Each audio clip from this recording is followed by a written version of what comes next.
you have emanations that are not the one, not as in like identical to, I suppose would be true. You're supposed, but they supposedly reflect or are in some way perhaps participatory in the one. Yeah, you can be. You just have to disambiguate, I guess. I don't know if he's like committed to participatory language like Plato. Although maybe like I guess like that's not like a mischaracterization. I Oh, wouldn't think. gotcha.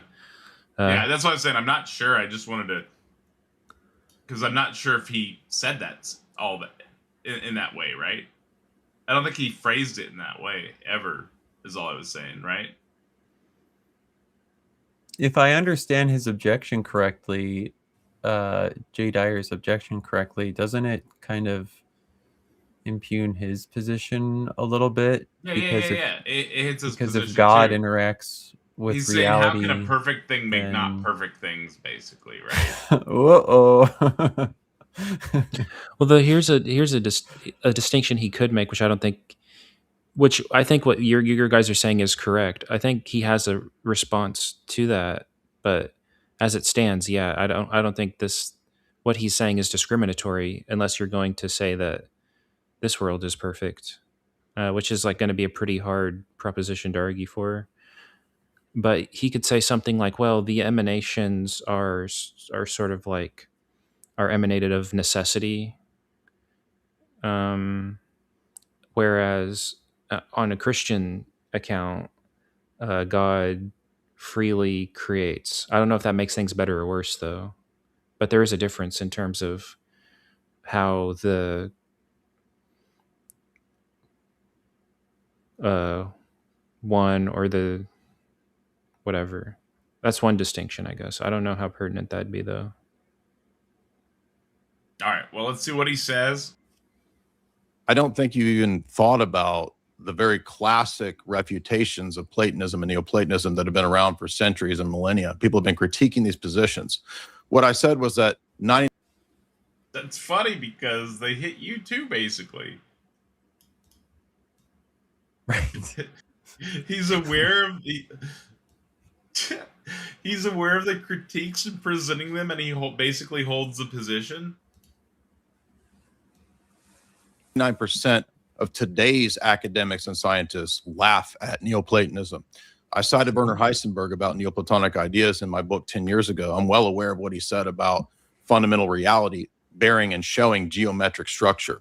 And I think that's interesting. And I cite Paul Davies' book, Mind of God, all the time, where you have people like Roger Penrose, who's a modern mathematician. Those are mathematicians and physicists who speculate. Do you think Jay realized it's basically a mirror? Well, I've found it very productive to investigate Howdy's discussion of like the interrelationship between Neoplatonism and Christianity and how they really cross-pollinated substantially back and forth. And I just don't think that arguing hard against Neoplatonism is a great choice for an Orthodox believer. Nope. Yeah, I mean, from I guess from their perspectives, it's. I mean, there's obviously something to dispute, but maybe for most of the audience who's not aware of like all the nuances in each of their whatevers, maybe it's gonna like come across like splitting hairs or something. I mean, but isn't there a line in Augustine where he basically like essentially says that like the best way to understand Christianity is through Platonism? There's the slogans that I usually to characterize the relationship. I cite Augustine where he says, "To understand the Christian God, I had to become a Platonist." Yeah. And I think you mentioned that last night. Sorry. Yeah. yeah, and the slogan from the historians is, well, when you like read somebody from the first, second, third century, you can't tell whether they're a Christian or a Neoplatonist unless they tell you like the logos is Christ or something. Right. The other is maybe I'll recall it at some point during this debate.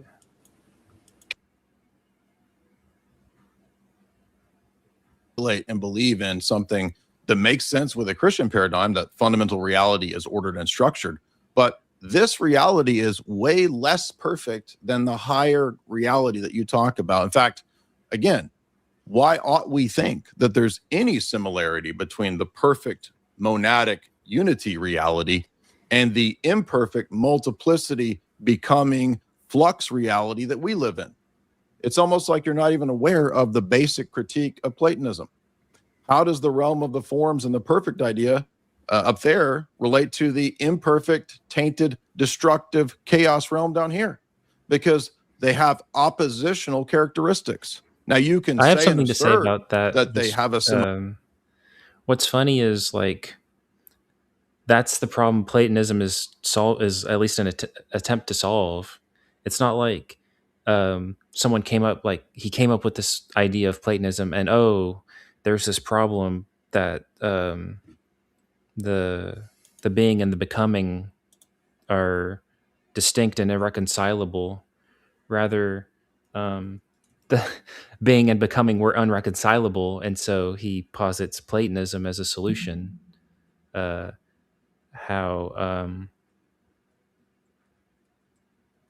sensible reality stands in some relationship to the forms. You can say participation, you can say emanation, you can say,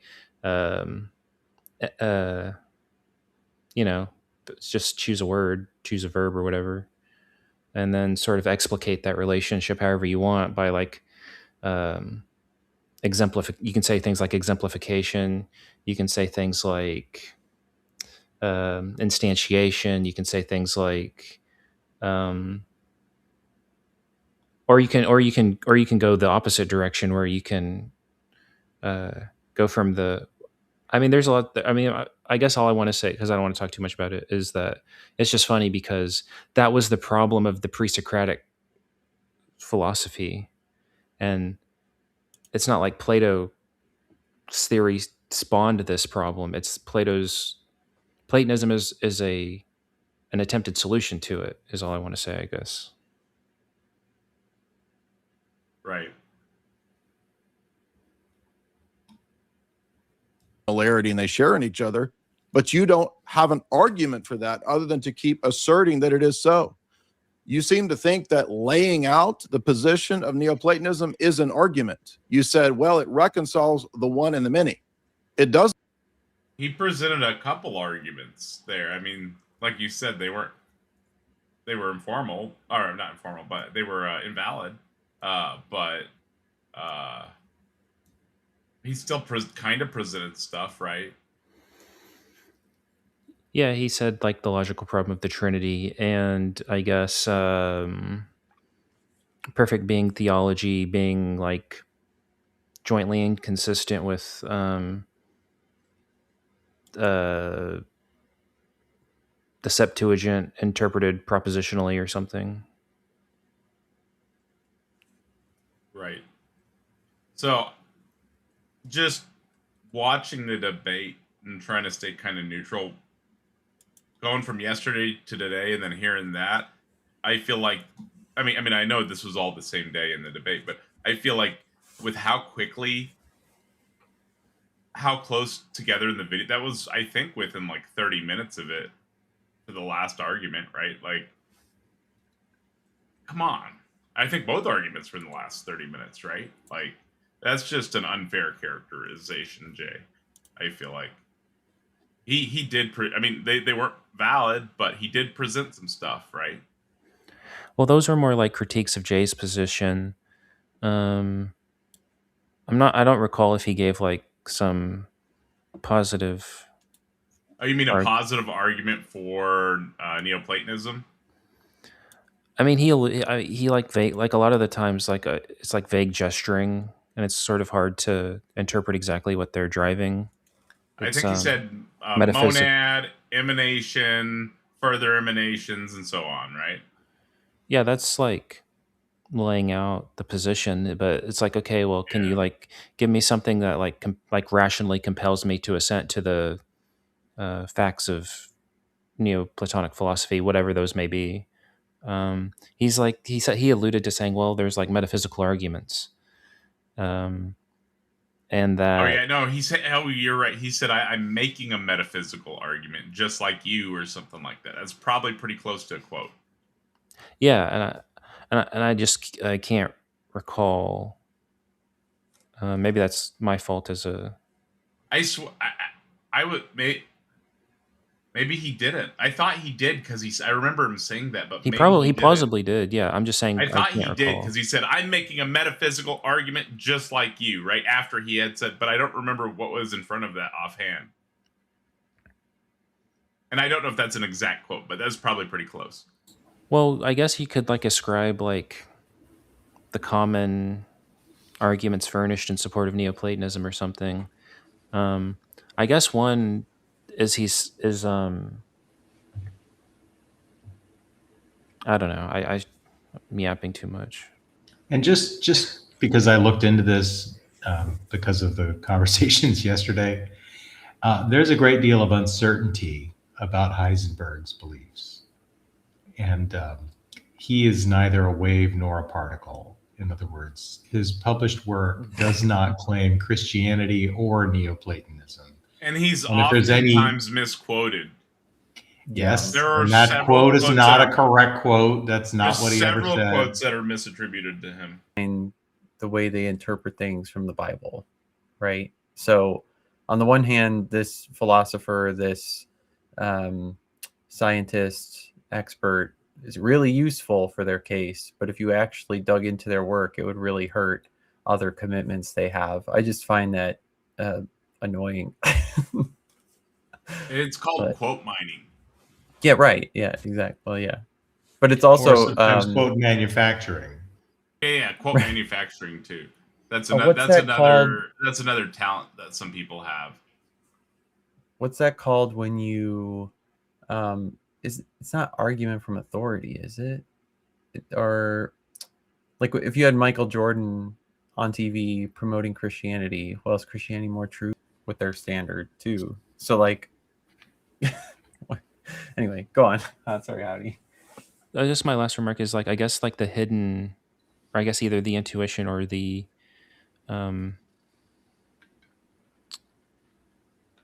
unstated argument is something like, well, you're not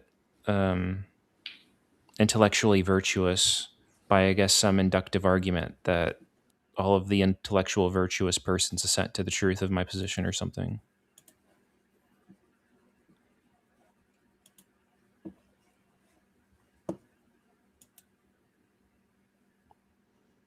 All right, I got it right here. I got the transcript. So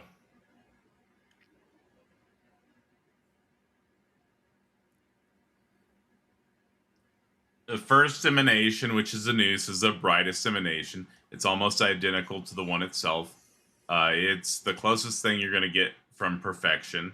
The third emanation is psychosol, and this is the mediator between all the numbers that come after all the plurality that comes after the mediator between the physical and sensible emotions and feelings. I use Dionysus as a way to describe the whirling of the cosmos, and from this triad, so I missed some stuff. Maybe I didn't get it. Oh, no, there's more. Apolloist Monism, basically described as Neoplatonist philosophers. So starting off with it's called the hierarchical hypostasis. It's the good is the arcade. I'm not sure that was right there. The beginning, it's all perfect knowing, all powerful, and the one emanates from this nous, which is represented in different ways by different philosophers. I use Apollo because Apollo is, but this goes down to basically down to where we were at, and then the closest thing your plurality comes at. Okay, and the farther you get away from the one, the less good there is. Evil persists in this realm. Humans are at the top of the lowest realm, but our main objective is to climb the ladder.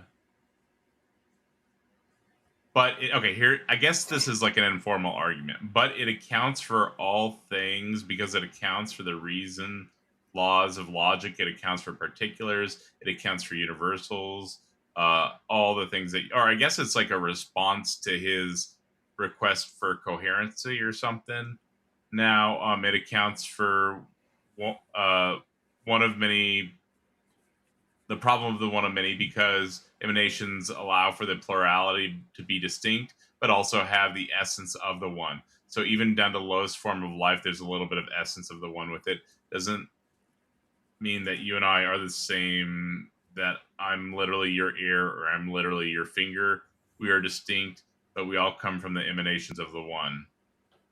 Was that that felt kind of like, and then he says, it's a metaphysical argument, just like you would say that the Trinity is what accounts for that. Okay, so it's a me quoque argument. Yeah, what's interesting is that's like very similar verbiage to like what presuppositional apologists will say. They'll take some, you know, some philosophical dispute, but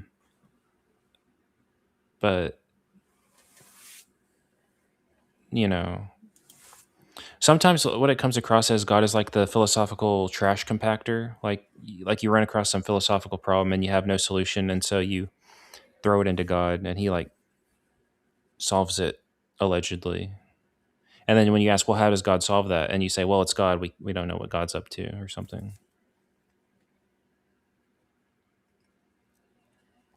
Yep, definitely a useless thing to put in that spot. I've actually heard, Joel Secase. Yeah, I talked to Joel. He literally just says, well, there's 3 laws of logic that are grounded in the 3 persons of the Trinity. 3 and 3. Oh, yeah, I would run the what's the ice cream that's like vanilla, strawberry, and chocolate? Neapolitan. Yeah, I would run the Neapolitan ice cream argument for the Trinity. What? There's 3, flavors. Oh, flavors: vanilla, chocolate, and strawberry. What best explains the nature of Neapolitan ice cream?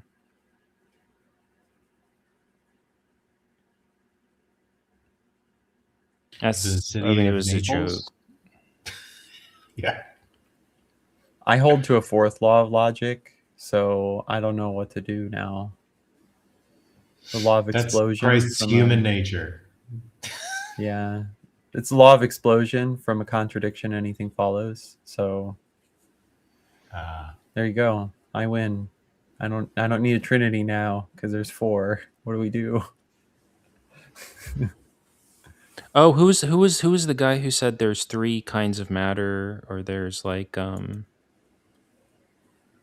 there's 3, like any like, I don't know, triad in nature, I guess, is best explained by Christian theism.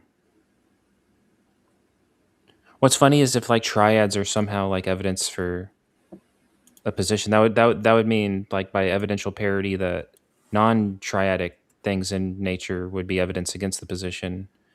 True.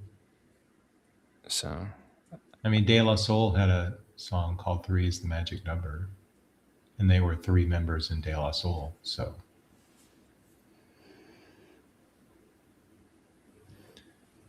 yeah, that's kind of an argument. You can do a lot of fun stuff with somebody who holds that position, it sounds like. Yeah, water, ice, and gas. Oh my God. Well, even the Neapolitan ice cream, you still end up with 3 things that are too distinct to be, in any sense, a one, right? So it'll be disanalogous in temperature, but different in flavor and color. Those are accidents. So in reality, they're one, but conceptually they're distinct, and that's because the human mind is unable to comprehend the unicity of reality, and we can only comprehend through multiplicity, and so you perceive the 3 flavors, and so. Well, and isn't there a communicatio idiomatum where they're all ice cream? Yeah, there's so much language. Like there's like rationally distinct, You got me. Damn. virtually distinct or identical. They got really distinct and identical. They got. I mean, it's like a really complicated way of looking at things.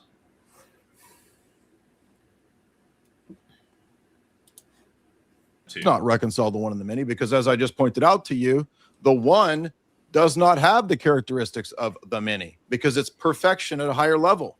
If many is imperfect, then it's not like the one. And if you're going to say, well, but it's also kind of like the one, how do we know? That's the thing in question. These are classic critiques of Platonism. You say that three and I just have to say, I love how every critique he uses directly attacks his position. I think that is so freaking funny that Gnostic Informant freaking baited Jay into attacking his own position with literally every argument he presents. It's like literally every argument is like lighting a powder keg for on like both sides of the table. It's so ridiculous. one cannot, there's not a thing that can be 3 and 1 at the same time. Really? You ever seen this? This is a basic number. Is this 1 or is it 3? Oh, it's both at the same time. Is it more a single number or more 3? It's both. So even objects in this world. No. All right. We have to make some comments on this. It's the same thing he did last night, but it's much funnier the way he does it there. That's like that's the good clip of it. Because he's like shoving it out there like, what about this? It's like a wife confronting a husband with lipstick on the collar. I feel like people should. What's up, Neil? Hands up, guys. How's it Dude, going? this was so great. This was so job, great. Neil. I'm so impressed, dude. I had fun. This is so great. What did you think at this point when he drew the number 3 on a piece of paper and held it up to the screen? What was your immediate thoughts? Your immediate thoughts? I was like, let's go. Like, keep going. Leave that. Like, let's keep talking about this. This is great. This rebuttal is brought to you by the number 3. So Actually, at first I thought he was gonna go somewhere with it and add a little more to what he was saying, but yeah, he just wanted to make me say 3 is 1. That's pretty much what it was. So Howdy was asking, is this a position you legitimately hold, or is this one you were posing for the debate? I'm not an atheist. I do legitimately hold to metaphysical positions. But my goal was to kind of hold a mirror, if that makes sense. Like that was kind of like my strategy, was to give as little as possible and be as simple as possible, but also have my position where if he attacked my position, he had to attack to his own. Does that make sense? So I do believe, like, you know, I'm not being bad faith, and I'm still exploring Neoplatonism. I just learned about Werner Heisenberg like a few months ago, maybe. And like, I'm not like dogmatic about this position. So I'm not like, you know, I'm more on the rational side of things. If that makes sense. Does that sound like bad faith? I don't know. Maybe I'm kind of lukewarm about it. If that makes sense. Lots of people come on here and argue positions they're agnostic about because they believe the position and they're agnostic about it, and they want to see if people have good arguments against it or if their arguments work against other positions, and they want to like test Explore. it in battle or whatever, right? Yeah, and it exactly. Sounds like That's exactly what I was going to do. You wanted to do, and that's the debate, okay to me. The prompt was, which is more coherent. So I kind of think it was we're coming up here with metaphysical arguments, trying to sound coherent, and it was more like a boxing match, if that makes sense. But I wasn't just coming up with something out of thin air that I don't have any like belief in at all. Like, I do hold to most of what I was saying. I would be very open to criticisms, and, you know, I'm not dogmatic about it. If that makes sense. There's a thing Schopenhauer says that if you're arguing a position and your opponent makes a claim that you think defuses your position, you shouldn't give up your position just because you think he might be right. You should argue it because you might find out that it actually is right when you think about it more deeply. Yeah. Oh, another thing I wanted to ask you guys. You guys are all made a really fair point. I was reading a syllogism that I had written down, and I said premise 1, and I had premise 2 and premise 3 on the screen. But for some reason, my brain, I just skipped right over it and just read the whole thing, and it just sounded like one big premise. So you guys were like, what the hell is that? And I was like, shit, they got me on that. So that was a fair point. Well, even being charitable and trying to supply, like, in terms of like a sentential analysis of like the construction, where I can sort of furnish premise 2 where Yeah, I was where, wondering where it would most plausibly fall. It's like invalid just because I don't know, this happens like all the time, and I'm not sure how to explain this to people. Like, so I guess so like what inference rule was that argument? I don't know. I'm not sure how to answer that, to be honest. Yeah, so like formal argumentation is just to say that the inference is out one of the set of inferences depending on like your logic. I don't want to get too technical, but there's an inference. You can say if A then B, A conclusion B, or something.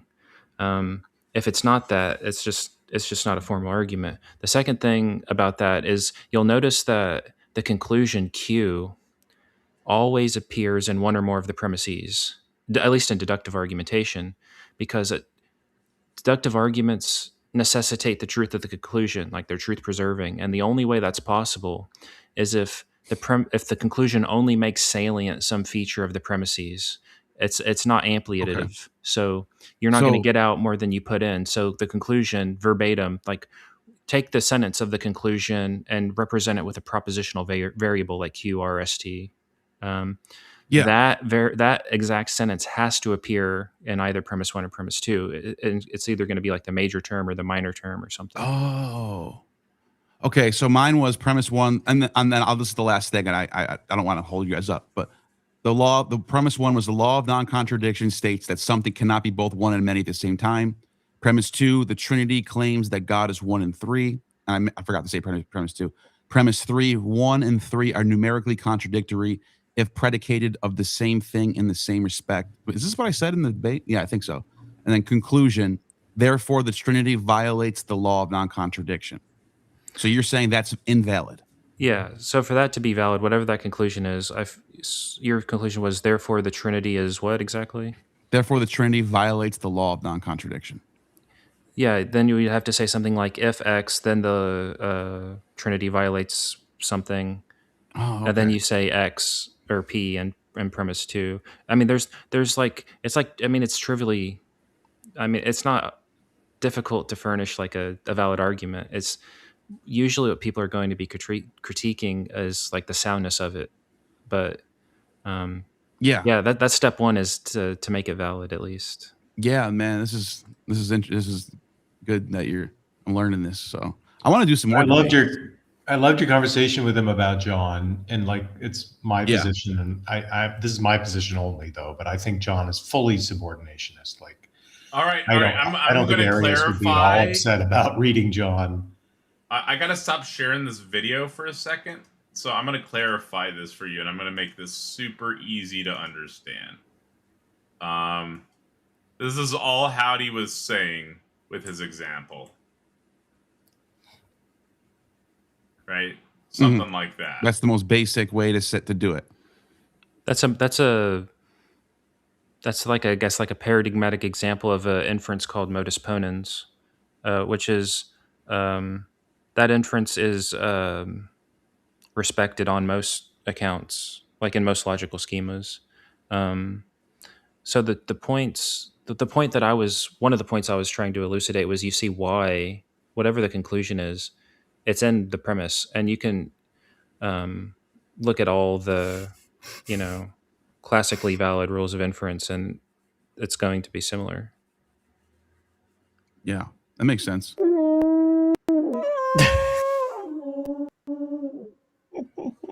Thank you so much for the super chat. Nobody on fire, greatly appreciated. He says, "Hi, don't like Aristotelian realism. Just curious. Is that for me? Probably for you. Because I like Aristotle a lot. I mean, I don't know exactly what they mean by Aristotelian realism. But That could have been in response to the conversation with Howdy earlier too. I'm not, but you're here, so I assume it's for you. Yeah, I like the way later Platonists start to incorporate Aristotle more. So that's why I like Aristotle a lot. I like the way he thinks. I mean, some of his stuff is pretty boring to read. It's hard to read all his stuff, but Metaphysics. I love reading that book, and also, I'm a fan. So, and we got and Kurt.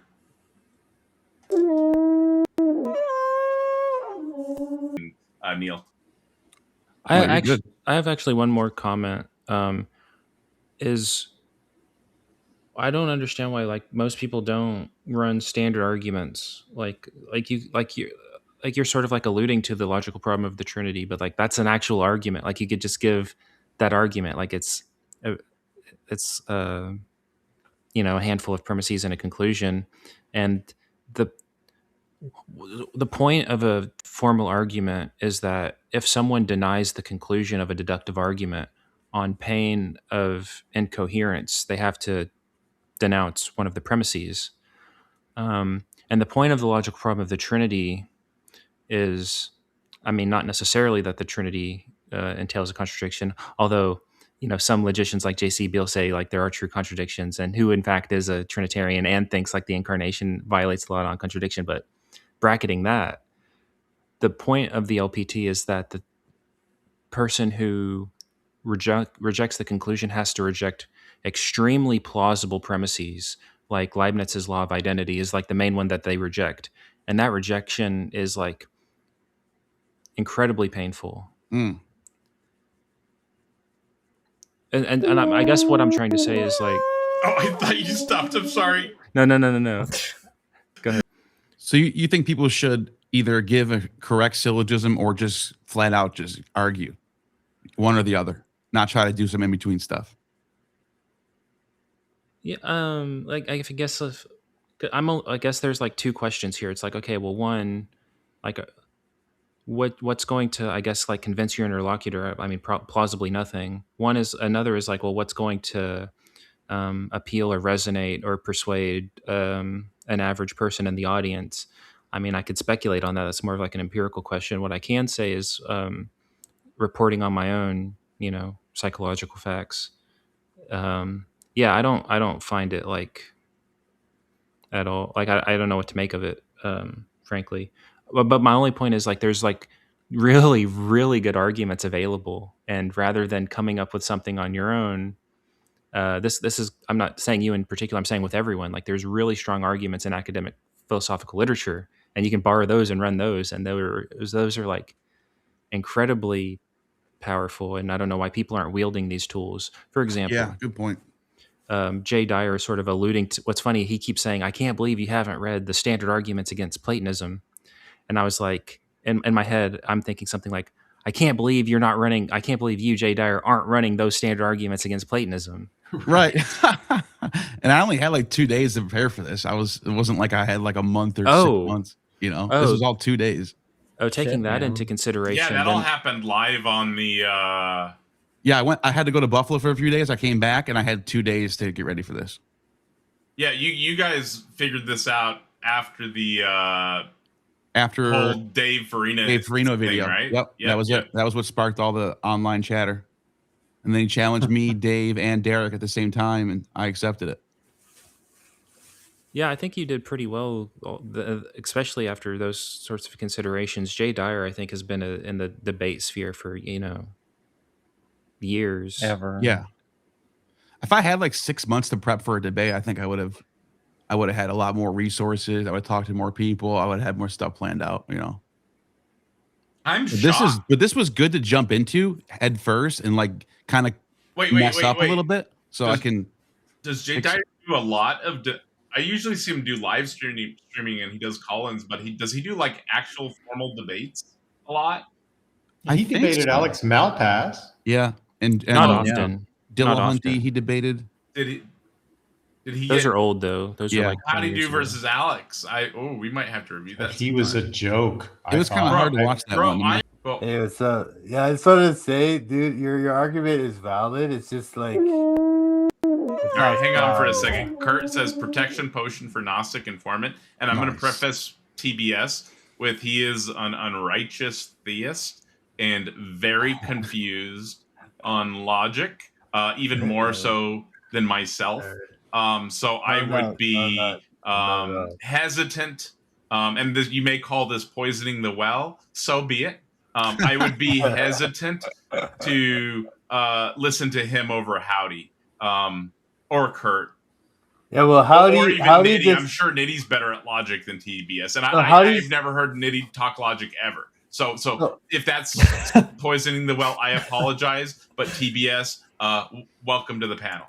What's up? What's up? No, Howdy's trying to say that his argument is invalid because it isn't like some simple syllogism, like in one of these basic rules of inference forms. But that doesn't. Not every syllogism has to be like that. You can have multiple rules of inference in one syllogism. You can do that. That's totally fine. Literally, The problem with your syllogism is this that is not correct. that's 100% correct. It's 100% right. But the problem with your syllogism is that your premises aren't true. You know, like one of them, I'm not sure. I think it was the second one. Can't remember now. But anyway, the point is that they're not the same. They're not 1 and 3 in the same way. You know, they're 1 in being, 3 in person. Yeah, I get that. Right. So that's why it's not. There's no logical problem there, you know. Or what if you get that? What were you trying to say? I don't understand. Well, I still think I get the argument. Is what I'm saying. I still think there's still a logical problem. I think if you're having 3 beings that have 3 different wills or different, they can. It's do not. different- It's not. No, it's not. No, it's not. It's 3. It's 1 being, 1 will, Right. 3 persons. TBS. Sure, How many gods died? There you go. What? There's How contradiction many there. gods died? What? No. The How many person gods died? hold on. The person of Jesus Christ died in his human nature. That's how he stated. Oh, so you're an historian. Okay. I'm not an historian. The person. Yeah, you are an died. historian. One person died. What is not assumed is not healed.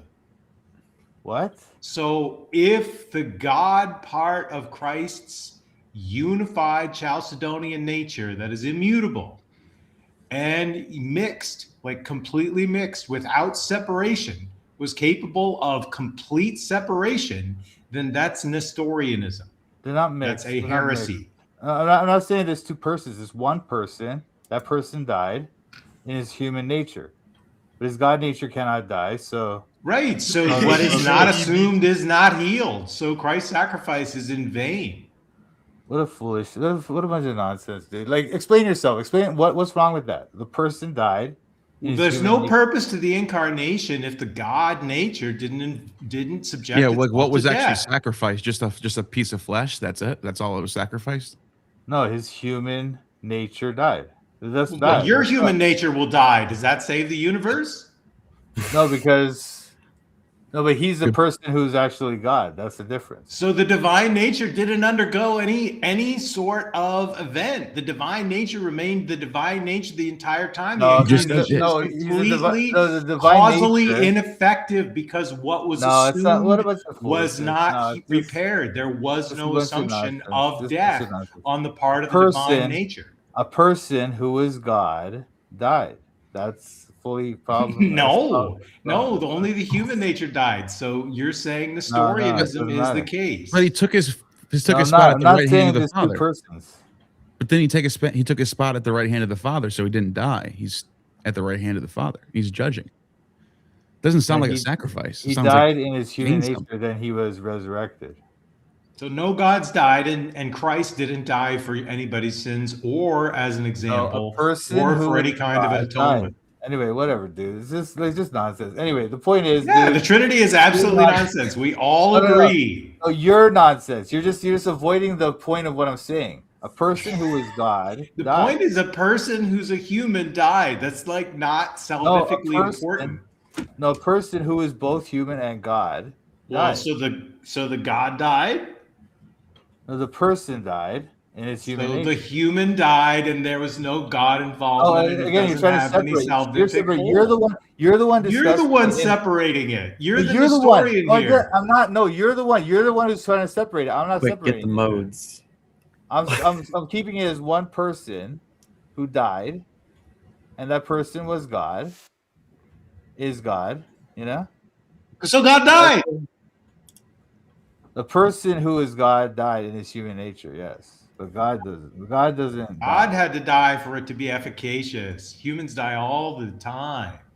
And by your argument, Jairus's daughter would have been enough to accomplish the plan of salvation. Because if all it takes is a human to be resurrected, then Jairus's daughter finishes the whole plan. You're just asserting what you call efficacious, and Bible doesn't need to fall according to your categories. TBS, you're like low hanging fruit.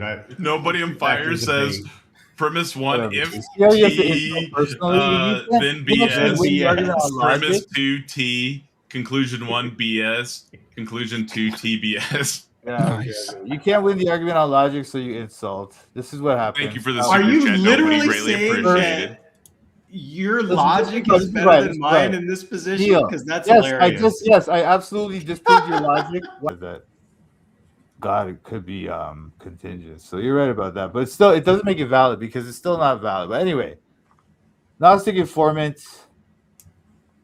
I don't understand what are you saying? If I say to you that there's one being and three persons, that means they're not one and three in the same sense or the same way. So that's not a logical problem, right? So what is the logical problem? So it's not modalist.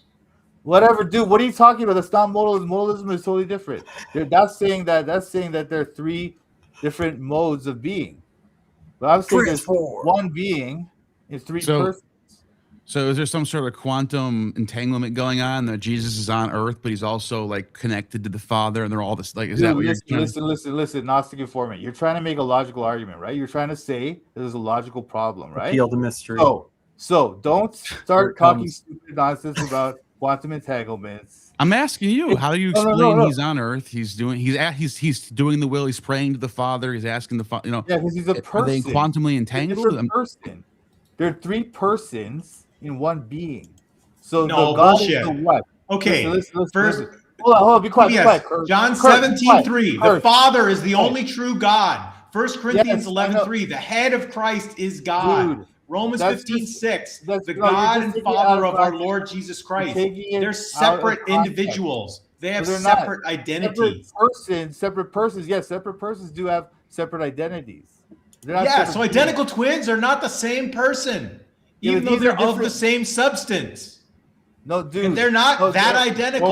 Oh my God. This is ridiculous. This is utterly ridiculous. Listen. I agree. Gnostic Informant. You have not pointed out a logical problem. You may think you have. You have not. All right? Okay.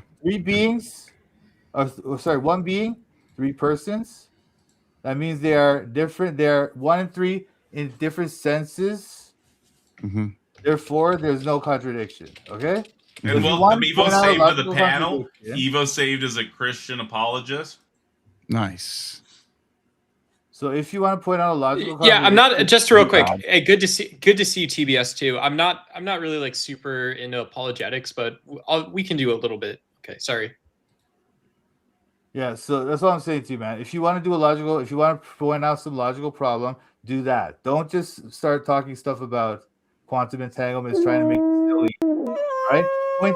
This is the best part that's coming up too. It's my favorite part. Oh yeah, dude, this debate, dude, I was dying laughing in like 3 or 4 different parts. It was so good. It was just ironic that he's presenting arguments against himself in like 5 different parts. It's so great, dude. It was good job. One of the best parts too is that because you did such a good job, Andrew's John Gleason moments, his very like shiny acting, he got to rest for a night. I love Andrew, but he got to rest for the night for sure. Yeah, and he had a big stream too, so I'm glad. He did a really good job moderating. There's some spots in the start or later on in the video where He was fair. He was very where fair. he stopped one of y'all, and I was like, oh, I don't know if that seems fair. And then he did it again later on for the other person. I was like, okay, I get it. Okay, I see, right? And I'm like, okay, he did a really, really good job. I was very impressed. Yeah, he was fair. That's all you can ask for. You just want somebody that's not gonna like mute you or Thumb on the scale. Yeah. Let somebody overwhelm you, you know? Right. Back to the Muslims rebuttal brought to you can by be both three. one and many at the same time. Furthermore, the way you even laid it out, something cannot be one and many at the same time and in the same way. Well, guess what? The Trinity is not one and many at the same time and in the same way, because the persons are not the same thing as the essence. So it's not the same thing in the same way. Even Sorry, can we pause it? We didn't get very far. I just want to point out that I have received contradictory sort of stories about this from the Orthodox. So I don't know what I should actually believe. Okay, and so, you know, because who was it?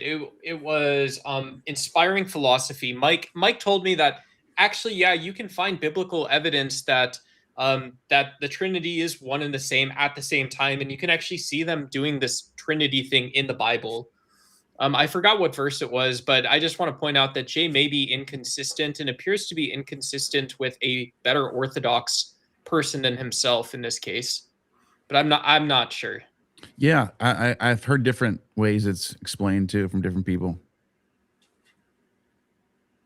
I guess I have a comment about the three persons, like they're, you know, the one in essence, three in persons. This is sort of like the slogans that, you know, get shot back and forth out like in like popular discourse, I guess, in the linguistic community of YouTube pop apologists community. So this is like, I think, irrelevant, because the question is you know, X like identical to F. Like that's really what's the problem, is if you say something like Jesus is identical to God. Saying something like, if I were to couch it that's internet atheism. That's Reddit atheism, though, right? Because like I do think someone like William Lane Craig, who you'd actually want to engage yourself, Howdy, would be more like, well, you know, you shouldn't tuck tail and run when you run into one of these logical problems. Right, that's like the Gerstian, you know, the Gerstian way to do it. Oh, ha ha ha, very funny, very funny. But the good Gerstian, man, like you should want to explore these questions, but also be aware and apparent that the philosophies and sciences of the natural world aren't always going to be bumping into this contradiction in such a glaring way. So Right.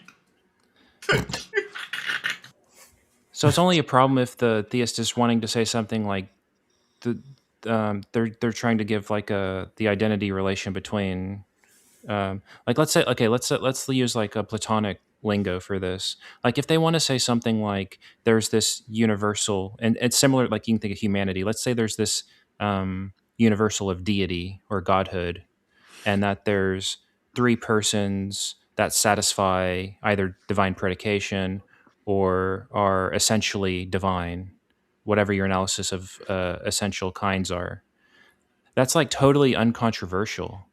That's just unfortunately going to be tritheism, because it would just be like, okay, well, let's say me and you share the same universal of person or humanity, but we're distinct personally. And then we ask the question, how many humans are there? Welcome But you back, see it- PBS. You're now you- unmuted.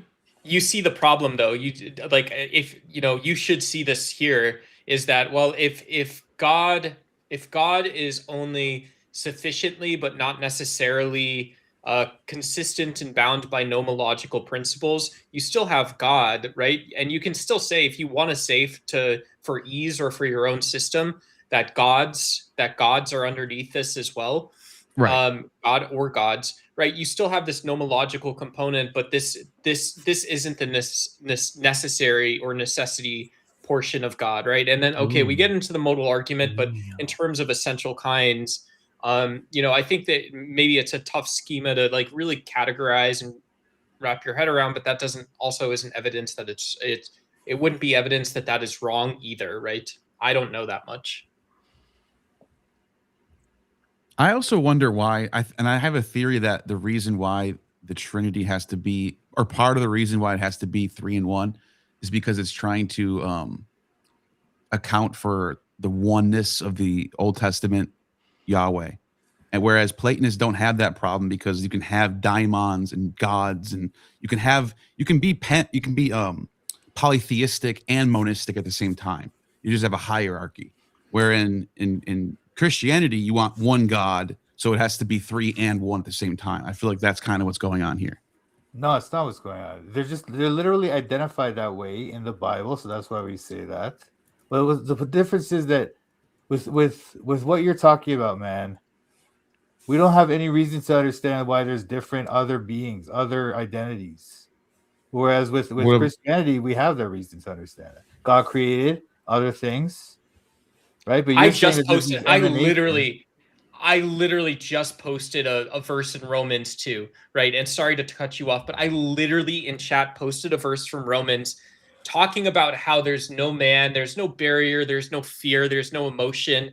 But this is about the triune God, but it's also about what the triune God is actually going to reveal to humans. And these are nomological things, right? This isn't meant to be esoterica. And so I don't see like in the sense that there's an Islamic dilemma. I don't see a dilemma with whatever people are talking about there. I don't see there being a Christian dilemma in this case.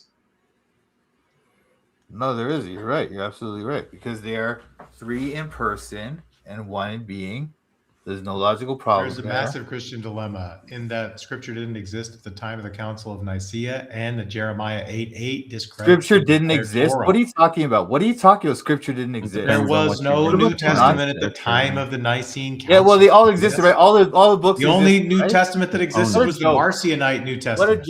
Are you endorsing that? Well, they had different lists. They had lists. They just didn't have They didn't have a canon, and it wasn't agreed people upon. knew Shepherd of Hermas was in it. And Shepherd of Hermas is very wasn't in the clearly non-Trinitarian. What a joke. No, Shepherd of Hermas was. Shepherd of Hermas is in Codex Sinaiticus, TBS. Who cares about Codex Sinaiticus? Just a bunch of. Okay, right. So there was no New Testament. You're fucking making my point for me. No, I'm not. There was a canon. People understood the canon. No, there was not, dude. There was. They did. They had lists. People understood. You're just pulling it out of your ass. No, I'm not. There were some books that were in dispute. That's it. Shepherd of Hermas was one of those. Kierkegaard again, guys. Revelation was one of them too. Okay. Christian existentialism. It's an arbitrary point. Kurt tries to bring in these like complete like red herrings. Just back for the point. Not a red herring that there was no canon hold at the time of Nicaea. No one has actually presented it's a totally normal colored herring. That herring could chop down a tree in a red forest. Herring. It's a red herring because no one here has presented a problem with the Trinity. If you want to present a problem with the Trinity, present it. The Trinity says irrelevant. You know, Neil, what I heard you say. But when you were saying that was pretty intellectual. That was a pretty good one. That was a good zinger. Present the logical problem. I just zinged him back a little bit, right? But he zinged you pretty good. I want to know what your thoughts are. Presented a logical problem. That's all. Shut up, TBS. Just do it. Just do it. Present it. When you were saying like the Trinity is like arising out of the attempt to reconcile the New Testament, Old Testament, I think you're pretty. Like, I would just add, like, that there was some need to sharpen the atonement theories, too. Like, how is Christ sufficient if he's, like, an emanation or just a bearer of the divine name? It has to, like, get escalated and escalated so that the atonement works. In the Old Testament, they understood that there was 2 powers in heaven. The Second Temple Jews understood that there was 2 what was that number again? What was the number? 2 powers in heaven. 2! Oh, my cat's gone. Yeah. Oh, now 2 is equal to 3. No, 3 comes along also later equal to 3. This is beautiful. No, there's a 1 progressive 3, revelation. 3 equals 3. Progressive. No, listen. Dude. We need a bridge song. I never said that. Look, again, just red herrings and distracting from the point. My point is this: that Second Temple Jews already understood that there was this No, come on. Plurality within Yes, God. I'm going to mute you again if you don't stop this. Second Temple it's Judaism is a 100% true. construct. Depends, though. There were Depends, 'cause now- Sadducees, there were Pharisees, there were Essenes, it's there were very Qumran diverse. sectarians. No, They all what's had the- a broad What I'm understanding. talking You have about, Philo. dude. What's that, in Philo. that period? Right. In that Philo's period, technically a Listen. Second Temple Okay. period What Jew, I'm, even yeah, though he's what in I'm saying, Alexandria. yeah, He that's does what have I'm a talking about, the second period. power. Dude, Okay. all I'm talking about is the period. The period. In the And period, then, yeah, there were that's people fair. writing about Having a period over here. Just kidding. in that period of That was history, bad. there are Bad people joke. writing about the second power in heaven. So they already understood that there was this plurality within God. All right, but that there was God was one, but there was this sense in which there was some kind of plurality or more than one within him. You know? I would agree. Already. I would argue they're being influenced by the Platonists, though. That's what I would argue. Oh, that was something that came up yesterday. I was watching you guys stream. I didn't mean to say that I think the John's triad came from Neoplatonism. That'd be impossible. My argument was like John's triad is coming from the Middle Platonic ideas of like the loosely, the triads that you get like in Plato. Even Yeah. Plato has like a very or in loosely. Seneca or Yeah. Epicureanism, Like or they're even not the they're not like Memphite triad Neoplatonic from triads yet. Egypt. But I would even say they're doing it side by side. Like the Christians and the Platonists are like both just trying to stay on top of the modern understanding of like these of how things are, and they're all kind of coming up with triads and different things. Yeah, I'd like to say something about this point because your question is sort of like, okay, well, what's motivating like this specific doctrine, right? Like, where's this coming from? Are they trying to reconcile Old Testament text with whatever? So plausibly, plurality of the divine was not in history. There's very rarely novel ideas. Usually, there's just like this continuation of exchange of ideas and what have you. So like. Really, I guess if we want to attribute it to someone, we can throw it on Philo, right? Plurality in the divine. So that's not really an issue. Briefly, what would I ascribe motivating the doctrine? Really, I think it's Aristotelian perfect being theology and the doctrine of divine simplicity. With that, if you accept that, you're going to. There is no plurality in the divine, at least not in reality. Now they'll cash that out in different terms. Like they'll say they're formally distinct or logically, like within like the minds of. I mean, there's lots of formulations of the Trinity, but briefly, I think what motivates it is Aristotelian perfect being theology. Yeah, and then people are trying to keep everything as perfect as possible, but also counting. It's like I guess goes back to the problem of the one and the many. I guess, right? It's there's not much I don't know what to say about it other than okay, well, is the foundation of reality, is there a plurality or not? Right. I don't think that the perfect being theology comes out of that. It really, how Aristotle motivates it is he says, well, if it's perfect, if it's anything, if it changes, then it's not perfect, because to change from perfection, the only way, stillness. So you're locked in this static perfection. I don't want to soak up a lot of time, but yeah. Unmoved. Thank you so mover. much for this. Oh, sorry. No, I was just that unmoved mover. That's all I said. Yeah, unmoved mover. And nobody says mute everyone except Howdy, Neil, Tacos, Kurt, Nitty, and Duck. Can we get Howdy's adequate explanation of the Trinity when he's done with this stuff? If Howdy would like to, sure. Up to Howdy. Thank you so much for the super chat. Yeah, so explicating, I think, exhaustively explicating the doctrine of the Trinity is going to take like months, or if you understand every word that I would say, it would still take about 50 pages of technical analysis. But generally, I say like, okay, like on the Thomistic account, like how is there's really like 3 or 4 propositions that have to be compossible is what is the desiderata of the doctrine of the Trinity. How Aquinas solves this is he says, well, the persons are formally distinct, and the relationship is the thing, and the relationship is identical to the essence. So there's this perfect essence. We understand it as we understand it in various ways because of our limited understanding. We can say it's love, it's good, it's wise, but those are all like our misapprehension. Like it's really one, and the ways that the persons of the Trinity are identical to the essence but not each other is that it's the relationships. The relationship between the Father and the Son is identical to the essence. And so in order to have a relationship, you need two correlatives, and the correlatives have to be really distinct. Otherwise, the relationship is incoherent. But sublimating the persons into the essence like this has its own problems. I don't want to get into the objections to Thomistic Trinitarianism, and I don't think I've done like an adequate. I'm not doing it justice because I'm squashing what is it, Summa Theologia into a couple sentences. But read Aquinas, I guess. I don't know.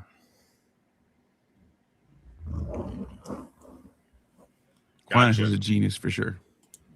That was very, very awesome.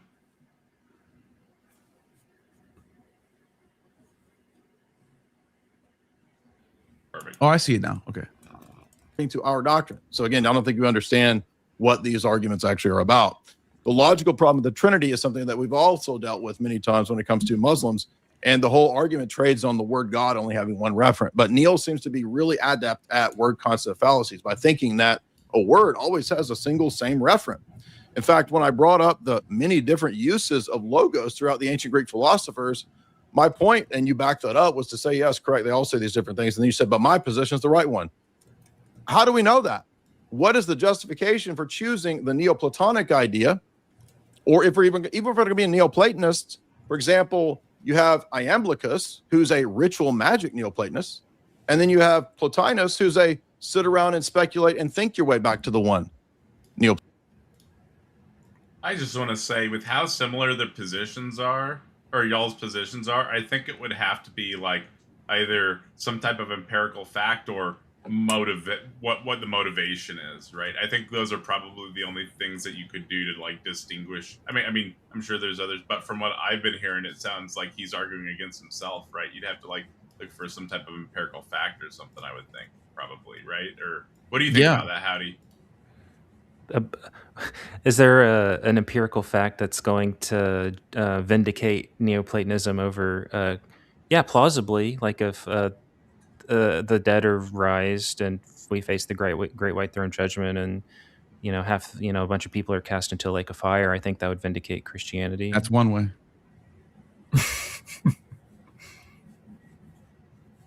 Right.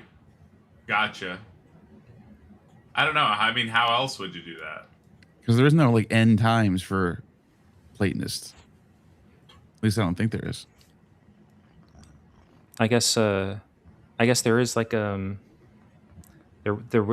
would be, once you return to the beatific vision, you'd say, oh yes, the Neoplatonists were right all along, or something. Yeah, you escape the constant flux of reincarnation, and then you figure it out. Or I don't know if you would affirm this, or you're cast and condemned for being too bad.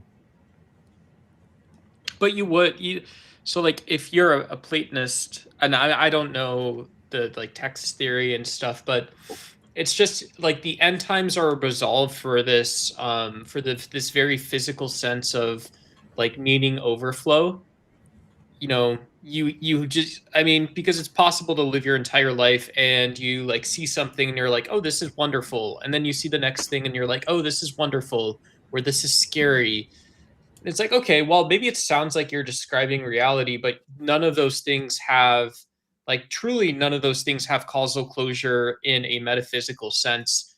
And so I do think Platonists need to embrace like the revelatory nature of the Gospels in the truest sense, not in some sense that we attach ourselves to like a doomsday cult or some, right? Like, because Christianity can't be a doomsday cult like that, because it isn't. That's not what Christianity And is. welcome back, TBS. You're now unmuted.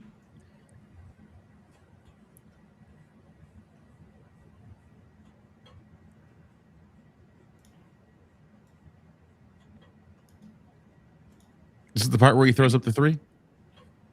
This is right after that. I think. That's right. I think he went back to it a third time, if I remember correctly. Right? Didn't he go back to it a third time, and then you guys? Yeah, I think so. We go back and forth on it for a while. So. It's so freaking funny, dude. I was dying laughing the whole time. I was just that's right. It's after this. You're right. This is like a carrot top skit, dude. This isn't the back and forth yet. This is just his last part, right? I believe this is the conclusions. Yeah, so it's not. It didn't even happen yet. The big. Okay, yeah. Because I wasn't sure if that was earlier or later, but it was like a carrot top skit, like legit carrot top skit. I was dying laughing, dude. It was so funny. Wait. Before you go back, can I just say one thing? That the relations are not identical to the essence in the Trinity. I don't know where you got that, Howdy, but that's completely wrong. Now, it's Aquinas. I guess it sounds like that sometimes because it's very like subsistence relations. They try to talk about that, like it's very much associated with the simplicity argument, but there's no sense in which the relations are identical to essence. There's no sense in which that's the case in Aquinas. That's a good point, TBS. And I don't, I think this is one way that Aquinas obviously isn't like some great perennial philosopher, but I mean he's often mistaken by atheists. Yeah, he is. Totally is. What are you talking about? I mean, I don't think like the only reason I would say that is because, I mean, you're like some of the most important stuff that Aquinas does is like, isn't it? When you think about the first teleological argument for God, I picture this facet of reason drilling into the metaphysical or ontological, right? Like that's all I was saying there. All right. I don't know. It doesn't matter. You're right. It's all good. You're good. I know. Platonism. Which one is the real Neoplatonism? Which one is the Neoplatonism? It's the one that you've made. Oh, and gotcha. And that was good. Like I said, I know he was saying there which one is the real Neoplatonism, but what I'm saying is, what I was saying earlier is, you guys are basically presenting the same position to like any random viewer that's watching. Right. That was trying to be. That's the thing is. Yeah, exactly. Sorry about that. How are you I didn't mean to interrupt with that. I clicked it too fast. Wait. Could you just explain this? How are they presenting the same position? Can you explain that? It's just every aspect of it is pretty close to identical, or seems pretty close to identical. I don't know. Platonism is the same as theism, classical theism. The big difference would be the emanations versus the Trinity. That's kind of where the difference. That's how is that? How is that similar? How are they similar?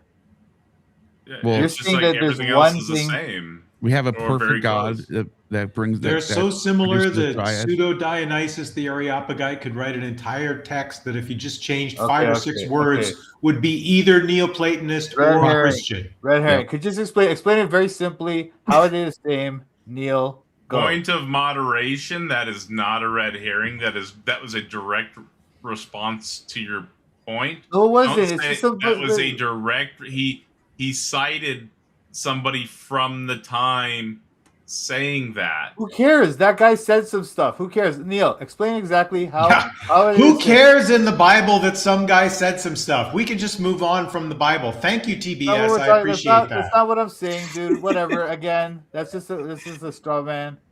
Neil, no, that's literally what you just said. Who cares? A guy said some stuff. Whatever, we can now dispense with anything any guy said. That's not what I said. Your argument is ridiculous. Okay, do you want to be muted again? Neil, I got plenty of Be quiet. That's all you can do. That's all you can do. No, I like to move forward with the conversation, not listen to your yammering. No. Just somebody explain to me how Neoplatonism is the same as classical theism. Explain that. We didn't They're say obviously exactly the same. different. We didn't say it's exactly the same. Okay, so how Just are like they the same? What's Protestantism the is not similarity? exactly Catholicism, but they're very similar. Do you Yeah, get you have that? a Similarity. What's the similarity? Go. We're both making metaphysical arguments from a perfect God that makes a triad that accounts for the things like the particulars, the laws of the laws of logic, and and then what is reality? Well, ethics. this is the difference. This is the difference, man. We can explain why there's a difference. We know there's a difference. That's what we're talking about. No, but why is there a difference? Because you're trying to say that there's something from this emanation from the one thing that it becomes different things. But there's no explanation for that. But we have an explanation for that. There's one thing created things that are different. So how does it go from one thing just emanates stuff that's what's the difference? Well, that's what Jay Dyer is trying to explain right now. That's what we're trying to listen to. Jay Dyer is trying to make the arguments you're trying to make right now. Does Jay remember like what day it is today though? He's already messed up so many times in this debate. No offense to Jay. I think his weakest was his opening. Right here, I think I think his third 10-minute spot right here was his best, was his highlight. Right here. That was a good line right there. Where's the Neoplatonism? That should be clipped. I'm being honest right now. That was a nice one. That was a good one-liner for sure. His opening, I just didn't know because it was like what Neil's gonna do. Watch what Neil does this, not when Neil does that. I didn't even talk yet, so I was just like, that was a weird opening. Yeah. Anyway, you guys, listen. I'm gonna dip, but you guys have not presented a problem with the Trinity. No logical problem has been presented yet. All right, goodbye.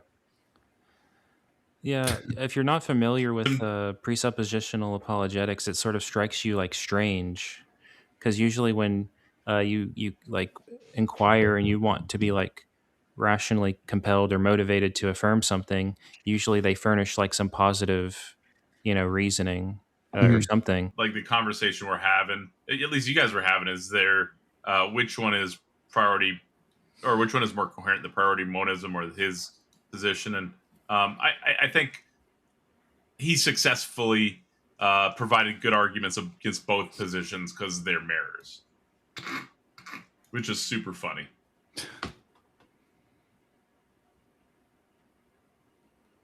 But there's no justification for Neil's Platonism, which is his own made-up Neoplatonism. Now, counting by identity versus counting by division is what the early church fathers and even many in the ancient world used to distinguish different ways of counting different types of things. So the divine essence, for example, is counted by dividing. That's why the Nicene Creed says one and undivided. That's counting by division. And many ancient Greek philosophers also counted this way. Counting by identity is a different way of counting, and certain types of things that you can't think of as having any partitions, you count by identity. For example, logical sets or laws of logic, right? So, for example, the law of non-contradiction. How is any of this going to justify his position or create an argument? It's just like stating things. I feel like it's just stating a bunch of stuff, right? It's infantilistic, and I just want to say this really quick. So to say that you're going around and counting things, it's like, okay, this is how a police officer or a private in the army or a Navy SEAL might train, right? You say, okay, I understand I have a hat here and I can take my hand and I can grab the hat. And so I get it, right? This goes on my head. And now I know both those things. I can go grab my hat and I can also put it on my head. And so I don't understand what sort of simply comporting philosophical talk object, any of this bullshit that he's talking about, is like this thing where it's like, oh, I can AI myself to go do a particular thing. It's a very stupid point. I think he's being somewhat theatrical too, and the logical problem of the Trinity slogans. There's no half of a law of non-contradiction, right? So it's an abstract object that you have to count. But is by there an identity. eighth of it? Thus, you can't count by division. And throughout the history of the world, people have counted different things in different ways. Even in the Middle Ages, they began to recognize in medieval grammar text and mathematical texts how to count different things in different ways. So they had this distinction. I've done 3 scheduled debates. Now, I'm an idiot, and I don't really do a bunch of formal debates, but I've done like 3 scheduled debates, and in all of them, in my introduction and conclusion, I barely made it, or I barely had enough time, and all it was arguments and explanations of the arguments and that type of thing, right? At no point in time in any of those debates did I have enough time to go and say anything like that. Just like how can you in a debate have time to not say super important things to say? How can you say anything that's not super important in your introduction or your conclusion? You know what Yeah. I'm saying? Yeah. I feel like in this period of time, you're trying to convince the audience of your position, the introduction and conclusion specifically. Obviously, you're building your case throughout, but this is where you really got to lock it in. And if you waste time, you're not, excuse me, you're not really doing anything but appealing to your people, right? If you're just doing what he's doing right here. But you really want to be convincing other people of your position. And so you should be providing, in my opinion, a good explanation of why the arguments that you provided in the introduction still work and how they were unable to address them and everything around that. Beautiful singing. All right, let's get back to this. By first order imposition and second order imposition, even in the Middle Ages when it came to counting. So this is nothing new. But what you're saying with the logical problem of the Trinity is, again, something that we've elucidated in all the Muslim debates when it comes up many, many times over, is just conflating 2 different ways of counting. And the funny thing about that is that in the case of Muslims, they also counted in various ways in the ancient world. They counted by division, for example, in Al-Ghazali. Many ancient Greek philosophers, who I'm sure you actually would like, also counted by division and counted other things in other ways by identity. So if you understand that, that really sort of dissolves the whole issue with counting and the logical problem of the Trinity. And so is he saying that 3 divided by 3 equals 1? So the Trinity is coherent? Is that what he just said? Did I get that wrong? No, math, though. Here's the problem. He refers to arguments without making arguments. Like Howdy keeps pointing this out. Like if there's great arguments against the Muslim understanding of Unitarianism, then make them. Well, I guess like if I want to be charitable, maybe like in the context of, time constraints, maybe, and obviously like debate, like these sorts of this isn't academic philosophy by any stretch of the imagination. Howdy, he just spent he was talking about the argument, but didn't actually explain the argument. He could have just explained the argument. Well, he doesn't. This isn't an attempt to render an argument in support of the conclusion that Muslims had a particular linguistic behavior when engaged in counting activities or something. Right, he didn't really distinguish it. Yeah, I mean, this is like, I don't know what this is, because I guess what I'm trying to say is, okay, like my critiques aren't really, maybe my critiques aren't even really pertinent, because I'm coming at it from a particular perspective, and maybe even my critiques can be like completely diffused, because what I'm looking for isn't found in this sort of activity. Like maybe like I'm supposed to relegate myself to, the literature or something. So sort of like a Schopenhauer understanding of like a disputation, where the truth is sort of like, I like the example he gives where when people are engaged in the art of fencing or dueling, like who's right is like totally irrelevant to how to win the contest. So, but okay, so I don't know. I don't want to. I'll just end it there, I guess. I think he just has time to make 6, 7 points, and he should have made them stick. 6, 7. Well, right. 100%, dude. 6, 7. So like if I'm being like totally, rigorous, like I mean, if I were to say, I was like, okay, well, I haven't been presented with a logical problem that like there hasn't been an argument for me to engage with. So like it's just like slogans about how the doctrine of the Trinity is complicated, and I'm responding in kind with slogans of my own. Sort of another Schopenhauerian what he calls stratagems, but All right, real fast sidebar. Neil, I saw you light up when he said 6'7". Are your children into the 6'7"? Well, I mean, I don't think any children aren't. So, I mean, everyone is. Right. So my 4-year-old taught me about it, and then I taught Kurt about it, and then he ran it, or he did the 6'7" thing to his kid. Super funny, dude. Oh man. Good for you, Kurt. Good for you. You are daring. Staying on top of it. Gotta. Right. Gotta be the one teaching the kids about it, right? Exactly. Also, the fact that the word God doesn't have a single referent in divine revelation. God can refer to God himself in terms of divine persons. It can refer to the divine nature. It can refer to divine operations or attributes. It can refer to human. And it can refer to angels and demons throughout the text of Scripture. When I said the wisdom of Solomon, I didn't just mean the deuterocanonical text, which, again, apparently you're not aware of this, but there's a bunch of other texts called Proverbs that are dated to the time loosely, you could say, even if you take the liberal dating Just pause of Solomon. it. So Just pause it. There's a book called The Wisdom of Solomon.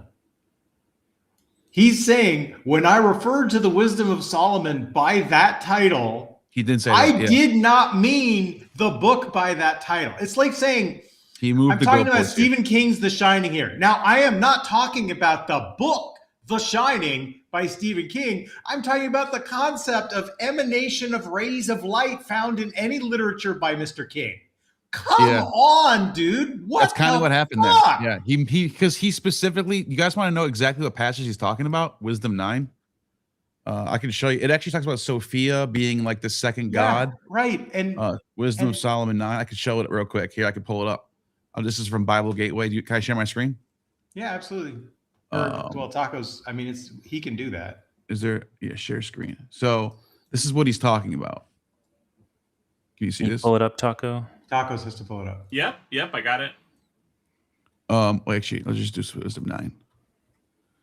So it's Solomon's prayer for, and if you read it in Greek, it's for Sophia. And that says, by your wisdom, you have formed mankind. And right here it has by your logos. So there is that's what he means. That's what he's talking about. By your logos, by your word, by your wisdom, by your Sophia. And then if you go down, but like now I can be nitpicking. This is why I didn't talk about this, because this could be really nitpicky. This could be kind of a cheap shot. But I could have said, "What is Jesus a female, bro? Is he trans? Wisdom is a female." But the reason why I think that's cheap is because wisdom is just a female, a feminine noun. That's probably why they just refer to it as. That's probably why I just. Yeah, the Hebrew is Hakma, but this is not an original. This is a Greek text. So, this is a Greek text. Yeah. Well, Hebrew or Philo actually has an amazingly compelling argument on this exact point. Yes. So the virtues of in the Athenian tradition are all feminine. Okay. That's true. But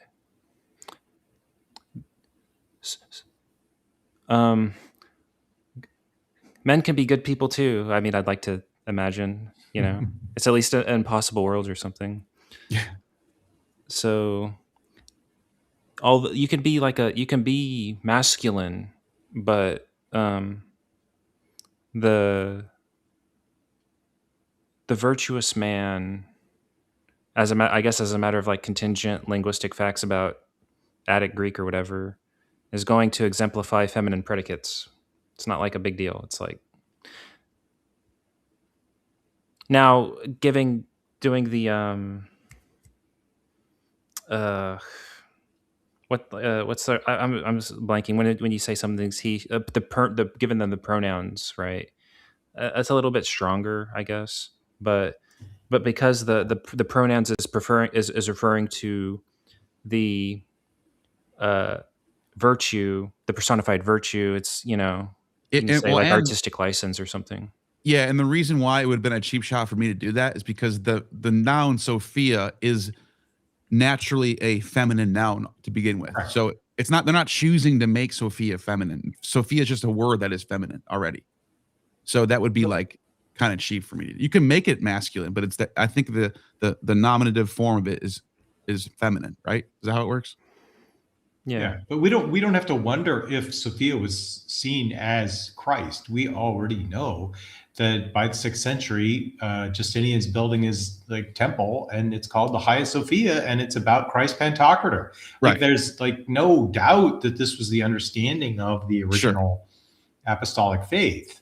Yeah, and I guess what we're all saying is he originally was talking about this text, and then now that I pointed out that this is a Hellenistic text written in Greek, now it's about the whole entire Solomonic literature going back as far as possible. We're not talking about The Shining, the novel by Stephen King. We're talking about any time he talks about light falling on a surface, which is multiple different books that he talks about that. Oh, it's just so stupid. It made me upset. Yeah, he could have clarified like the wisdom literature or something like that. Although maybe this was a trap he sprung. Like maybe he like deliberately didn't clarify. Well, then I should have said, well, okay, where in Proverbs, proper Proverbs, not Wisdom of Solomon, where is the logos in there? And I don't even know if there really is anything. And there might. I think he does make an allusion to it here, but it's pretty weak. Yeah.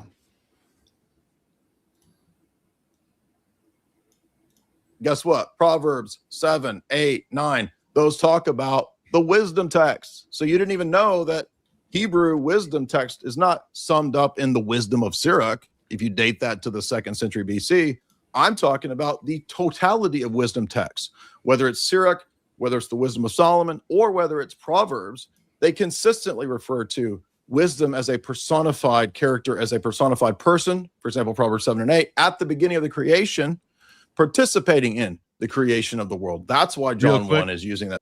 I see what he's doing, and I guess it's not like unfair, like because it is true. Proverbs 8 is about Sophia once again in the Septuagint. Does Sophia not call out? And it is like a proper noun.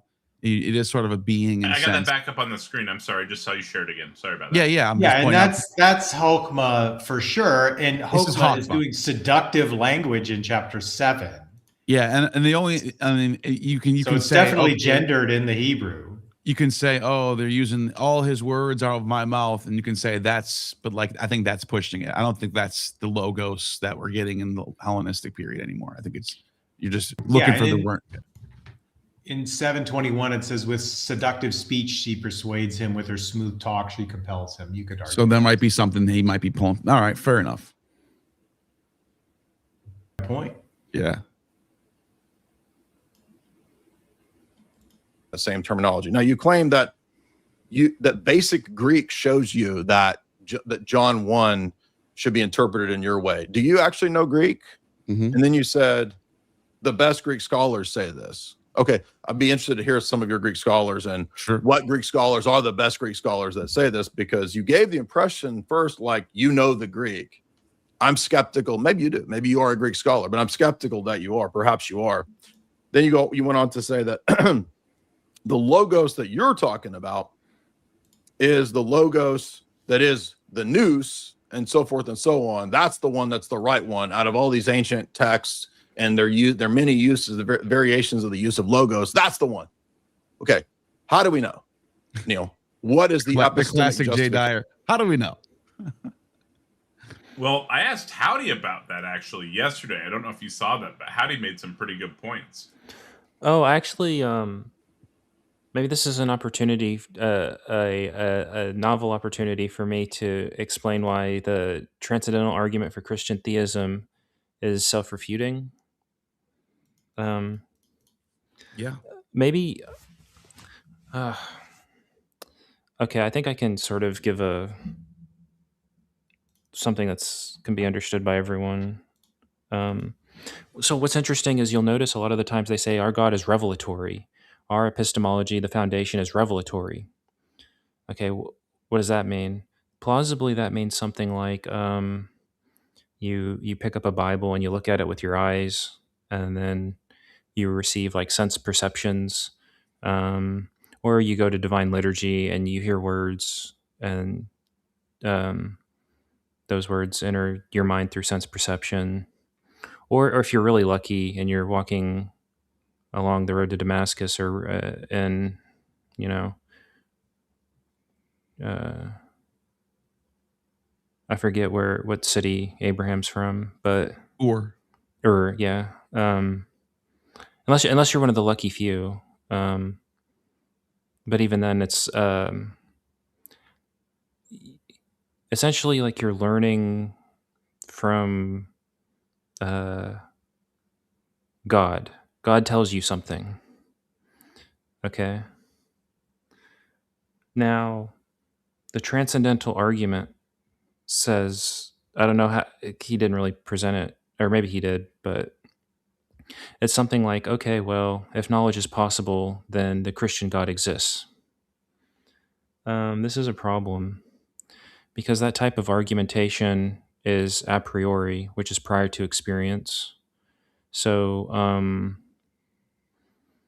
if that argument is sound, that means that someone could derive at least the essentials of Christian theology prior to experience. So the when someone runs like if someone really presents with me a transcendental argument, there's like many responses to it. One, you can say, well, what's the justification for premise one?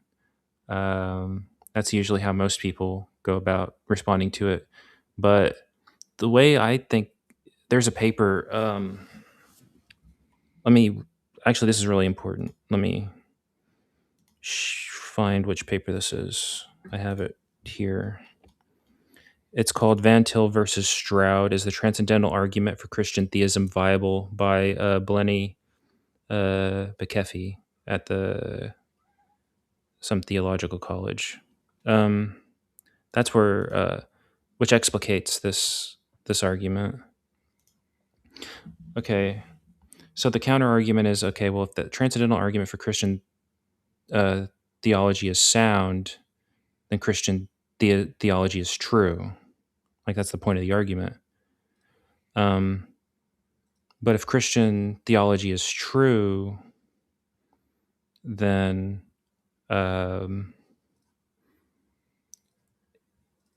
Christian theology itself,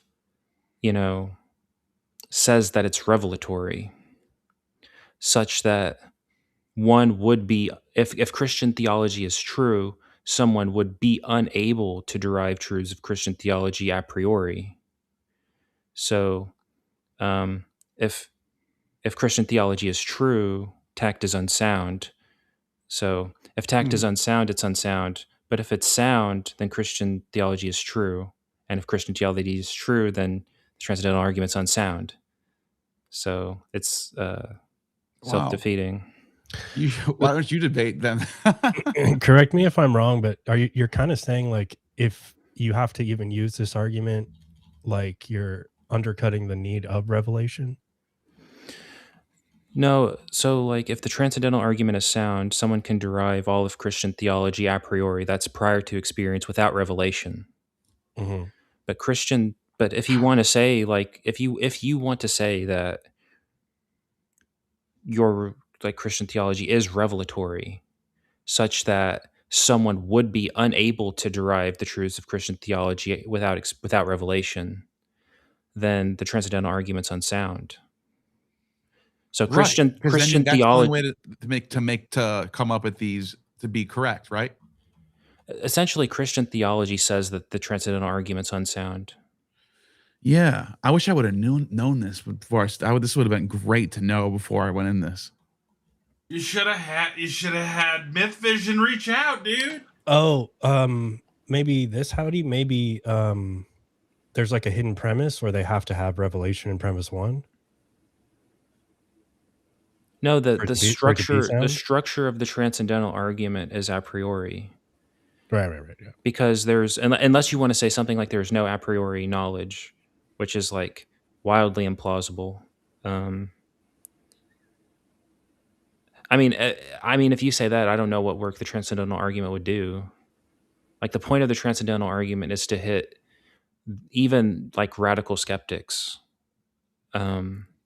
So they want to say something like, even if this is what some people, how they characterize it. Even if everything I had was like a delusion or a dream, or my sense perceptions were not veridical, I would be able to come to the truth of God, which is fine. Like the transcendental argument for God is fine.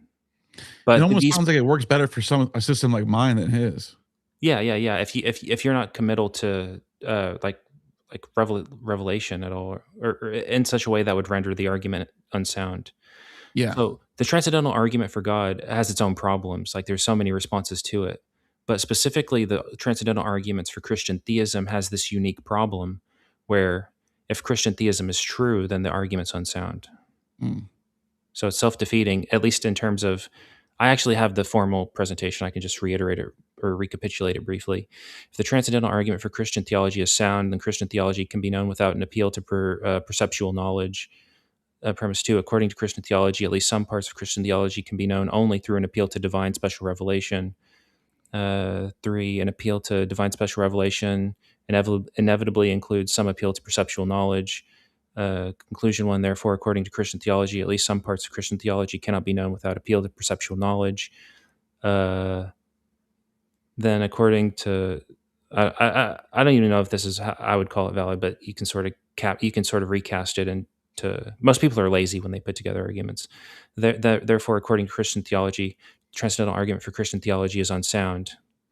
And then finally you get what I'm saying. If the transcendental argument is sound, then Christian theology is true. Therefore, tact is unsound. Because if Christian theology is true, then transcendental argument's unsound. Because they have this, they'll say this themselves, right? I think he said this, and Jim Bob and most people say this. Our epistemology is revelatory, right? Yes, that is Part of their a worldview.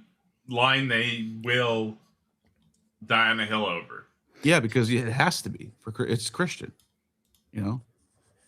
Yeah, so we see that the Van Tillian proponent of the transcendental argument claims both the indispensability of special divine revelation, either the Christian scriptures or divine liturgy or whatever, for the understanding of Christian truth, and the sufficiency of transcendental argumentation to demonstrate the truth of Christian theology. This inconsistency, in conjunction with the other grave problems that the transcendental argument faces with respect to Stroud's critique, or even like why accept premise 1, renders the argument can be quite safely called unsuccessful. That's how it's appraised, at least in academic philosophy. No one runs this argument professionally. It's so I can just really briefly, the reason, like, okay, well, why do they use such a bad argument? The reason they use this argumentation is not as an actual argument, rather it's a rhetorical device. They furnish this argument in order to get the role of the inquisitor or the person running the internal critique. Usually what happens, and you've seen this in your debate, right? He starts out just asking you questions. How do you justify X, Y, Z? The goal of the transcendental argumentation is to give them the role of the person running the internal critique, because in the context of disputation, the one asking questions essentially can't lose. Only the person answering questions can make mistakes. It's just a rhetorical trick. Like it's in the context of like a conversation, right? Like you'd rather be the prosecutor than the defendant. That's the role that this plays in popular apologetics in this sphere. Hopefully that elucidates a lot of what's going on here. Yeah. Well, yeah, I mean, they're like either trying to halt the other person's access to even having justification, or they're trying to steer the conversation, like you said, right? Yeah, the goal of it is, the point of this argument is just to get the hat of the prosecution. Yeah, and I even went into this kind of knowing that, like, that their whole goal is to just keep you on the defense, trying to justify and defend. And knowing that even going in, I was like, all right, if this starts happening where he's pressing me, I'm going to try to figure out a way to flip it on him. And it's still hard, even when you know that you're trying to do that. It's still, you get stuck. It's like you're stuck in the mud. And then you have to commit a tu quoque fallacy to get out of it. Well, it's better in formal because usually what happens is people take turns with the inquisitor hat. So in formal context, it's not as useful. It's usually just abusing the conversational norms of like ordinary discourse, like informal conversations. They take it to do what I said earlier. Now, informal, either where people are taking turns, like questioning each other by stipulation, it's not as useful because the point of it is to get the time to question and remove your time to question. Um, but yeah, I mean, there's that's one. I think that's the. I don't know how you Actually, could even in overcome a that formal critique. debate, they'll ask for clarification, additional information. Yeah, there's ways of fudging. Yeah. There's ways of being scrupulous even in those contexts. But yeah, I don't know how they could overcome that objection. And there's other objections too.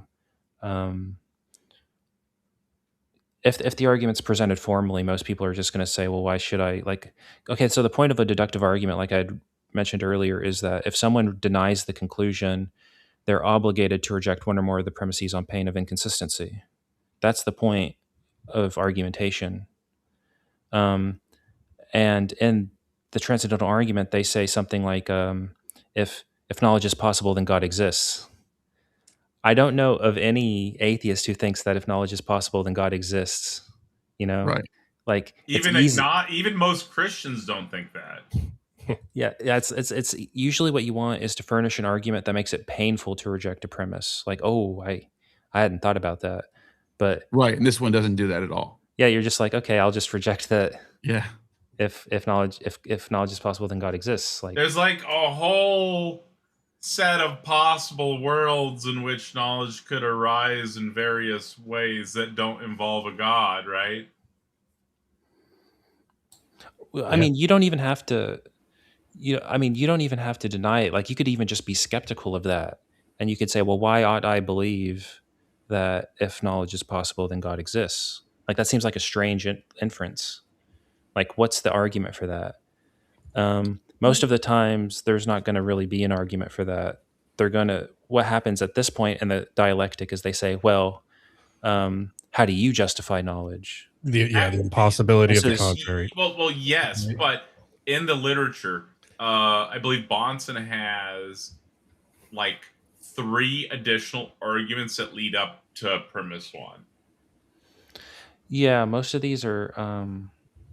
And there's no connection that like it leads into like invalid argumentation, or maybe it's like valid argumentation, but like the conclusion from one of them doesn't link, and so there's just like a broken chain between the argumentation. Because PMARS presented them all to me at one time, and there's just like a broken chain there in between like the second and the third, or the first and the second. I can't remember which one. I got it on video because he had the book in front of him, and he was like reading out the arguments to me. Just real quick, Neil, I've watched the whole debate already, but my recollection is that at one point you made a nod to the idea that maybe even just the structural geometry from the initial state can lead to the regularities that are observed or something like that. I don't know. Yeah, that's what I do. Hell yeah. Yeah, I do have to say, you granted my necessary being when you did that.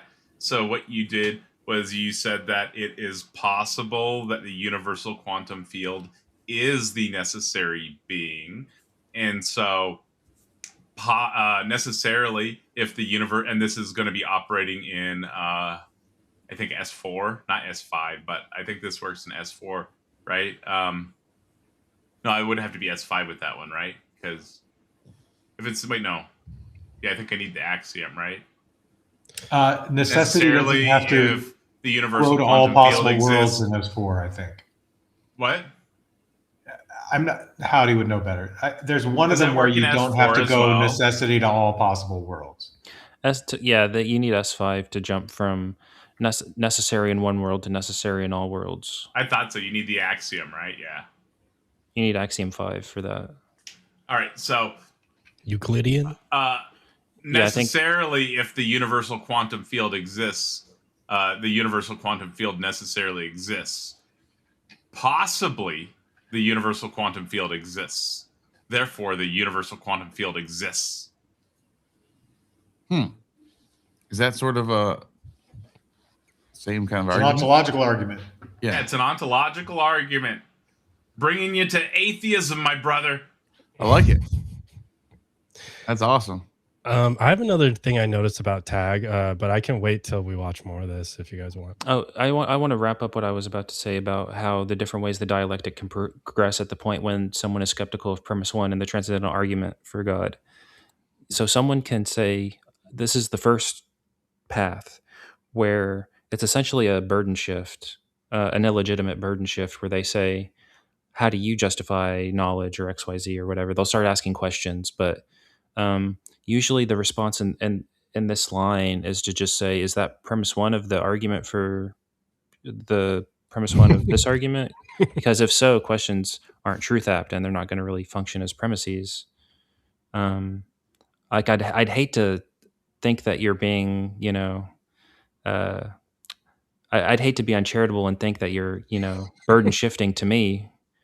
So I would ask you to like put your premises in the form of like declarative sentences or something. But you can be that's way of like being rude about it. But the other line, like you could say that okay. What's the second line? Another line I should say is they can furnish an argument in support of premise one, an alleged argument in support of premise one. Okay, but here the same problem bites again. Every argument that they're going to supply in support of premise one is going to have where you're forced to reject the conclusion, so you have to reject one of the premises. But all of these arguments they're going to furnish are just going to have premises that are easy for the skeptic to be skeptical of, or for someone to reject. They're going to be something like, well, if truth is possible, then God exists. Like, I would reject that too, or I'd at least be skeptical of that too. And then there's no They pain. also use transcendentals in a really confusing way in regards, because they would call those transcendentals that they're appealing to for that argument, or that style of argumentation. Yeah, the problem with when they go down the road of furnishing argumentation, it's just that it's not painful whatsoever to be skeptical or reject premises and the additional arguments, and so you can just keep rejecting premises. That'll end it usually. Or someone might say, well, you can always reject premises, which is true. Like one philosopher's modus ponens is another's modus tollens. Like you can just keep rejecting premises, like, and do like a Morian shift. But I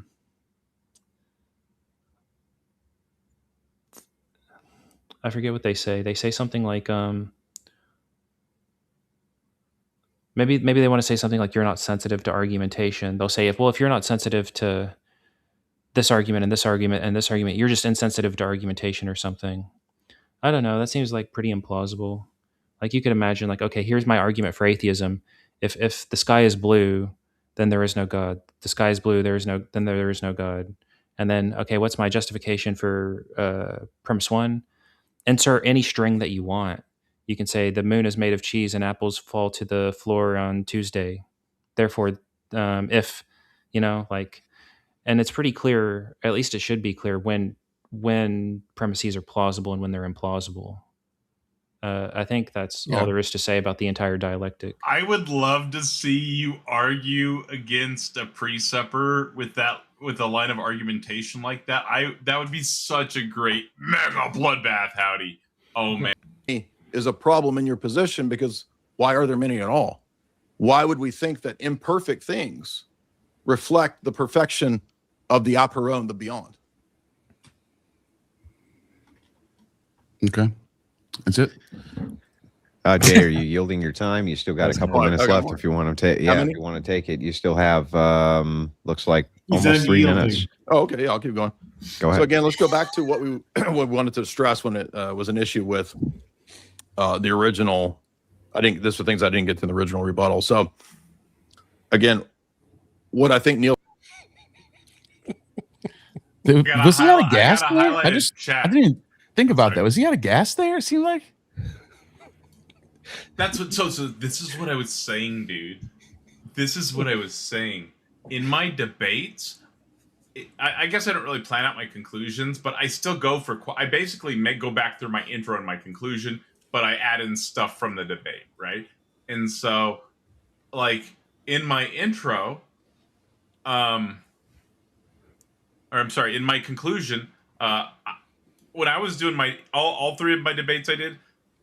I mean, don't get me wrong, I do a ton of informal debates, like one-on-ones and calls and stuff, right? But like actual like setup debates, I've had 3. In my conclusion, I had no free time. Basically, I think I might have gave up like a minute or something. But he said minutes. Yeah. Right. You got to have something written out. You're going back through your introduction, right? I just want to say for debates like this, and this, I'm not sure where you finished on that, so this may apply to you too, but I think it's important to maximize the time in the introduction and the conclusion with persuasive points. You want to be persuasive in your introduction and your conclusion. You want to use up as much of that time as you can, because that's your time to talk uninterrupted and make good points. Stopping talking during that time or giving up that time, in my opinion, is not a good move. Because that you could use more uninterrupted time to make better uninterrupted points, present another argument, whatever. Use it for anything to build your case.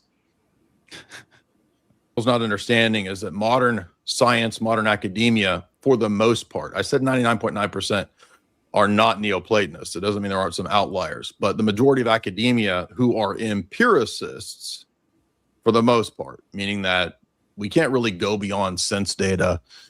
You've got 2 different conflicting situations in your worldview, Neil. On the one hand, you want this mystical theology that's gradations of reality from the one. And then you've got this other.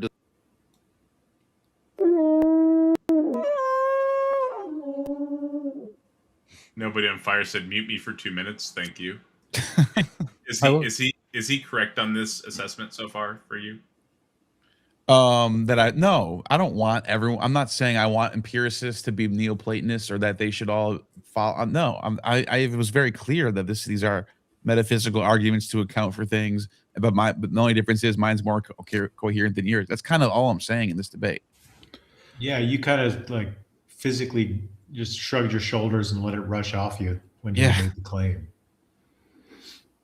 I will say Jay's, I don't know what this is, the first or second rebuttal. It is getting a little repetitive. Like I like vaguely recall the similar things being said, like more than three or four times. Yeah. So maybe he is running out of steam. I will say that I think maybe the way that you phrased what you were saying is like liable or susceptible to critique. I think maybe like a clearer way of stating, you could say something like Neoplatonists are more sensitive to evidence or something like yeah, that was a fair point that he made. When I'm using the term empiricist, that's more of like a school of thought, right? Yeah, I mean, there's like 5 different analyses of empiricism. The most modern one is like this attitude of emphasis on posterior. So the main distinction is of like recently, when I say recently, like few hundred years, is a priori and a posteriori. So a lot of the ways the analysis of empiricism has something to do with either a posteriori or a posteriori a priori, which is just knowledge prior to experience and knowledge after experience. And empiricists, maybe I think Kurt made this point, maybe it's not this bifurcation between one or the other. Maybe there's just this line, right? And maybe you want to be more towards incorporating posterior experience to informing your beliefs and maybe you want to say something like his revelatory whatever has problems with that or something. Yeah, no, that's a fair point.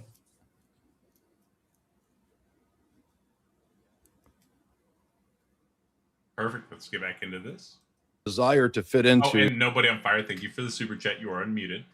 Modern academia and be scientific. Well, modern scientific empiricism or positivism or whatever you want to call it has nothing to do and would totally reject all of your first presentation. Now, maybe you've got some way you think you can reconcile it, but I'm just curious, like, how are you going to get from empirical sense data, because you said that's what you want to be, rooted in and grounded in and do science.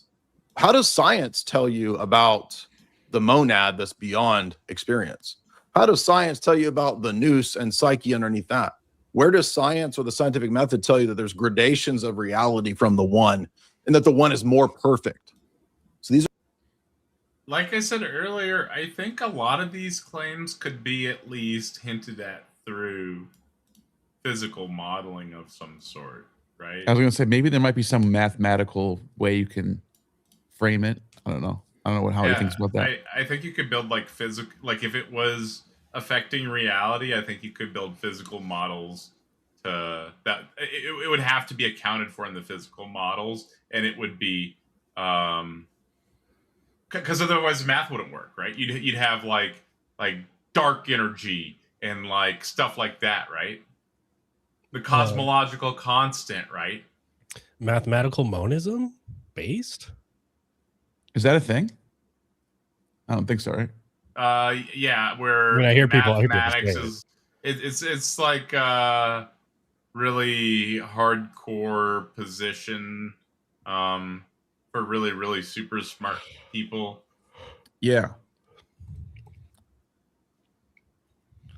Actually, that's another thing I don't you guys totally pointed out. understand I it. think Howdy pointed out a criticism of me yesterday about Platonists today who aren't really into the monad, into the nous, but they're all more mathematical Platonists. That's something I don't think I was very clear on. I was kind of trying to claim them as Platonists, maybe too much. Maybe I shouldn't have done that. Yeah. Well, so there a lot of philosophy is like terminological disputes. Maybe like there's not a fact of the matter about like what Platonism is. Like language is sort of this like game of stipulation. Like you could always say, well, what I mean by X is, and then you furnish your analysis. But yeah, Do you I think think it's dangerous to play the clip? which one? What does valid mean?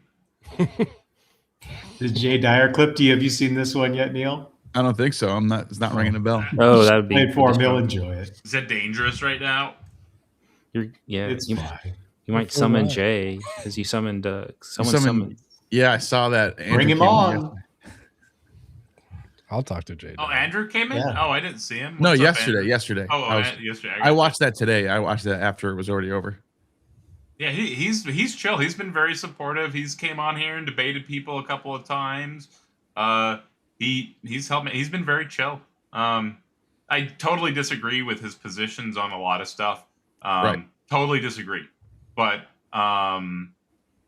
as like a channel host, business person, and You got to be. he's very respectable, right? Yeah. And we would never have debates if we couldn't stay civil with people like that, you know? Absolutely. And I think discussion is very, very, very important, especially right now. And just shutting people down builds echo chambers, whereas sharing ideas, maybe some people get convinced on, but I think the better ideas are going to win out. I think more people are going to be convinced like good ideas than not. You know? Yeah. What's funny is Plato would disagree with that. Yes, he would. What do you guys think? I want to see the Jay Dyer clip. I'm kind of Yeah, you sort trying of to left us remember. hanging.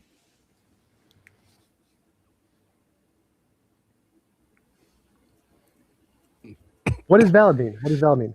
Z is the necessary condition What does of valid mean? A. Okay, what does Therefore, valid- Z means it's sound. It means it's a sound argument. What does valid mean? What does valid mean? Z is the necessary condition What does of valid mean? A. Okay, what does Therefore, valid? Z means it's sound. It means it's a sound argument. I actually did see this debate. I forgot about that. This is the one where he was like, he basically was like, yeah, my argument's circular. So what? Yeah. Right? Something like that. Suck on it. It's Yeah. circular. I remember that now. Is the necessary condition What does of valid mean? A, Hey, what does therefore valid? Z. It means it's sound. It means it's a sound. By the way- tacos. All right, so do you understand the issue I like there? I like the left right left combo there, tacos. So you understand the issue there, right? Yeah, it's like it's kind of coming up with a very. It's the prepositions are fine, but they don't. It does. It's kind of absurd. Is that what it is? So valid is the argument structure, right? So that's what that's Right, what valid, was that's what I talking meant, about, right? And then soundness is true. So valid means it's truth preserving. Sound means it's true premises and it's truth preserving, right? So the truth gets pulled to the conclusion, right? And so Jay there said that a valid argument is sound. So he's saying that a valid argument is both true and pulls the truth to the conclusion, right? Whereas a valid argument was presented at PMARS, because this is the position most pre-suppers hold on validity and soundness for some reason, and it's super niche and malformed and misunderstood. That they're just confused, but so many of them hold it for some reason. Yep. Also, when just the last thing So we're talking that about. just so you know, if you're listening, Jay, I don't know if you said that. I don't watch a ton of your content. I've seen a couple of your video or movie reviews, and they were funny, but I don't watch a ton of your content. It's a little conspiracy minded for me. At least Jim Bob debates evolution and stuff, right? At least that's enjoyable. But We've got to understand. Got to hear some kind of reason as to why we ought to believe this mystical. why should somebody believe your worldview, Gnostic Informant, Neil? First of all, I'm looking up the correct way to pronounce plethon. I was right. It is plethon. So it's not plethon. I don't know what he's talking about. I'm looking up the correct anglicized. It says plethon. So I said it right. But second of all, as I pointed out, and I think I responded to this, I said, I'm making a metaphysical argument that accounts for things. That's coherent. That's what I said. I think he just, I'm like you said, it's a mirror thing. Trying to prove it, you were trying to provide a coherent, Trying to provide a more coherent metaphysical argument than his, which is what the debate prompt was. Right. And that makes sense. That makes sense. And that clarifies a question I think Howdy or Kurt had at the start of this today as well. Yeah. I would pronounce it plethon. Plethon, that sounds like the modern Greek way to say it, right? In Greek, you're talking about? Yeah. Yeah, because in modern Greek, eta is e. Sounds like an e. Yeah. But I don't know what. So 1400s Greek, how would that have sounded? I have no idea. But I just looked it up. It says plethon. I'm looking it up right now. Plethon. So I don't think that really matters, though. Yeah, I mean, it doesn't. This is so stupid. Yeah.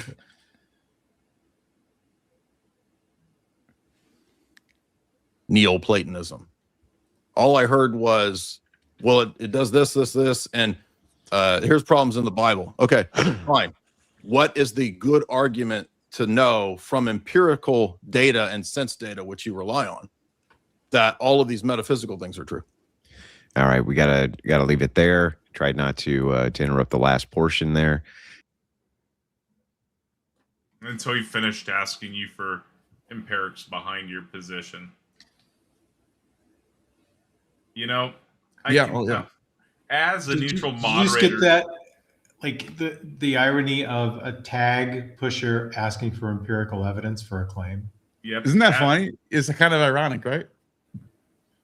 As a neutral moderator who has hosted many debates now and debated many people on panels and listened to probably thousands of hours of people debating on panels or on Discord, probably tens of thousands of hours at this point.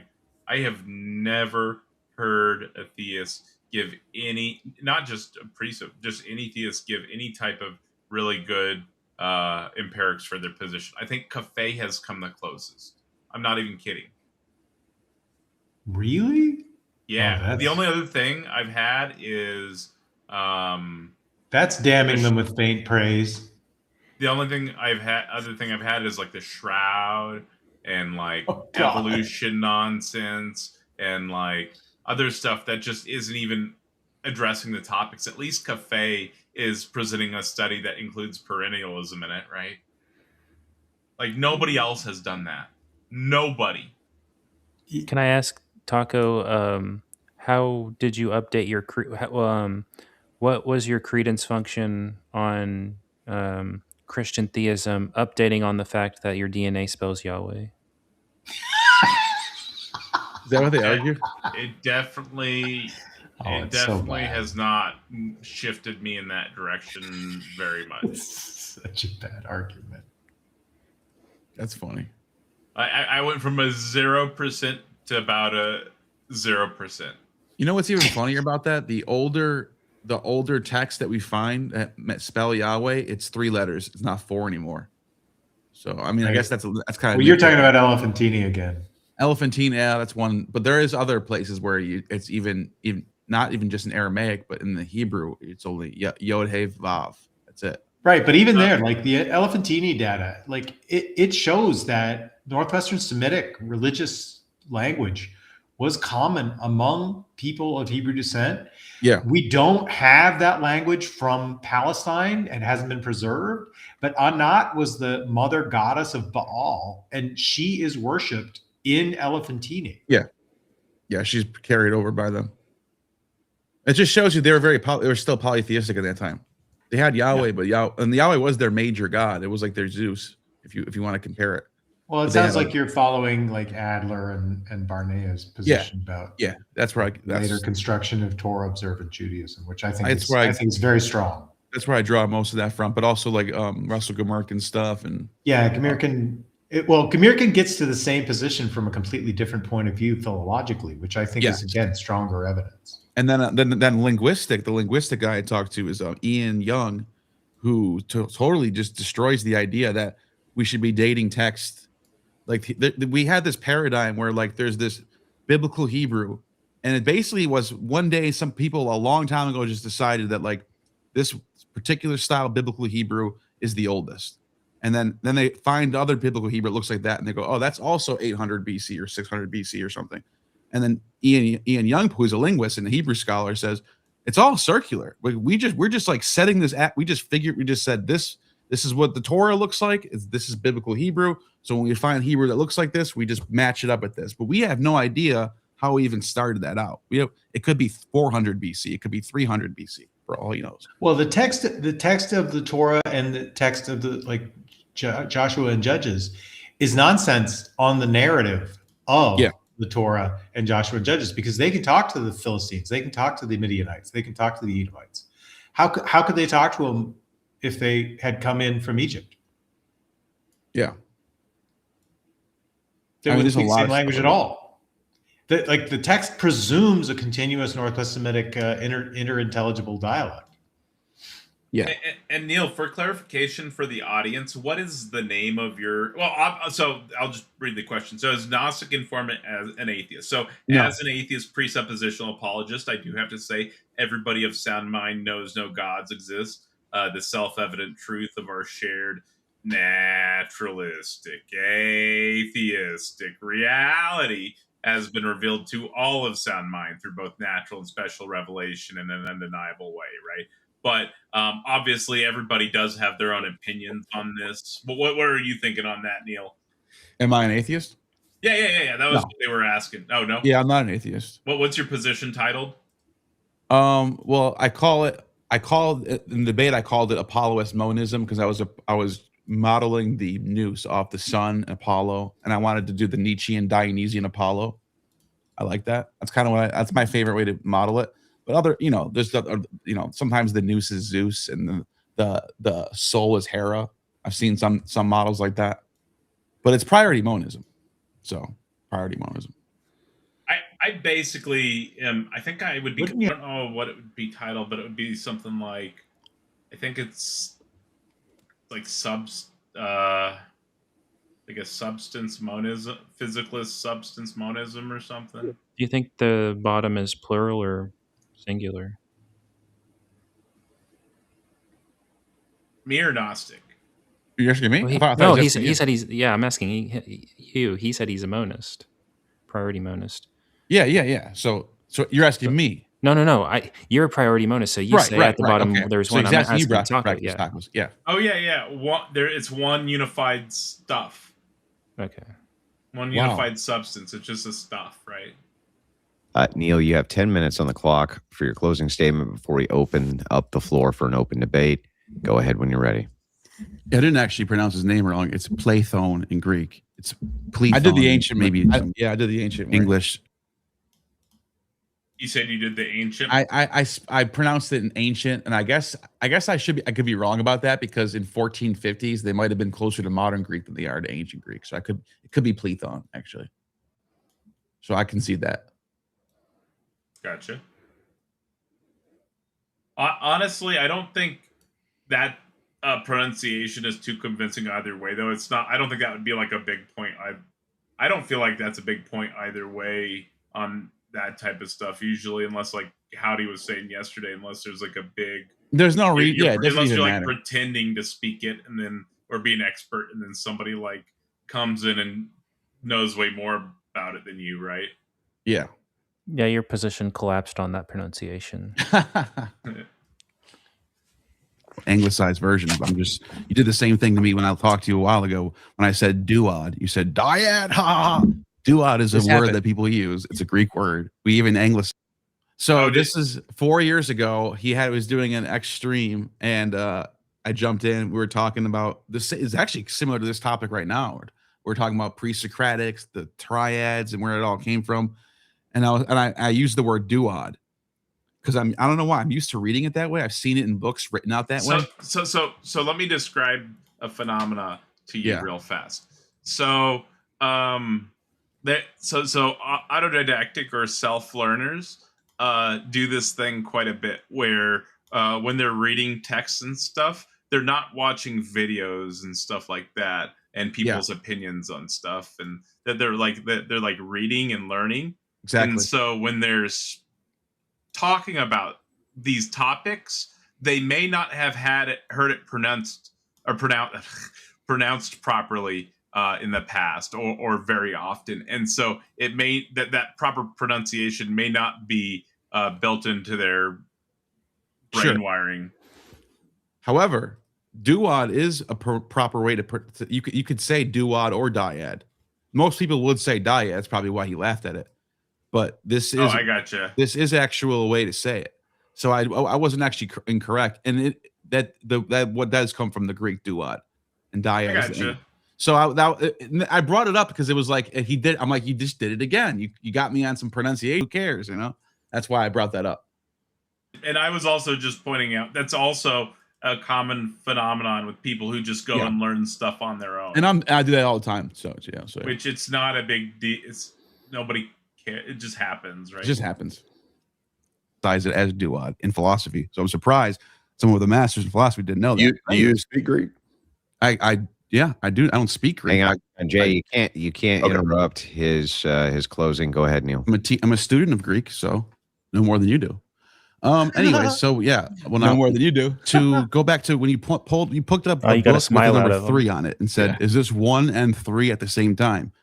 It's one book with the number 3 on it. Doesn't mean anything. You didn't show me anything. You didn't demonstrate that something could be 1 and 3 at the same time. You just picked up a book with a number 3 on it, and that all that is to me is that's a book. That's one book with a number 3 on it. Were any of you convinced by that argument that Jay Dyer presented? Oh, I'm theist now. You didn't know? I didn't tell you. Oh, he got you with the notepad with the 1 or with the 3 on it. Oh wait, that wasn't like a sideways ball sack? No. Oh, I guess I'm not theist. Gotcha. Well, that would have only been oh no, I guess that would have been 3 things technically because you have the notepad. Yeah, that would have been 3 things technically. Yeah, you're right.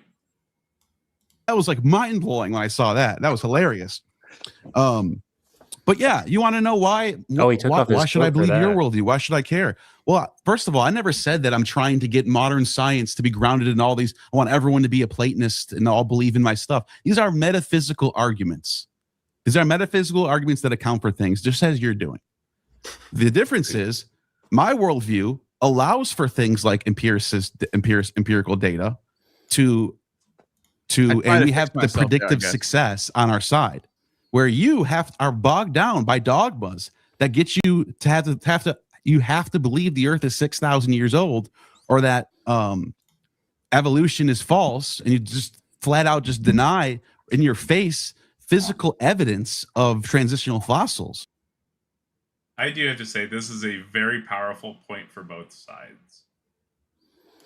Yeah, I think this definitely wins a lot of points with the audience. Like if we're just like doing a contrastive analysis of of who has more rational belief forming dispositions, and one person has to assent to what a lot of people would consider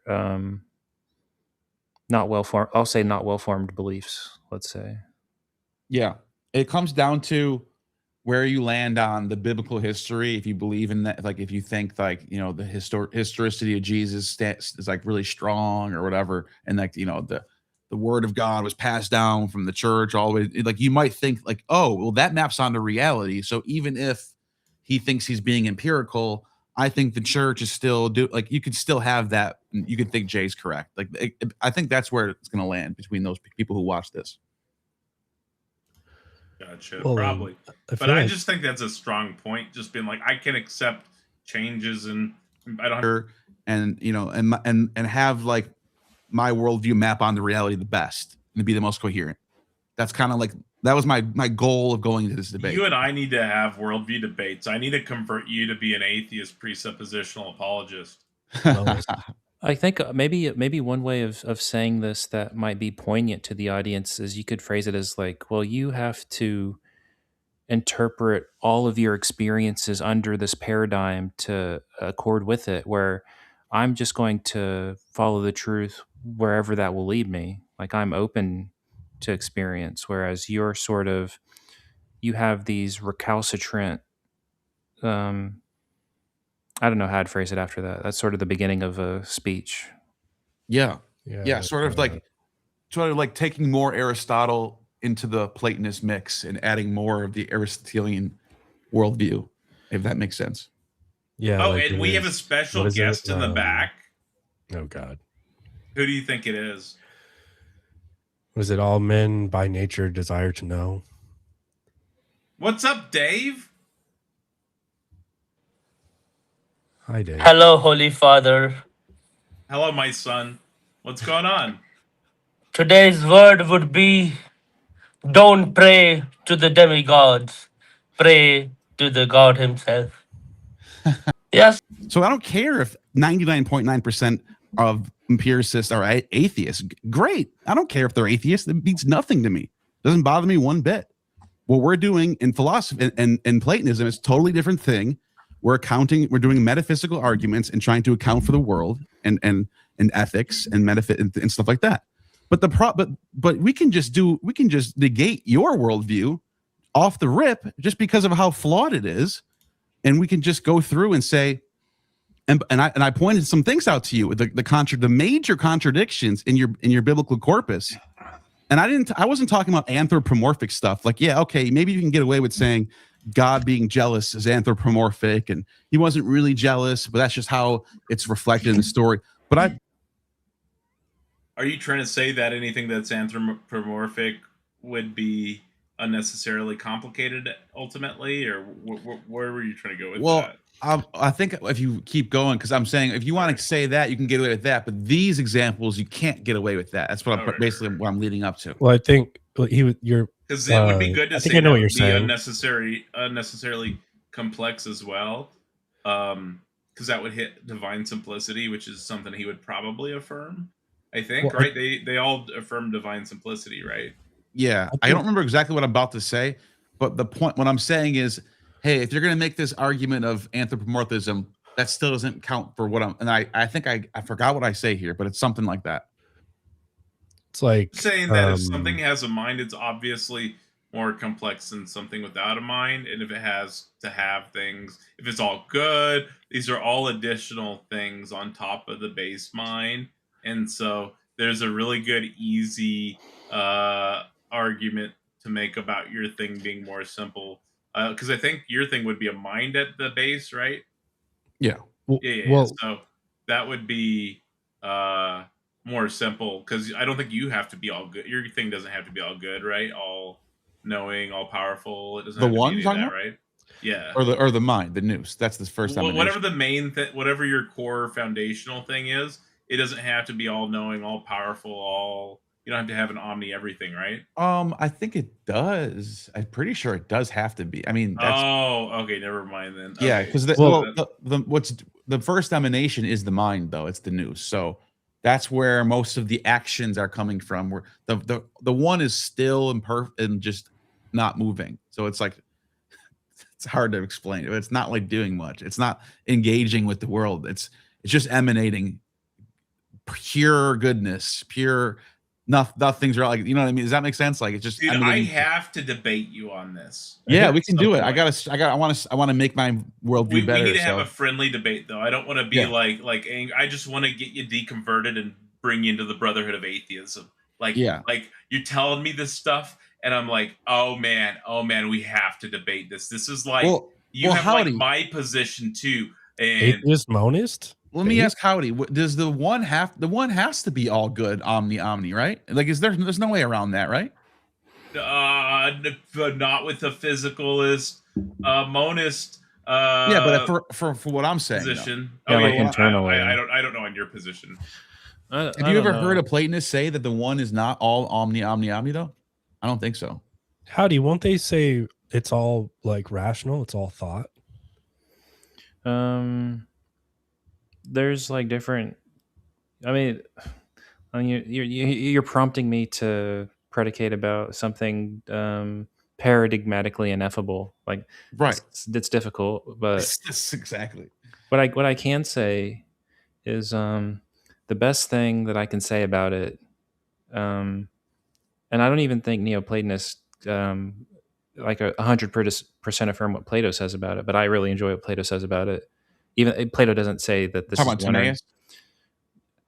No, actually, I'm talking about the myth of the allegory of the cave in the Republic.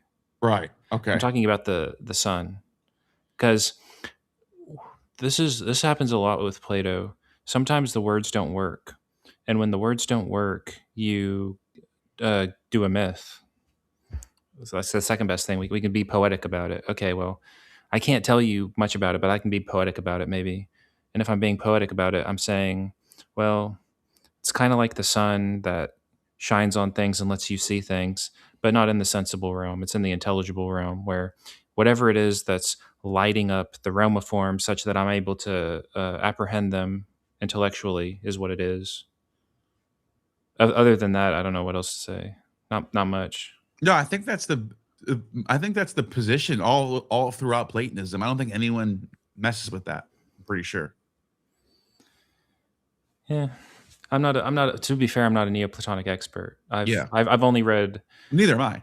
I've read the Ennead and forgot most of it. I thought I did not much of it stuck with me, and then I read a little bit of Iamblichus and a little bit of Plutarch. Other than that, have you read Proclus? No, I need to. Oh my God, you're gonna love that. It's super intense. Super intense. So, did you actually hold this position prior to the debate? Well, it's hard to describe. Like, I'm not saying I don't hold it. Like, I'm not lying and like just trying to win a debate. I'm actually trying to explain. I don't know. I'm fascinated by Platonism. I'm leaning towards it a little bit. I don't consider myself a Platonist really, but I don't know. Does that make sense? Is that like a cop out? What I would say to you is dispense with the myth. The myth is only given. Let me tell you something. What Plato is doing. One of the many things, but Plato is like doing quite a few things with his writings. Some at one level of analysis, he's attempting to supplant Hesiod and Homer with Yeah. a more ideal Athenian, because no one's, the children aren't being taught right because of these myths. That's what he says. Yeah, well, that, and also not very many people are sensitive to them anymore. Sophists are coming in and capturing the vacuum that's in the wake of people being insensitive to the old poets. Right. So that's one level of analysis. About where we were, it was anthropomorphizing God. I was about to say something, because it might be better to hear what I'm about to say first and then come, because he was basically saying, I was basically saying, a rebuttal to him was, oh, you think you can get away with these contradictions because they're just anthropomorphic speech, like God being jealous, and you think it's just anthropomorphic and whatever. But what about this? And I don't even know what I'm about to. I forgot what I said, to be honest. So I'm about to give another example that sort of doesn't get categorized as anthropomorphic, in my opinion, I think. Okay, yeah, go. Yeah, just run it.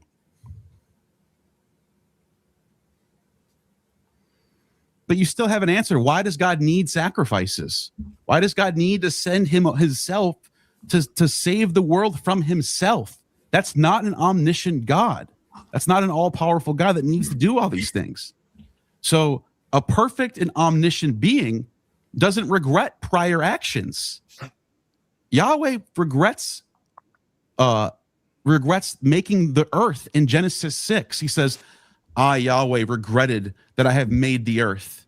So Yahweh can't be a perfect omniscient being. So I'm already more coherent with you. This debate's over at that point. That was kind of being a little bit rhetorical, I guess, by saying debate's over. But that's, I'm picking up. No, that's a good point, though, right? You're like, hey, this guy is all-knowing, all good. You're just pointing out that he jacked up his design somehow when he's like omni everything. Like, how do you do that, right? It doesn't make sense. That's all you were saying there. That's a good point. Yeah, you're just pointing out that, as soon as you set those standards for your deity, you're setting yourself up for the contradiction. Yeah. It might sound a little bit like Reddit tier, whatever, but I think it's in a debate like this, and especially if he's the one saying, I'm going to throw all the classic criticisms of Neoplatonism at you. Well, I'll throw the classic, criticisms of the Bible at you then. We'll have a little back and forth. We'll see who can land the most. Right. On a few times, yeah. Yeah. I don't know. Anyways, let's get back to this. Oh yeah, and Inspiring Philosophy did present 3 invalid arguments. 3 invalid arguments. Well, who am I? Already, even if you don't think that my metaphysical arguments can be proven with whatever, I mean, why should I believe in your monad? Well, I don't have to believe in yours because you're giving me things that I can just cancel out just because of the fallacies. An all perfect being does not need anything. Can't be jealous. Can't not know things. Can't lose battles. In the book of Judges, I have my notes here. Yahweh goes up against the Midianites, and it says that the spirit of Yahweh was with the Judahites, but the Judahites couldn't defeat the Midianites because they had iron chariots. The spirit of God was with the Judahites. This is what it says. How else do you exegete that?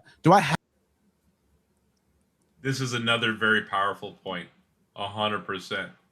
This is something that I hear people use rhetorically all the time. It is a weird passage. Like if you're going to try to map this God onto being all perfect, all omni, and then he's like, well, they had iron chariots, and I don't know. He does explain this away later on, but it's weak in my opinion. I think this is definitely a point to even many of the theist audience viewers. I mean, I know they'd probably try to justify it in their brain with cognitive dissonance or something. But well, in the next chapter, chapter 2 in Judges, it says there's something going on, and then Yahweh goes, you guys didn't listen to me when I told Joshua this. So it's talking about something different. It's not talking about the battle of it's like, so they go, oh, because they didn't listen to him, Yahweh didn't give him full protection. Oh, that's justification for that. Yeah. Then. I got you. Yeah. It's always weird, convoluted justification. But it's never doesn't explain why the text says the spirit of Yahweh was with them, but they lost. It's like, why would it even say that then? I don't know. I'm just trying to be. No, good I'm faith with here. you. I think it's a great point. Like I said, I think rhetorically it's a point for most of the viewers. It's a very, very strong point. And although, like, Jay probably had some. I am probably biased, though, when I say that, because I'm sure Jay had some points that didn't go across to me that rhetorically would be a point for most of his viewers, right? Oh yeah, his viewers. Oh man, they were going crazy over it. They thought he destroyed me. So a lot of it is subjective. So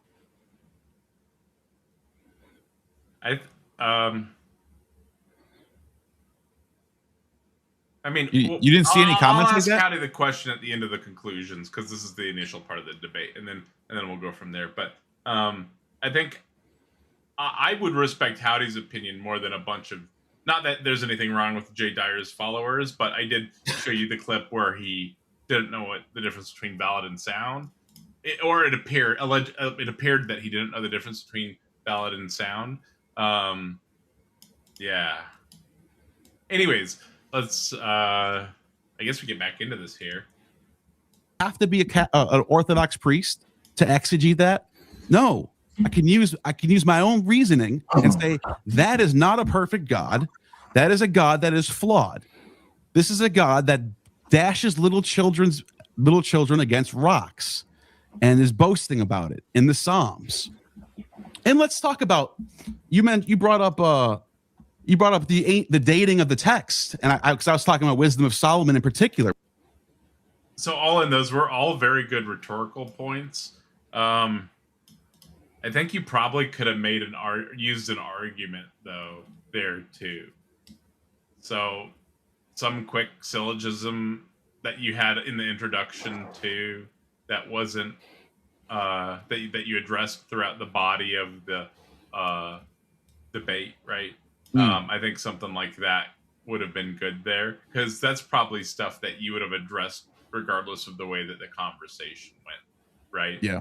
And so you're probably going to go into the omni everything. And if you don't, it's the core context of this debate. You can still hit it, right? Because that's going to be assumed. Because this is a paradigm level debate, right?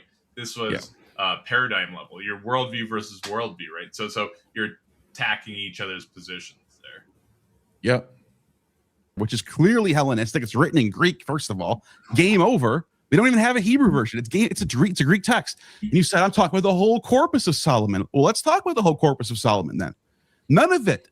There's no evidence for any of it going back before like 400 at the latest. And I can tell you how I know this. When Israel was conquered by the Assyrians in 586 BCE, a bunch of thousands of Jews fled down to Elephantine while all the rest of them went to Babylon in captivity. But they set up a colony called Elephantine, and they set up a temple of Yahweh there. And they call themselves Judaios in Greek, Yehudim in Hebrew. And they wrote Aramaic texts, and we have hundreds of them. So we have a perfect time capsule. From 586 to 400 is when they left and went back to Jerusalem. That's 186 years. So this is after the first temple period. Well, guess what? Anybody have any comments on this portion? What do you find there? You don't find anything about the Torah. There's not a single mention of Abraham, not a single mention of Moses, not a single mention of Jacob, not a single mention of the 12 tribes, not a single mention of Moses, no Noah, no Adam and Eve, nothing, no Torah, nothing. They get a letter in the year 410, I think it is, from Jerusalem. They get a letter sent to them. We had the letter. We found it. We dug it up. And it's telling them for the first time how to do a Passover. We were starting this new thing called Passover. This is in 410 BCE. This new thing called Passover, and we celebrated on Nisan 14. Well, it's every year is on Nisan 14. That's like me telling you to celebrate Christmas on December 25th. It's all you should already know that. So these are the Old Testament that you think goes back to Moses and Solomon. That's nonsense. Prove it. There's not a single piece of evidence for the Exodus anywhere. There's no mention of Moses in any Egyptian sources. I have a comment. I think he's not going to address any of this because, Doesn't. presumably, if he wanted to address it, he'd be taking notes. But as you can see, he seems like busy with other activities. He finds one scholar that he in a book. He doesn't even tell me what book it is. That makes an argument that the wisdom of or that Proverbs goes back to pre-monarchical period. He doesn't even say who it is. And he just goes, I have a scholar here. You have your scholars. Now what do we do? That's what it was. I guess it's not a bad idea, but I don't know. Well, can I just say that whole thing about there's no evidence for the Exodus is really falling out of favor in academia now. By who? Well, by academics. I mean, it's really. Not, I've talked to academics all the time, and no one thinks there's any evidence for the Exodus at all. Oh no, there is quite a bit. In fact, Like the what? position now is that, well, they have evidence of this Semitic population that was living in Egypt. The Hyksos? No. They're called. Look at this scholar named Biatak. All right, this guy found extensive evidence of a large Semitic population living in Egypt. Is this brand new? Actually, it's a brand new discovery from like. It's not brand new. It's not brand new. This is from like the 2000s. I mean, yeah, I don't think this is convincing people. It's not good. It's not making it. What are you talking about? This is basically a consensus. Is that what you're saying? No. I mean, well, no. It's well regarded. Like it's not. You can't just deny it. You can't just throw this. I've never even heard of it. Never even heard of it. Okay, look up this guy. So what does he say? Okay? So just tell me what he says. He's saying that his site was Adel Adaba, all right, in ancient Avaris. Avaris, okay. It's located in the Eastern Nile Delta. Yeah, I've been there. I went to Egypt. Okay, so he found a massive Semitic population there. Homes built in Syro-Palestinian architectural styles. Okay, and he found that it's a long-term settlement. Yeah, so. And so that's like, I mean, we're talking about a long-term. We know that we've always known there's been Semitic populations in Egypt. Yeah, so this is no, but there's also this idea that they actually migrated around that time, led by a certain man. They don't know who that man was. They don't know who that man was. They don't have evidence of Moses. So how do we know? Obviously, they just know. They figured that there was like a leader. Well, I'm not that well acquainted with this guy's work. But I'm just saying. I'll look into it. What's his name? I won't be rude. What's his name? Bietak. Bietak. Yeah, Bietak. Austrian archaeologist. Yeah. It's not responsible at this point. He's talking about the Hyksos. About the Hyksos. I already mentioned them. But yeah, it's not just the Hyksos. It's like the fact that these people all migrated out into Canaan after having lived in Egypt is evidence of basically what we could call the Exodus. You know, it's similar to Avaris was the capital of the Hyksos. So this is the Hyksos. This is well known. This is. Wait, are you saying that if it was only like 30 or 50 people, it would still be the Exodus like in the Bible? No. It was this is actually a lot of people, but these are the rule. These people were ruling Egypt. They weren't the slaves. They weren't like they didn't get kicked out. They were deposed by another ruling family after them. So, and by the way, when the I don't think it's talking about just the Hyksos that ruled. It's talking about a population that was workers. I don't think it's just. I'm looking at his work right now. Hyksos had like a dynasty, right? Like they actually. Yeah, Hyksos was a dynasty. Right. Mm-hmm. And then they became workers. But did they go and Exodus out into Canaan? That's what this guy's talking about. Well, actually, Canaan was still part of Egypt at that time, so they didn't have to exit. They just had to go to another part of Egypt, the colony. Well, I guess. It would have made. I don't know.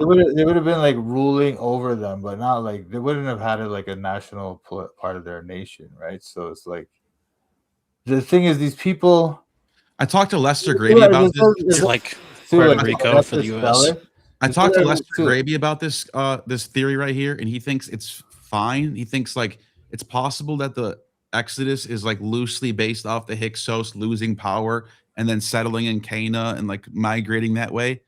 But that the Exodus myth of like Moses and going and like battling against Pharaoh and like all that stuff and the war, like being in Sinai and going up to Mount Sinai, like it's a whole different thing going on. Yeah. Well, I'm not saying there's archaeological evidence of that. What I'm saying though is the idea that the whole Exodus story is just completely mythological. No, I get what you're saying. No, I'm false, actually that's right? actually fair. That's a fair point. And so, and it might be that the thing is that the thing is we're not able to reconstruct everything that happens. So it may be that the Exodus story is true. You know what I'm saying? That's all I'm trying to say. Maybe there's or what about aliens. or you know the Meneptah Stele? Yeah, Meneptah Stele mentions Israel. It mentions Israel. Exactly. It mentions Israel during a time after the Exodus would have happened. Yeah, but living in Canaan already, right? So they're already in Canaan. Right, but that would be a little odd. Well, he talks about destroying Israel, Meneptah, and that's all he says. He doesn't say anything else. But that's all. That's the only time he ever mentions. Only time any Egyptian text mentions Israel is that one little piece. And it's just about them destroying. He's saying that they went there after the period of the Exodus. They were in Canaan already, with some kind of national kind of structure that he destroyed or claims to destroy, right? So that shows that they were present there, Well, the Meneptah just mentions Israel being in Israel, not in Israel, exactly. Nothing to do with Egypt, though. Yeah. Well, yeah, but if you combine that, it doesn't say like these people who used to be part of our country that left, we just destroyed them. Yeah. No, but still, but the fact if you compare that with the other thing I was just telling you about, like with the attack, it's like. No, I think I'm saying it's not stupid. It's not utterly stupid to say. No, Josephus. No, it's not. No, I agree with you. Josephus thinks that the Hyksos are the ancestors of the Israelites. So this is well established. Like, just that scholars don't think the Exodus itself and the story that we get in the Bible, it has really much to do with the Hyksos. Yeah, of course. Like secular scholars are going to cast doubt on the Bible, but what I'm saying is like people try to say that there's no evidence for the Exodus, there's zero evidence for the possibility of it. It's like that's not true. It's like there's archaeological evidence of their presence there in Egypt and their presence in Canaan at that time. So the possibility exists, right? It's just that you're basically saying people say that if we don't have like a piece of archaeological evidence of a man named Moses or something like that, therefore there's no evidence of the Exodus. Well, that doesn't add up, No, that's a no, that's ridiculous. You're not going to have evidence of every single person. You can't prove it didn't exist. You're right. It's an argument from silence, but you don't have to. If there's no evidence for somebody, then there's no evidence for somebody. But if there's evidence of a migration of Hebrews from Egypt to No, there's not. I don't know if there's a migration evidence. It's just we just know the Hyksos were there. We don't know. We don't have much. So there's these. What type of evidence would you expect from millions of people wandering through the desert? A lot. You'd find lots of stuff in the archaeology. No, not necessarily. Not necessarily. You might not, because they're people that are living in tents. They don't have a lot of they don't build stuff. They're not building buildings. They're not like. They're going to war. They're fighting battles. They don't have chariots. They have. They have their armor is not they're not like that kind of people where even if their armor is made of leather, there should be some evidence from millions of people. What about their bones? Maybe not, man. You don't necessarily find bones about people. Not necessarily, man. They're camping. We found lots of archaeological sites where wars go down. We found lots of stuff. So, I mean, a lot of wars have been vindicated, like the Trojan War. I don't know if I said the Trojan War. Again, those things, those people built cities and they you could find evidence of that, right? But if people are like the Hebrews, right, where they're nomadic, they live in tents, The Hyksos, another thing, the they Hyksos write don't on, worship Yahweh. The Hyksos worship Set. That's their That's major. debatable. That's also debatable too. There's What do you mean? different religious, It's no, there's it's not different debatable. religious expressions in the Hyksos culture, right? Okay, There's but that's different- not debatable. we have the hieroglyphics. Okay, we can yeah. read it. So It the says we Hebrews, worship also, Set. the Hebrews also worship or they had these There's no syncretic- Yahweh. There's no Yahweh there. And the No, what I'm Hyksos. saying to you is they had different religious expressions within their community. We don't know. But that's all not what the the- Bible says, though. The Bible says they worship Yahweh. No. The Bible also talks about how they had false gods among their religious. Along with Yahweh. Well, yeah. So they had false gods. They worshipped false gods. They were punished for that in the Bible. We know that. So when we find evidence of that, it doesn't disprove the Bible. The Bible's telling us that. The Bible's actually. We just don't literally find telling the things that they supposed to do. We only find the things they're not supposed to do. Okay. No, we do. We do find the things they're supposed to do. What are you talking about? We find the Bible. We have evidence of. What do you mean? We have evidence of. We have the Bible. We have evidence that they had a Bible, like a tradition. From where? Where they worship God. Yahweh? The Bible. Where? In Egypt? Oh, in Egypt. Yeah. When are you talking about? I'm not talking about Egypt. I'm talking about just generally, but I'm just. Well, we don't know. We don't have evidence of them being Torah observant until 200 BC, actually. Read Jonathan Adler's Origins of Judaism. And it's one of the. Yeah, we don't have any evidence of the Torah being what are you enforced. talking about? I'm telling you, there's no evidence of Torah being enforced as law of the land in Israel until around 160, 170 BC. What the Hasmonean dynasty. The Hasmonean dynasty is the first ruling dynasty to enforce Torah as law. In fact, we How do have you know that? hold on. In fact, we have the opposite. We have coins being minted with images of gods on them from 400 to 300 BC, all the way up until around 200 BC. What? They're not following Torah. What are you talking about, man? Come on. So Are you Jerusalem joking? is the main city. It's the capital. They had the Bible, dude. Where How do you do you think know? the Bible's from? Where do you think it's from? Where do you think it comes Jerusalem. Jerusalem. from? Nah, man. Where do you think it's from? This is wild. I don't know. It I'm just sounds saying, wild, right? It they sounds shocking, doesn't it? These documents. So Yahweh was part of a pantheon, correct? He was originally, yeah. The oldest. Well, we have Yahweh with his Asherah and Arjrat, Kundali Ajrat. It's called. It's an inscription of Yahweh with Asherah. I can show you what it looks like. That's just as I said, the Bible also describes them as having these cults. Exactly. It's always what they're not supposed to be doing, but not what they're supposed to be doing.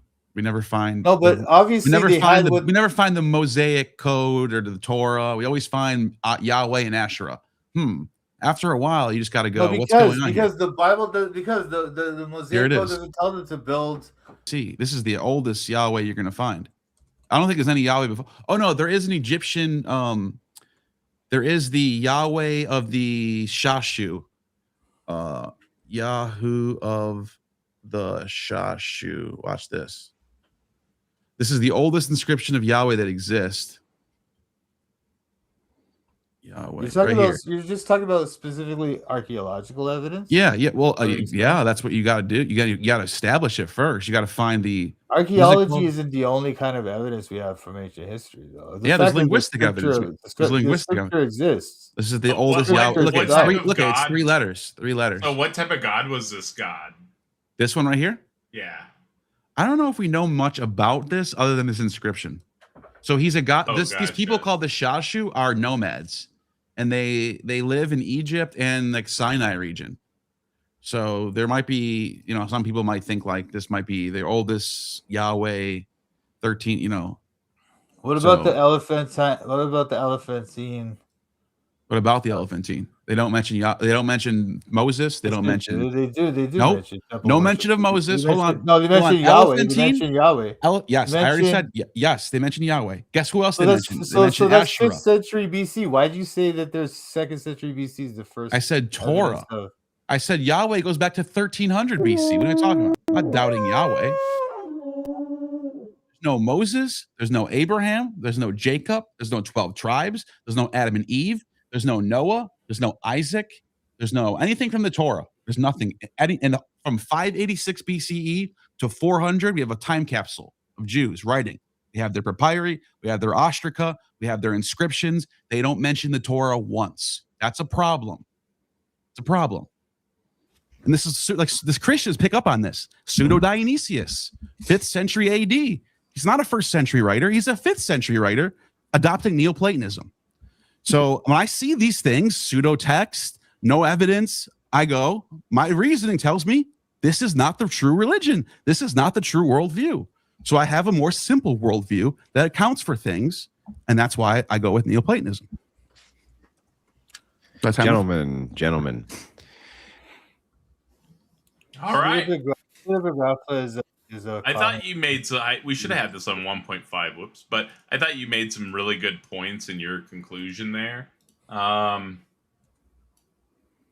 it's I would, with what you told me, I guess you have like less presuppositions because you don't. Is it it's not revelatory, is it? Well, it is in a way because we have that little spark of the one. So we, if we can like assent, and I guess that would be sort of revelatory and like learn things. And so, in what way would it be metaphysically more simple? Well, it's metaphysics more simple because we don't have to have a Bible as an axiom that needs to be true. For one, you don't have any like mythology. Like we don't like Homer has to be right because Homer was divinely inspired. Like so, Homer, we can reject Homer. I'm asking: is it composed of less parts, or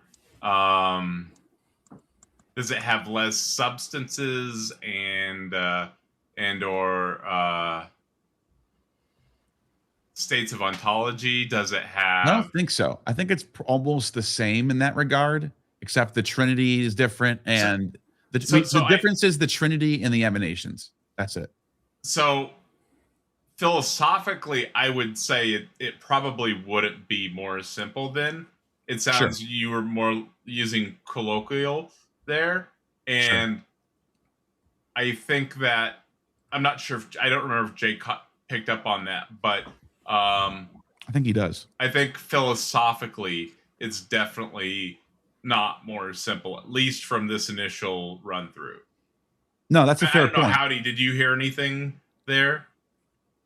I thought it's like a strong finish at the closing. I guess it's like rhetorically effective, although it's kind of unscrupulous because usually during closing you're not supposed to introduce facts not in evidence. Like usually when you hash it, like when you have an opening and then a rebuttal, you're not supposed to introduce new argumentation into your conclusion. That's a bit rude, but I mean, it was pretty like effective rhetorically. I didn't know that. I thought you kind of just keep going. Yeah. I mean, it's not a big deal. Not formally correct. Yeah.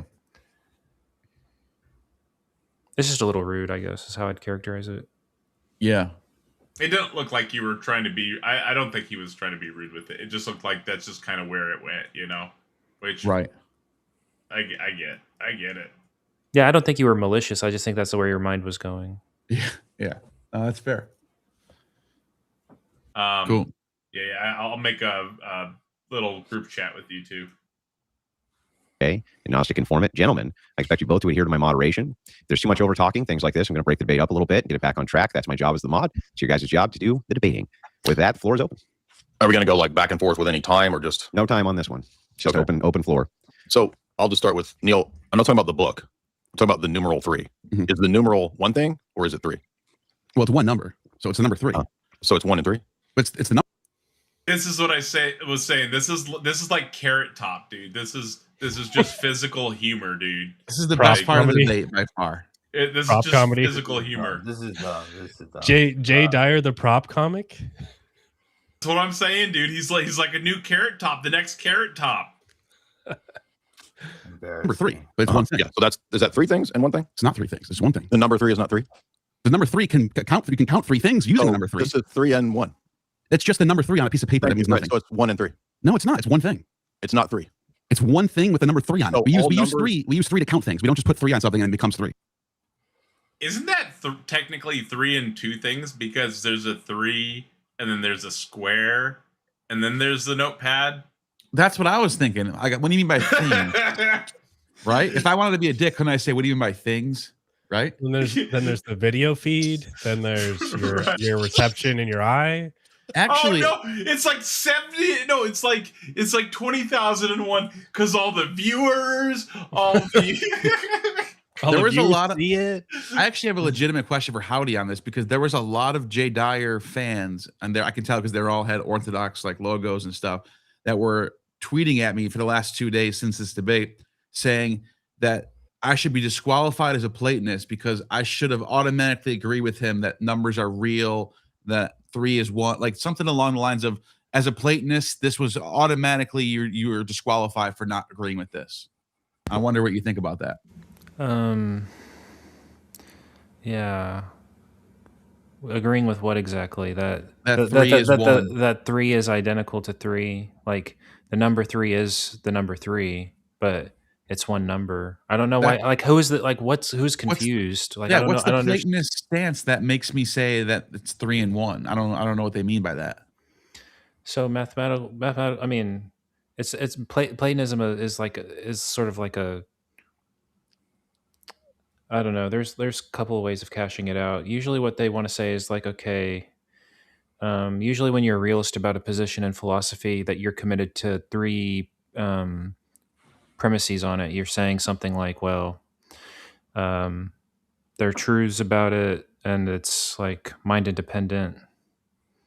There's usually like a semantic thesis, like what you're saying is should be taken literal, and then there's a like ontological thesis. No. There's a lethic thesis that okay, it's true. Like let's say you say that there's a number 3. Okay, that's interpreted literally, and it's true, and the existence of this thing is independent of mind. So if all minds were eliminated, it would still be.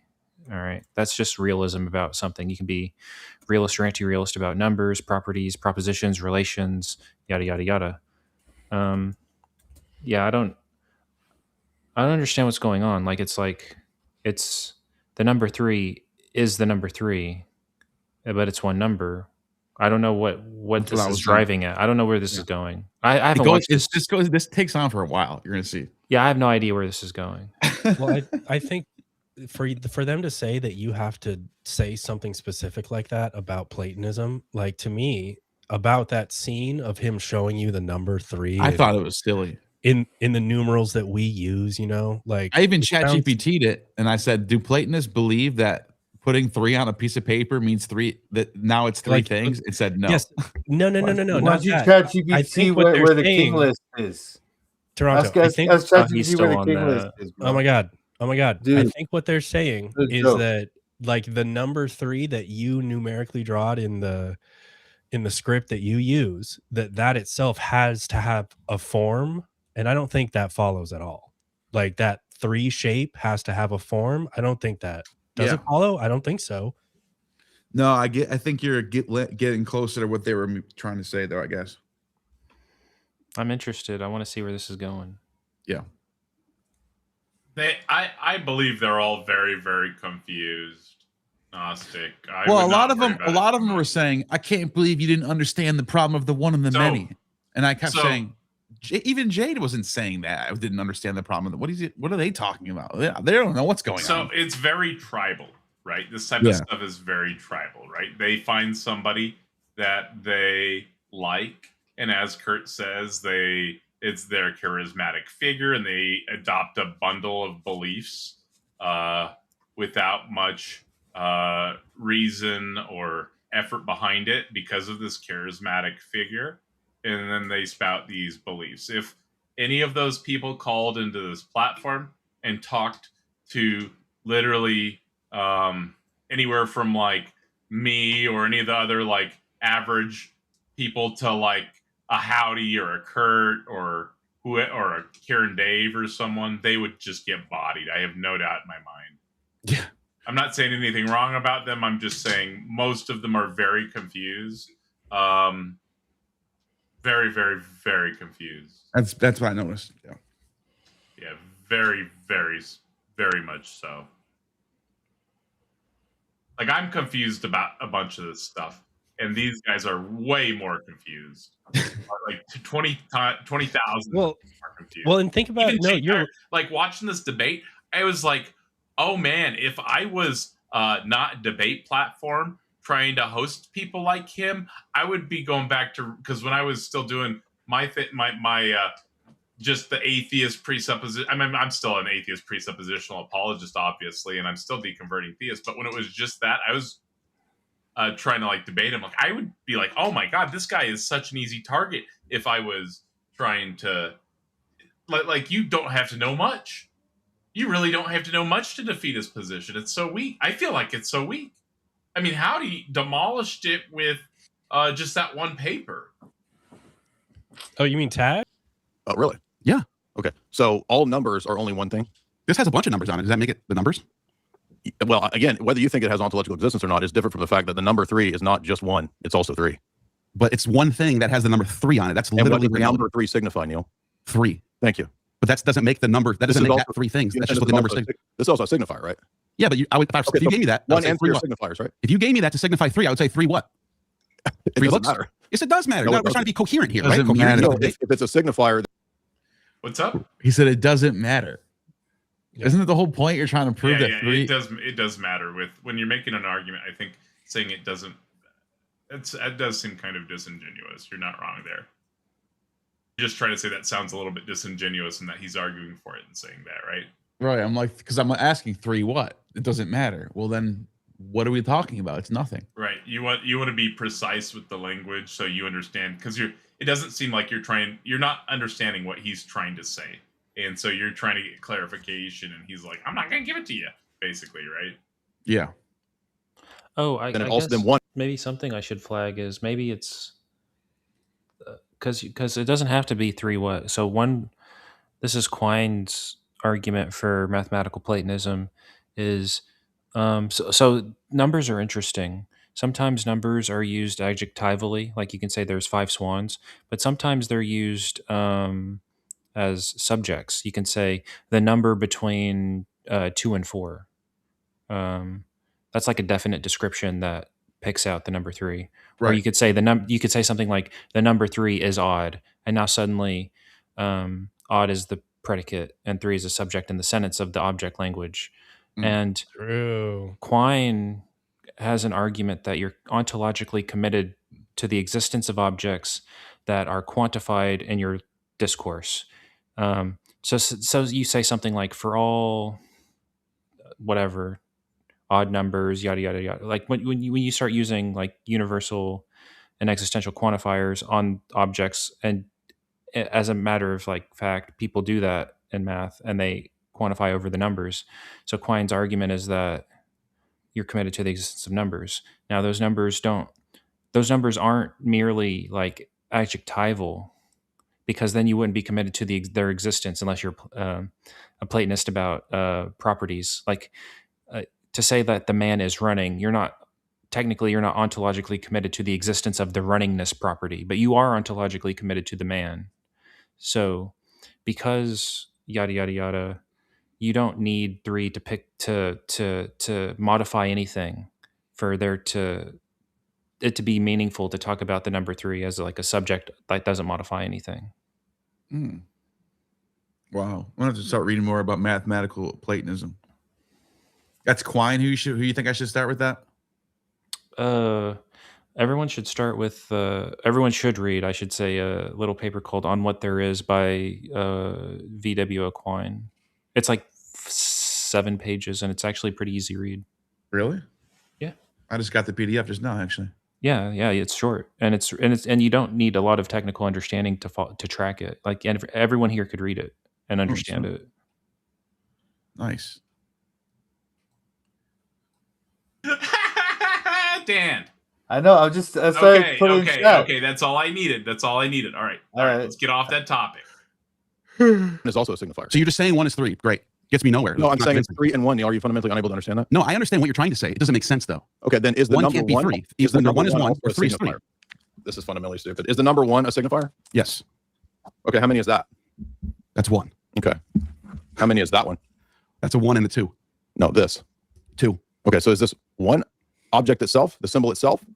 The symbol is 2. Thank you. But Thank that's you. not. But you can't say that this book is now 2 things now. But one is also a symbol. I know, but the book is So still one you already thing. admitted it's a both and. Neil. No, you asked me what the symbol means. That was you slipped that in there at the end. Signifier. They're both. They're Nice signifying try. one. It didn't work. There's one object that's a signifier of 2 things. Right, but you're still holding one thing in your hand. If he's counting the numbers and I think there's a circle on there, that'd be like 4 in 1. Yeah, right. What do we mean by things, or what? What's being counted? I'm getting tired. What's being counted is what I'm asking. Like, what's the number represent? That's all I'm trying to get to. He's just trying to say, what does this mean? Is it 2 things or one? Like, he's being really slippery about it, in my opinion. I'm talking about the numbers, Neil. I know the number means 2. I get that, but Okay, the thing in your isn't- hand is still one Neil, thing. this is fundamentally stupid. The number It is itself, fundamentally the stupid. numeral, You're the right. symbol. It is so fundamentally stupid. Okay, so this, what is this? That's the Roman numeral 2. And what is this? 2. Right. So they both refer to what?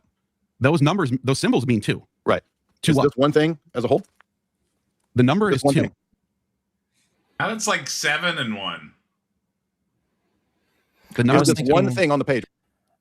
What's up? I was thinking, like in my head, I maybe I can't track what he's driving at, and I was thinking maybe I just don't maybe what he's saying is like, something that like would rationally compel someone who would understand what he's saying, and maybe I'm just insensitive to that because I lack the understanding of it.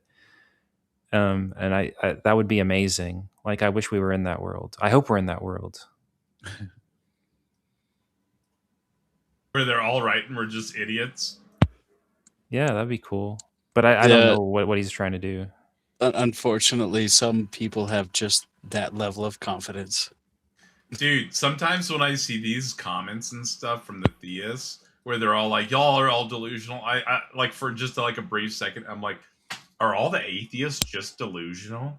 And then, Yeah, and for then a I'm split like, second. no, that's the theists we're talking about. No. Right here. Now you guys are It is one thing on the delusional. page, yes. Thank you. So it's one symbol. in many. You just admitted it. But it's still one thing. Are you fundamentally stupid? You I'm just said asking it's you, also you can say in one many. thing is, you can put a number 2 on my head and say, I'm 2 one things and now. many is the point of this, that something can be singular and also many at the same time. For example, take an object like a book. Neil, is a book, does it have many parts? Yes. Okay, is it also one book? It's one book. Thank you. So it's one and many. So objects can be one and many at the same It's time. still one Answering book. your question. Yes, but that now you have a problem now. You have one entity with 3 parts. How do you make it 3 distinct things? Neil, when it's you still one argue entity? that something can't be one and many at the same time. I can have different parts. I didn't say that. I said one can. Yeah, like I guess this is like trivial examples of like mereological composition. Like I don't know, like what's like. Does Jay seem confused to you? He seems confused to me. Oh, he's just trying to split hairs. I think he thought that I was going to kind of grant this, or like kind of like be easy to get me to say, yeah, 3 can be 1, but I'm trying to stand my ground here. I think you know what I mean? Yeah, this was a good spot to stand your. I don't know why he's going to war over this. He really was. He really was. He clipped this too. He clipped this part. So in like Platonic form, and like you said, all of his people thought he was right. All you can do is appeal to the rational people in the audience. Oh, go ahead. Well, I mean, my question is probably really quick to answer. In like Platonism in general, wouldn't there be like a form of a line? Yeah, there's well, I mean, it depends on who you ask, I guess. If you ask Plato, when he's talking with Parmenides, he's saying, well, sometimes I think only forms are these sorts of things, and other times I think there's a form of literally everything, but I don't know, and I sort of shudder at it. But I mean, it just depends on who you ask. And Socrates saying that when I look at his singular line 1, 2, and 3 on the notepad, I'm just thinking like, isn't that like proving his deriving from like the Platonist forms thing? That's just what mereological composition. If you're saying something like there's one God, the book, and 3 persons, the pages, that's no one's going to object to that. But that's not the Trinity. That's something else. That's like tritheism. Yeah, he was getting actually. I saw like Catholics and Partialism. Protestants commenting on. partialism, yeah. I saw some Catholics and Protestants commenting on some of the threads that calling Jay a heretic, like trolling him for this.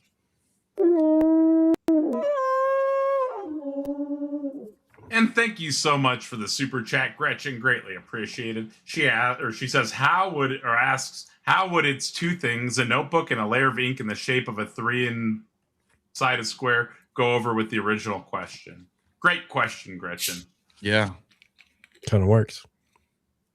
What's funny is you can trivially make one thing a multiplicity even without mereological composition. You could say something like the thing that is to the left of me, and the white thing, and the hard thing, and the controller, and the you can get multiple senses out of the same referent. That's another way of. I mean, there's I don't know where he's going with it, but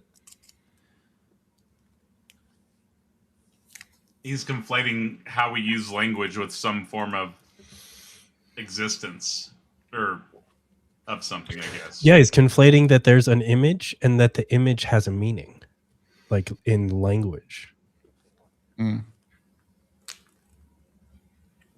Maybe he's doing it like 3 abstract concepts in one physical thing or something. I don't know.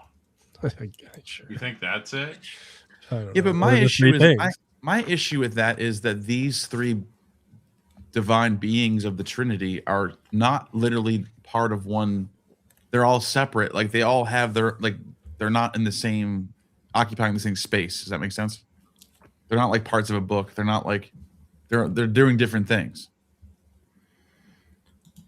So what is calling them one even doing other than that's what I don't know. I guess Emanations is just as goofy though. I don't know. So when you say what is calling them one doing, what are the them? What is the them part? Yeah, it's like the symbol, the square, the notepad, or what are they? Oh, like the 3 people of the Trinity. Oh. Yeah. Like when Jesus is on earth and walking around and talking to people, and the Holy Spirit is like all over the place and giving people good vibes in church or whatever, and then God the Father's up in heaven. They're doing different things. They're in different places. They're occupying different places in space time. How do I know that they're the one? Like, I don't know. I guess the Emanations is just as goofy, but like, why are we calling them? Why is it goofy? It's like there's one God, but it has 3 persons that, especially in our lives, like in the we call it the economic Trinity, like the way they interact with human beings, they have different roles, you know. But as God, they're always one, you know. So what Aquinas would say is our minds can't comprehend the simplicity of God. So when in our minds we perceive him as 3 persons, but he thinks in the beatific vision we'll call him by one name. It's fair. No, that's wickedness. I don't like that. Interesting. Just I can really briefly outline the what the doctrine of the Trinity, what's the desiderata, or what's it an attempt to explain. Totally do that. Yeah. It's just really briefly that there is one God, that God is simple, and I don't want to define that really. Wait, can I? I don't mean to cut you off, but like, why does it have to be one God? Because I know the Platonists don't care about this. Well, the reason, what motivates premise 1, or what motivates the first desiderata of the theory for the Trinity is, just standard exegetical reasons from the text. Trying to account for the Old Testament, right? Yeah, because the Hero Israel, the God is one. Yeah. Right. Yeah. Yeah. So that's why they have this. This is more of a problem for them, if you think about it. They have to account for their scripture to be continuous and logical. No, I actually have to respond. You said they're constrained by the text in a way, but not really, because Philo keeps coming up. Like even like there's no problem. Like it's just the Timaeus, right? There's no problem. The problem is combining multiple things together. Like you can easily get one God. You can easily get simplicity. You can easily get each of the individual desiderata with a theory. The struggle is to get everything that you want out of a theory. So you have unicity, simplicity, and then you need real distinction of the persons. Now, I don't really want to define simplicity, and I don't really want to define distinction just yet. You can just intuitively understand what I mean by it. And the fourth is that each person is substantially God. Now, it's really easy to come up with a theory by jettisoning one of the desiderata. And maybe your question is why? Okay, because you asked why do they desire each of these, and I told you they desire unicity from the Shema. They desire simplicity, I would argue, from Aristotelian perfect being theology, although people might dispute that. The distinction is, I guess, mostly from exegetical reasons, and similar for the fourth. Maybe, I mean, I'm sure I could come up with other reasons why they would want to desire this, but that's briefly the theory. Why do you always call perfect being theology Aristotelian? Because I'm referring to a specific doctrine of divine simplicity.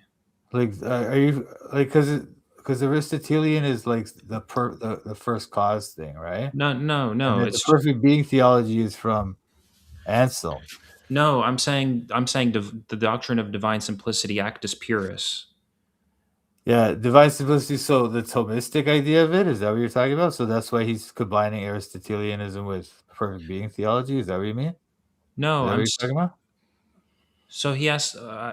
So what I was doing, I was laying out what the doctrine of the Trinity is an attempt to do is to satisfy the desires. It's a theory that satisfies what. Yeah, I get it. Desiderata, I get it. I heard you, man. But what I'm saying to you is, why do you keep saying perfect being theology is Aristotelian? Why do you say that? Because Aristotle is the one who came up with the doctrine of divine simplicity. I would attribute it to him.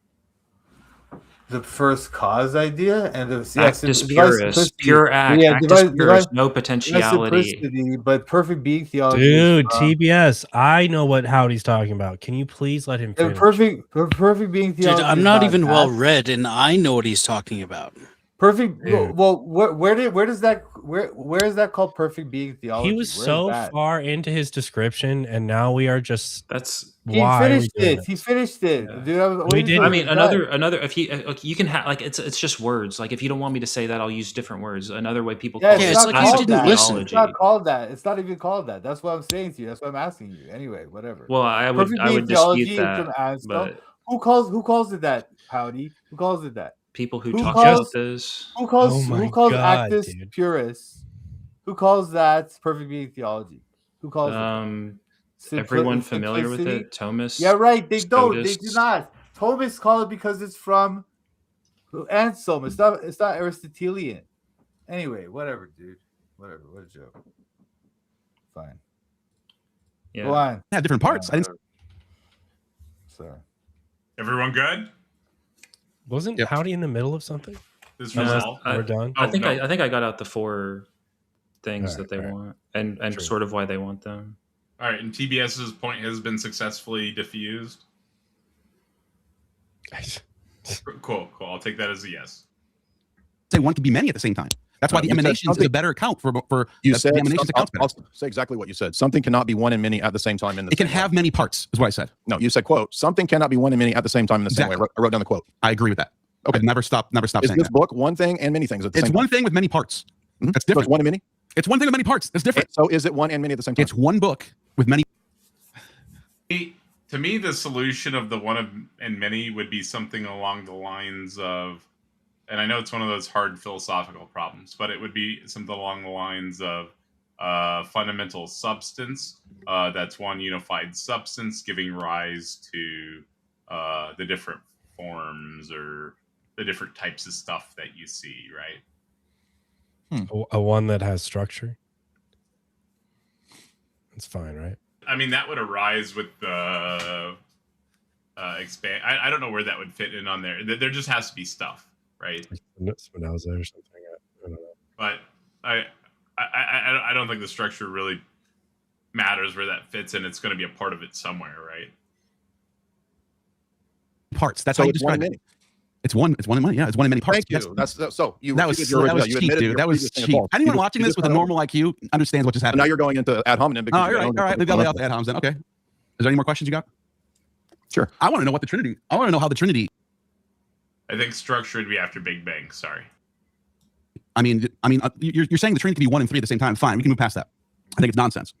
Yeah, but you already admitted the contradiction, so you can think it's nonsense, but you I can't. never admitted the contradiction. I'm talking about Well, parts. you just versus, did. talking about parts versus. You one just versus- contradict yourself like 10 times. Oh, you think I did? You said the you parts want are people many. to think I did. Is You it want one in people many? I called out the theatrical, what I believe to be the theatrical thing right there. You know, That's something I see a lot is that for some reason only their position, and it's not just with preceptors, right? But it's like only their position can account for something. There's a lot of positions that say that, or people that say that as a part of their position. And I always feel like it's pretty weird. All right, anyways, let's get back into this. We got more video, guys. Come on.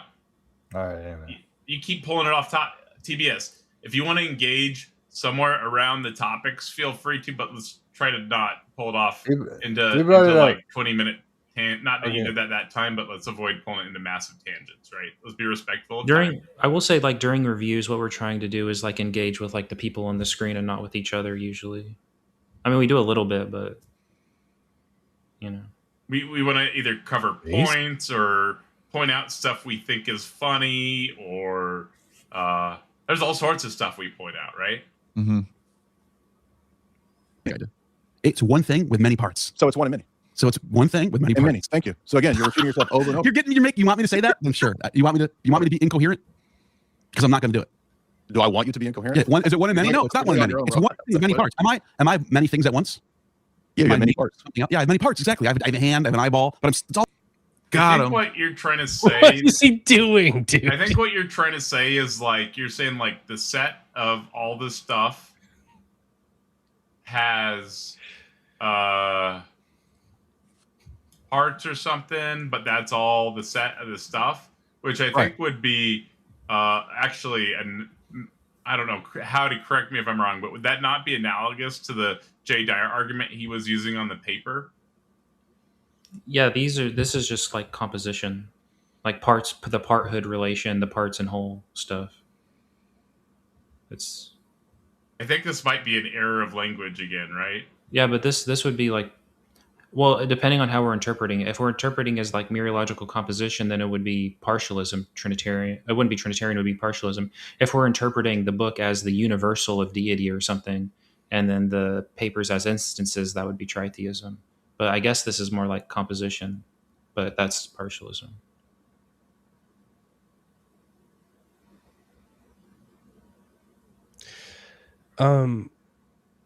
There's also this weird thing going on where he's saying like it's one in the many, and then you're saying, yes, it's one thing that has many parts. And then he's like, no, it's one in the many. But then when you said, am I one and many or something?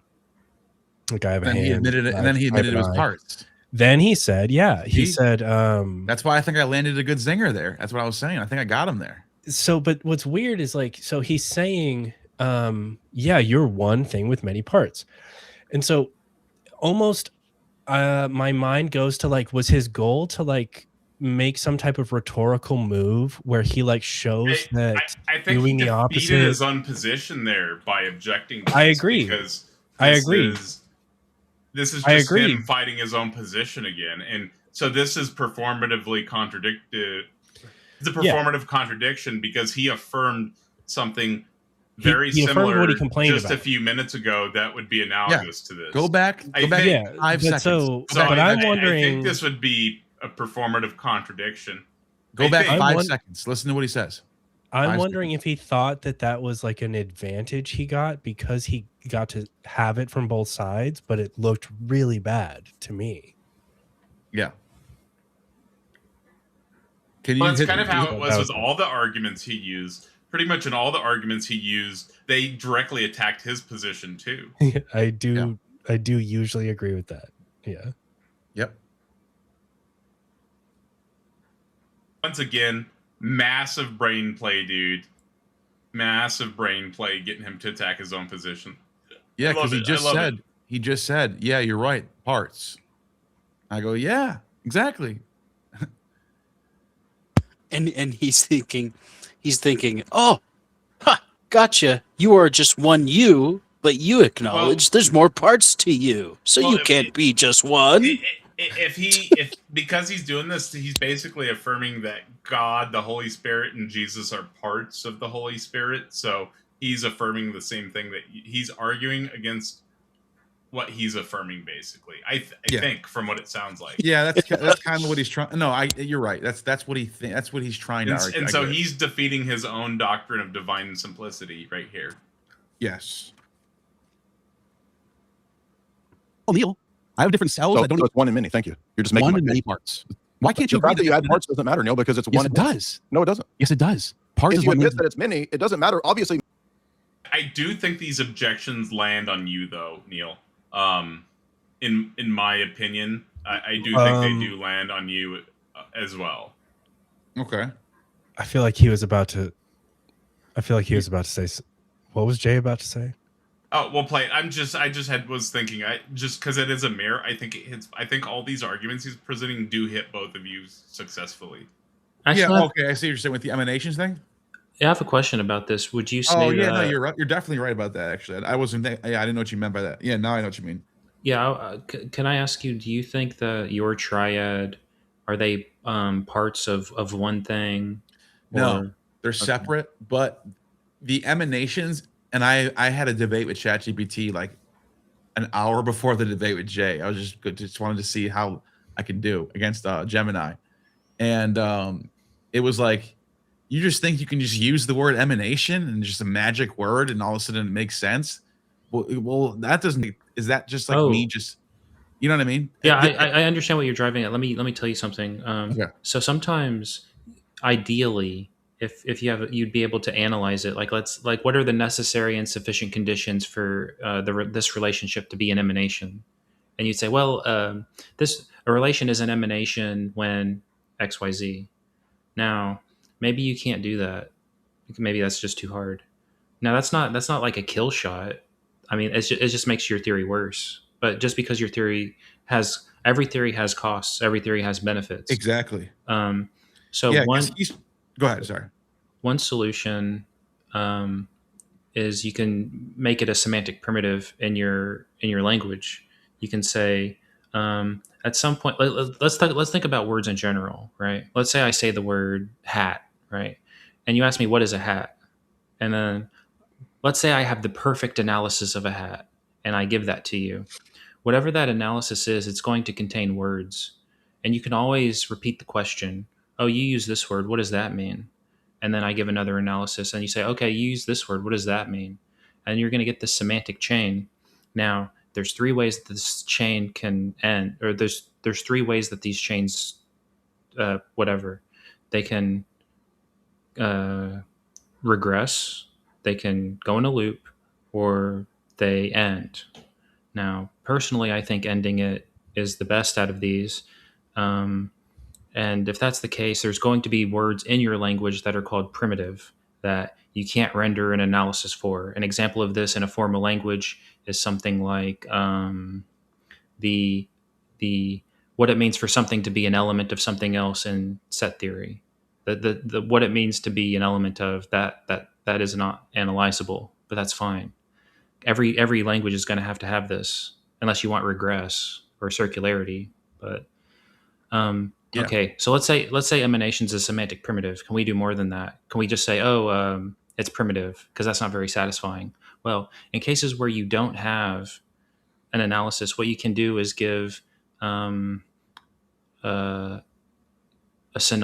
what's called synonymy, or what you can do is give what's called ostensive definition, where you say it's let's say I have some water, and you say what's water, and let's say we're back, and I don't know what H2O, like I don't know anything about water, but I can point to it. I say that's what I mean, or maybe I throw a bottle of water at your head or something. That's water, right?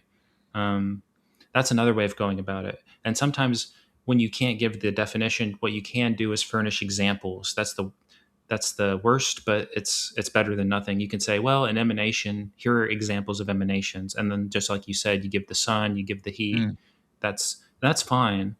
Ideally, you'd want an analysis, but if you can't, so be it. Yeah, you do the best you can to explain it. Yeah. Many would be parts. That's contained in the idea of many. But that's all I'm agreeing to, is that it's one thing still. So it's one and many, regardless of part. Parts is contained in the idea of many. Yeah, but many is the parts. It's not many different things. It's not different things altogether. The parts. I'm convinced you guys were using. I'm convinced this is literally the same thing he was doing. What you're saying is literally the same thing he was doing with the. Yeah, like almost we just traded places. We slipped. It's copy and paste, basically. I'm kind of glad this happened though. Like I'm not the one who really needs to come out of this with defending. Like I don't have a whole thousands of people relying on me to win. You know what I mean? Like this is. No, you're like a historian or mythologist. Yeah, right. Or exactly. Myth? Didn't he just say that? And then can't there be one in many because of the Trinity? But without parts, you know what I mean? Like maybe I'm just being too sensitive. Gnostic Informant's position doesn't resolve the one in the many, and then which completely destroys Jay's position on the one in the many, and also destroys divine simplicity. Jay destroyed Gnostic Informant's position, but he twofold destroyed his own position. I think I'm just confused on the language. So I think this is what I'm seeing. Am I assessing this properly, Howdy? Oh, it's kind of late, so you'd have to recapitulate what you just said. To me, it sounds like Jay Dyer is saying, okay, because of this, Gnostic Informant's position on the one in the many, the way that he's addressing that, it doesn't work, right? Because it's going to be parts. And then, but Jay seems to have affirmed that same interpretation of how all that stuff works when he says the stuff on the paper is 3 in 1, right? In the same way that God is 3 in 1, right? So to me, all of these are going to be analogous. And so if Jay thinks he's defeating Gnostic Informant's position here, I think not only does this defeat his position on the one in the many, but this also defeats his position and the divine simplicity. It's going to defeat the one in the many and divine simplicity, I think. Yeah. Right? Well, once you bring up the notepad, I want to hear Howdy's opinion on this because he is quite smart. Well, right. How am I appraising this line of? Yeah. Okay, so what I think is happening, how I appraise it is, okay, Gnostic Informant sort of alluded to the LPT. Jay Dyer responds by counterexample. Unfortunately, the counterexample is either mereological composition, which is partialism, or it's a universal instantiated 3 times, which is tritheism. And so his solution to the LPT is heterodox. I think that this is fine for Gnostic Informant because I don't think he has the doctrine of the Trinity with his view. Like he doesn't have to affirm simplicity. He doesn't have to affirm. Yeah, they don't have to be one. Oh, gotcha. Okay. So I guess that's why. The point of the emanations is to solve the one in the many, that you can still have a oneness to everything. Everything's separate, but everything's still everything still descends from that one. that make sense? Why is it still one though? Well, it's just the source. It's the But source. what I was saying, Howdy, is Jay Dyer was rejecting that and saying that doesn't solve the one and the many, but that's also a very similar sense in which he uses the Trinity and the piece of paper, the thing on the piece of paper. Yeah. So there's lots of problems in philosophy. What I understand the problem of the one and the many is that there's seemingly unicity in the world. Like Aquinas would say something like apparent to our senses or something. To the unaided senses is the phrase. And there's similar for plurality. So so there's an open question. Let's assume that there's something like I don't know, a grounding relation or a dependency relation between stuff. And the question is, at the bottom, does everything converge on one, or is there at the bottom a plurality? That's the problem. And then people argue back and forth on it. There's other similar related problems. There's like the problem of the one over the many, the problem of the many over the one. There's the problem of the many. I guess. Wow. The problem. I didn't know about all that. Yeah. Well, like part of it, like a really simple example is like there's a chair, but like then there's like the molecules and what do we grant ontology to, right? That's not. What's at the surface doesn't matter too much. It's just where do these change chains end in different spots, or do they end in the same spot? I mean, maybe I'm just not well versed on this, just not well read, but it just kind of seems like it all depends on where we're drawing our lines of start and finish, right? Well, I guess you could start anywhere, and then you just chase the paths and then see where they lead, or maybe make arguments for.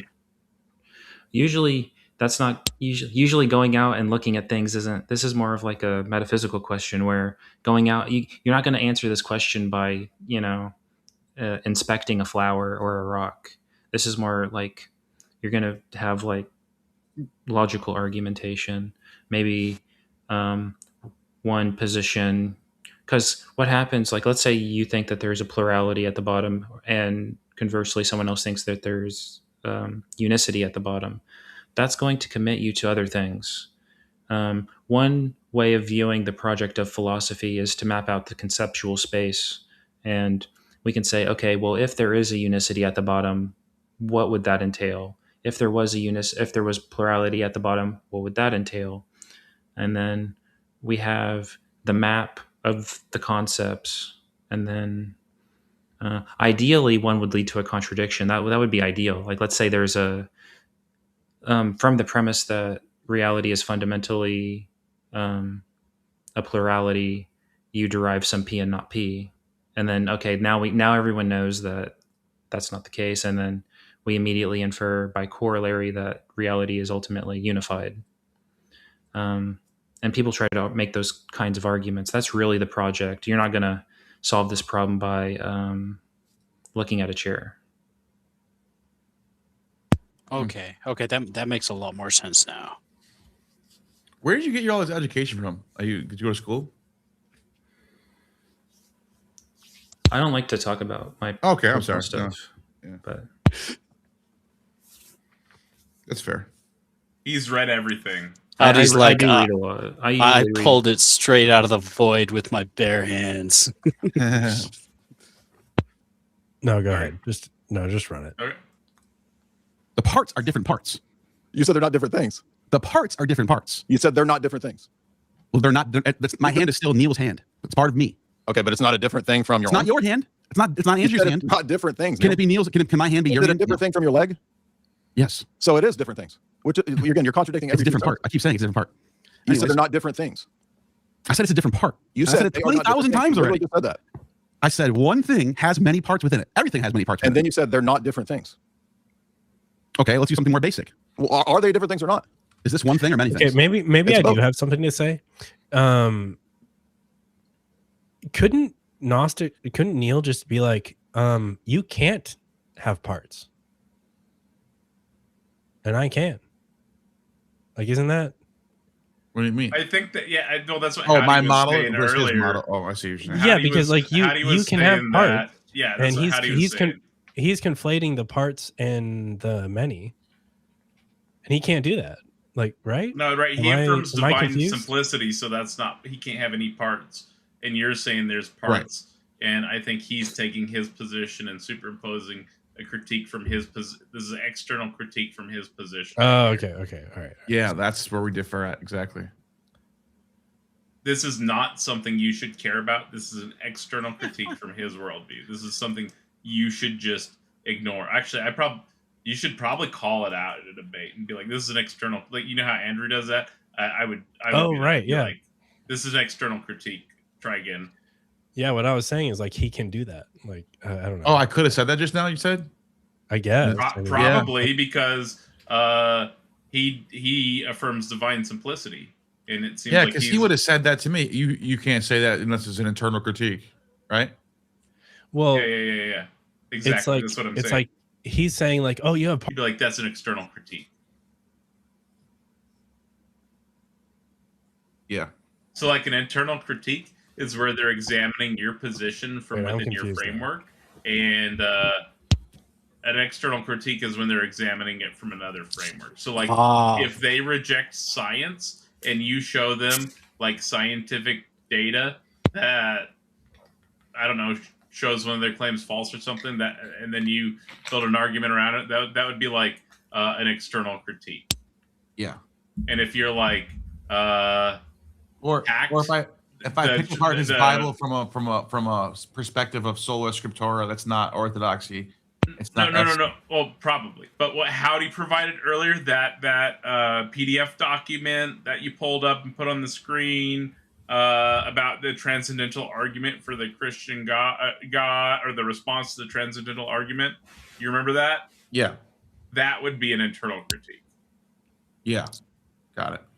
Oh, this would be like when a Christian decides to criticize, say, the Bhagavad Gita or the Quran from the perspective of the Bible, things like that, right? Like if you're kind of, and sometimes external critiques are valid. They're not always like not a good, right? They're not always not useful. Like if somebody says the age of the Earth is 6,000 years old, and you use science to prove it's over 6,000 years old, that's like a valid external critique.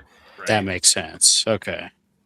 I think I can render maybe a characterization. I don't know if it's an analysis. Maybe it doesn't capture every case, and maybe it excludes some cases. One way of looking at it is when you're making an external critique, you're defining the terms in your argument. So like, let's say you make an argument, premise 1, premise 2, conclusion. And when you're in an external critique, you have the liberty of defining all of the words in that argument. But when you do an internal critique, you're sort of like jumping into their worldview, some people say. And so you give them the deference. Whatever they say goes, right? It's their world.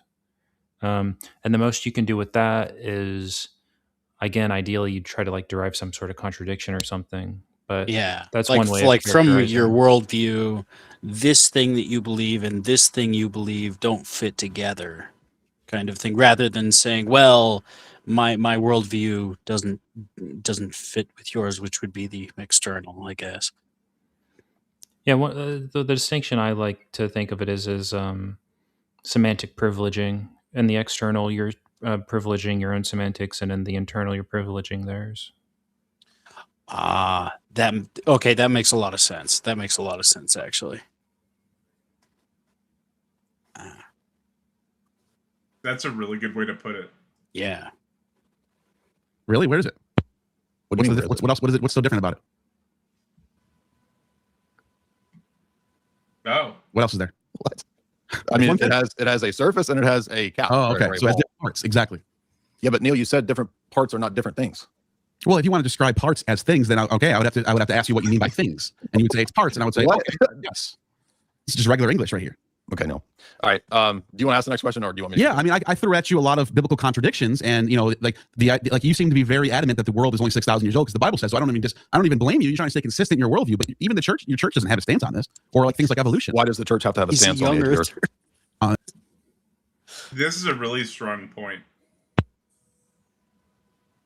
The church can't claim stuff as false that disagree, or can't claim like stuff that disagrees with the Bible is true, right? So it can't take a stance. Here's the funny part about that: they used to fight against you can find examples of like prominent bishops or whatever fighting against like heliocentrism when the revolution was going on, and then after time goes on, after it starts becoming accepted, they just back off. That's kind of the history of the church. They just back off and they don't have a stance against or for it. For clarity, just really briefly, Jay Dyer's not Roman Catholic. He's Eastern Orthodox. Yeah, no, even Eastern Orthodox had some people fight against it. It was less. It wasn't from my understanding is Eastern Orthodox was quicker to accept the science than the Catholics were, but there were people in the Eastern Church fighting against heliocentrism. As you said that immediately reminded me of some of the behaviors of the Mormon Church too. He used to be a Mormon myself. Yeah. I mean, these are fundamental things about our reality where you and I are debating on these things. Hold on. So you know the age of the Earth? Yeah. You said it's fundamental, right? Yeah. Well, if it's fundamental, it's a dogma. Is it a dogma? No, not a dogma. But I'm saying, like, if the Bible says the Earth is 6,000 years old and we have empirical data that contradicts that, that's a problem for you. How do you just deny empirical data? Is that how this works? No, I already said at the beginning that we don't deny empirical data. So what do you do when paleontologists and archaeologists dig deep under the ground and they predict exactly what's going to be down there based on other digs for the last 100 years? Do you understand that when you look at an object doesn't give you age? It's an interpretation of the object. Yeah, but I just asked you a specific question on how paleontologists. I think this looks really, really bad for Jay unless you're in a very specific circle. Yeah, exactly. No, I mean, look, there's technical ways he can respond to these things, but he doesn't know them, you know? He's just a really bad debater. How old is there at TBS? What are they? What are they, TBS? Well, I don't know. It depends. Like, what were you talking about? Paleontology? What's your argument for paleontology for the age of the Earth? Just the general age of the Earth. You could go to radiometric dating. Were there good arguments that you brought up? Were there good arguments that you brought up? Was that a thing? Wait a minute. Are you a young earther, TBS? I didn't think you were a young earther. Yeah, pretty much. Yeah, pretty much. Right, wait, do you accept evolution? No. What's wrong with you? So, wait, you think the Earth is like, around 6,000 years old? I'd say under 10. I'm working on under 10. Yeah. Slowly, maybe after 1 million years, he'll be with you guys. Yeah. I expected more, TBS. I expected more. No. Like, look, there's technical ways we can respond. I am very disappointed, TBS. I didn't realize you. Why are you disappointed? You want to debate? Do you want to debate? At least for now, I had forgotten. Would you like to debate the age of the Earth? I vote against. Yeah, this is just going to have to be the topic for our next 3 debates. You're going to lose very hard. So.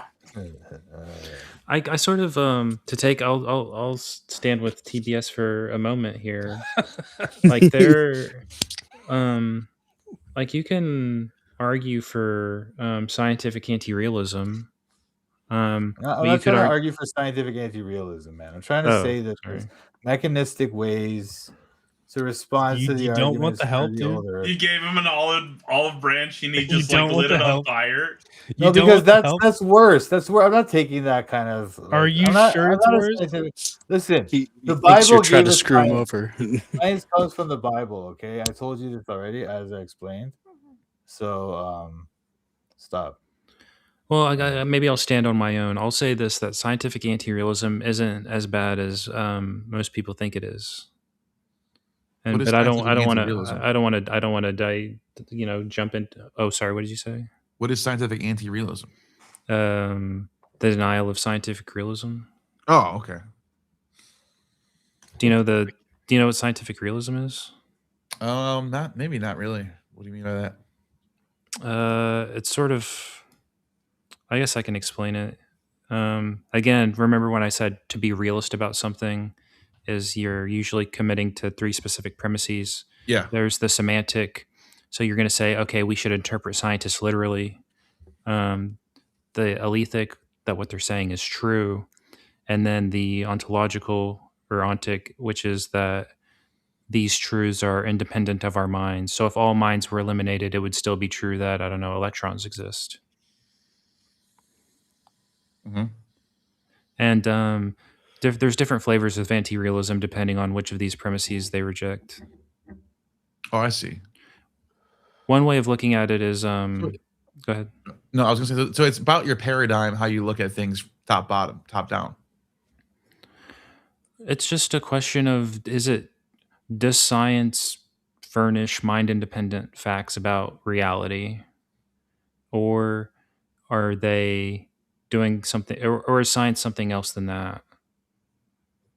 So here's just briefly, here's one argument against scientific realism is pessimistic meta-induction. You can think of all the scientific theories throughout history, right? And they've all been false. And we can assume that as our science, we'll say progresses, that the theories that we have now are false. Well, false. Yeah, I've heard this before. It's very Right. fascinating, actually. So what's interesting is you can have false theories that are what's called empirically adequate, or some people say satisfy the adequacy conditions of a theory. So for example, let's say we want to go to the moon. Maybe I'm for TB, I'll say, let's pretend as if the the picture presented to us of history and science are true in this imaginary world, that people would still use false theories. Like people still use Newtonian mechanics, like the calculations and all that, knowing that the theory is false. Like, we use false understandings for our endeavors, not only in that kind of context, in almost all contexts. You can think of everything that science is doing, right? Think of when you to make a calculation of like a pressure gauge or temperature.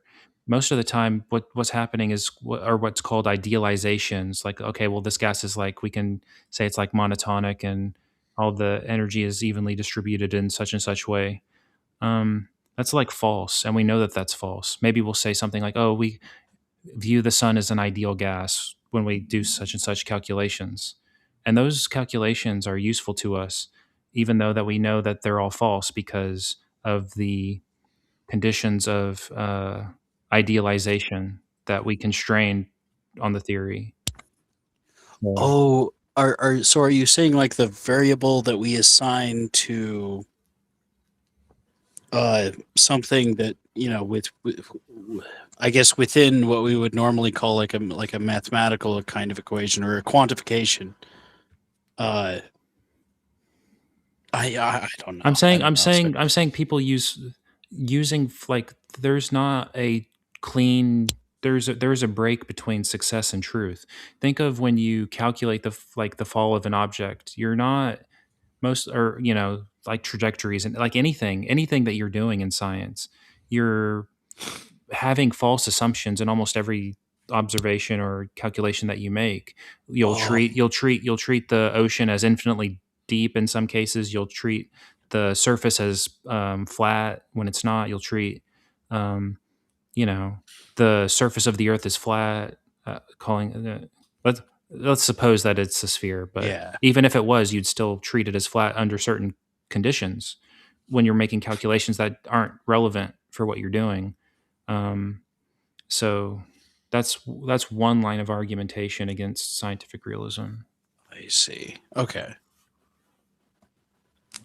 I like that. I see why you wanted to add that nuance now. Makes a lot of sense.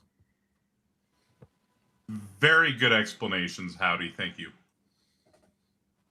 Can dig to certain levels on the ground and predict to a T 99.9% of the time what's going to be down there based on the other digs around the world. But there's also times when there's fossils between those layers, which contradicts that theory, right? No. There's Show not. me an example. There have been trees in Iceland, in Antarctica that extend between the ice layers. Oh, you have to show me that. I've never heard of that. Yeah, well, it's a famous case, but like I said 99.9% of the time. I'm sure there's outliers, but that 99.9% of the time. But wait a minute. Wouldn't one outlier mean that perhaps that? No, it means there's something happening. So they're not reliable. No, it is. It's 99.9% not reliable. No. So you're gonna because throw out they're- 99.9% is not reliable. The presence of outliers makes something not reliable. I know there's multiple examples of trees preserved through layers, but I'm not sure of the scope of that or how that works. Besides, I really don't know. Yeah, I would have to look into it. But yeah, I know, but- I might have been. I don't know. Honestly, I But think it it's doesn't 99. disprove evolution. There's some like very obvious explanation to it. I just don't remember what it is offhand. I'll be completely honest with you. I might have been. I might be like I was kind of just going in on this off. Like I'm not an expert on like paleontology or anything, but like this is just off the top of my head here. So, Well, I made a that's kind of mistake. why. Yeah, that's kind of why it was. The premise of his argument feels like it's at least disingenuous in the first place. Yeah, I think we're both out of our element here. We're just No, arguing, I mean- people who are both out of our elements arguing over something. It's kind of funny.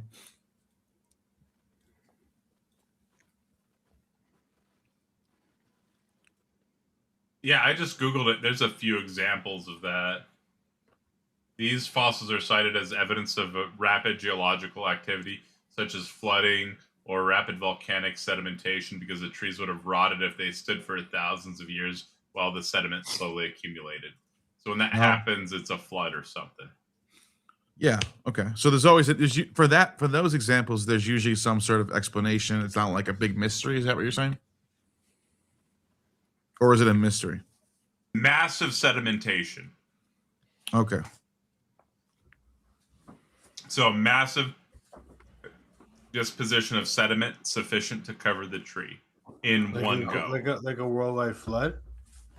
No, like like a local flood. I see where you're going with this, TVS, but no, it's a local flood, because if it was a global flood, we should see that everywhere in an entire layer. We do see around that, the but planet. Anyway, whatever. I'll get into this later when our debate happens. There's also volcanic sedimentation, like what happened in Pompeii. Oh yeah, exactly. I'm not a paleontologist, and the fact that you understand that just because there's predictive success doesn't mean that your model's correct.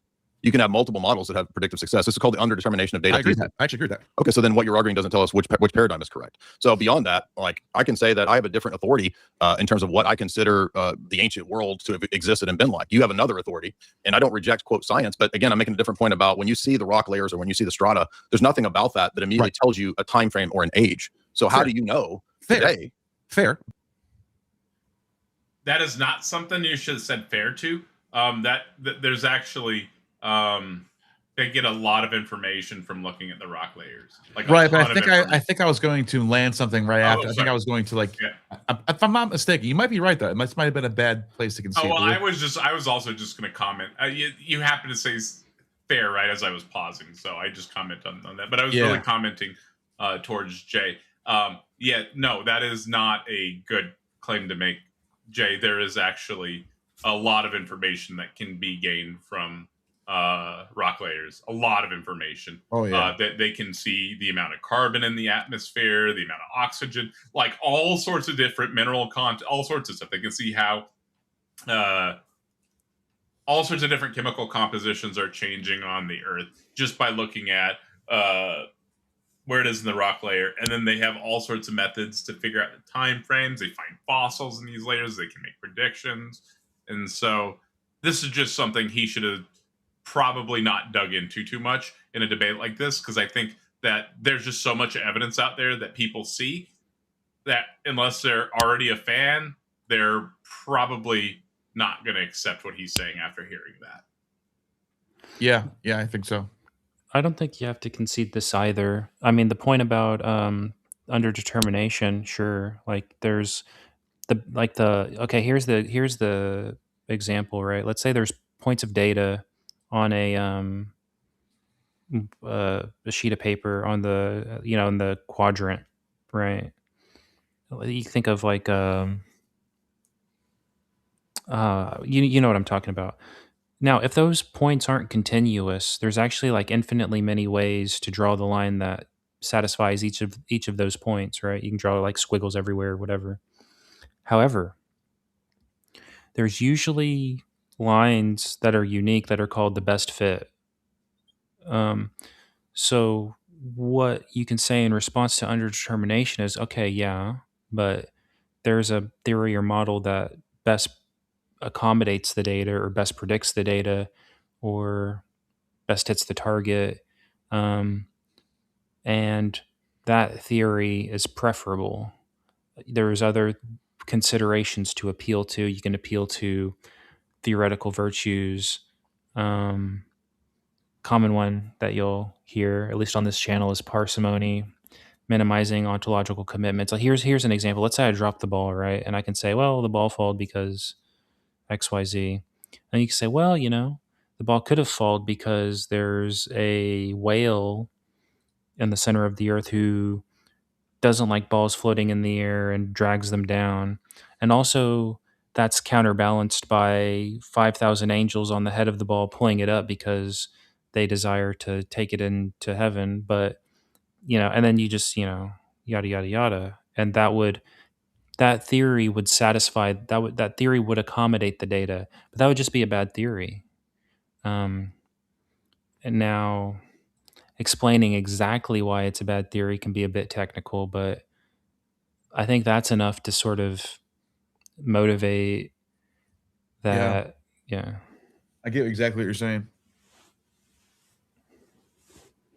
So do you think, Howdy, real quick on this, while we're on this, do you think that it is not a contradictory position to be metaphysical and with maybe like an origin metaphysics of the origins of everything and like ontological arguments, stuff like that, but like then kind of like breaking down into being rational and rigorous? Do you think this is just kind of silly? Well, what some people mean by those terms is not like how they're used, That's true. like in the linguistic communities of like academic philosophy. So maybe how I interpret most people when they say things like that is like, can you have like a positive appraisal with this sort of thing? Like rationality, there's lots to say about that. What constitutes an agent's rationality? There's lots of ways of cashing that out. You can say sensitivity to the truth. You can say certain patterns of inferencing are in some sense good while others are not. You could there's lots of stories to tell about what rationality is.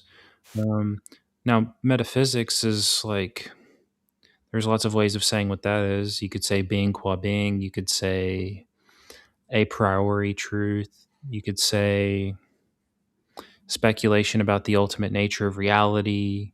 Yeah. And I guess your question is, well, I mean, what's interesting is the distinction usually between metaphysics and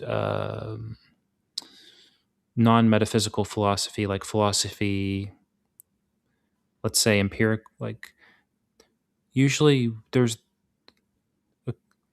two positions have emerged, like there's two schools of philosophy that are worth mentioning at this point. What's interesting is one of them is called the rationalists, and the other is called the empiricists. So the rationalists are the ones doing a lot of these metaphysical speculations, and at some point, that this was the dominant view most of the time. Most of the time, philosophy was sitting in the armchair and reasoning. Right. The first instance of people who called themselves empiricists, I think, were skeptics. Piero? No. It was actually who was the Hippocrates, the the medical guys. Yeah, Hippocrates. Yeah. What happened was Dioscorides, those guys. Yeah, so speculation is all fine and good, but we need to start, like, people are dying, and right. The problem The problem was the stories that the metaphysicians were giving just weren't helpful. I picture Hippocrates like having breakfast tacos face, like, all right, you guys are doing great and all with all this metaphysics, but we gotta fix these bodies over here. Yeah. But the thing is, the metaphysicians were also trying to fix the bodies. They were speculating about what caused detrimental health, what caused cures. They were seeking explanations for why certain things were injurious and certain things were beneficial to a subject. Now, obviously, they didn't have access to that information as we understand it today. And so they were wildly off track, and you were essentially flipping a coin all the time to see what sticks. So you'll see in the writings of Hippocrates that, patient reams and reams of patients. Patient A came with symptoms XYZ. He was given treatment F, and the patient died. You flip the page, patient B came in with symptoms X2, X, blah, blah, blah, blah, given treatment F, F1 or F2, the patient died. And, if that, I mean, maybe sometimes that's the best you can do. Now, and they were successful. They, by just random selection, they were able to find treatments that helped. Now, what's interesting about this is when you came to, let's say after their project of years of this, and they say, okay, well, when he has this symptom, give him this. And what's interesting is when you go to that physician, you might ask them the metaphysical question, why? What do I have, and why is that going to help me? The empiricist is going to say, I have absolutely no idea what you have. I have absolutely no idea why this helps you. All I know is that people in the past who have taken this with your condition were treated beneficially, at least more than if you didn't. And this is my recommendation. So there's no explanation, there's no theory, and just experience. Yeah, just pure experience. And now, so that's where empiricism started.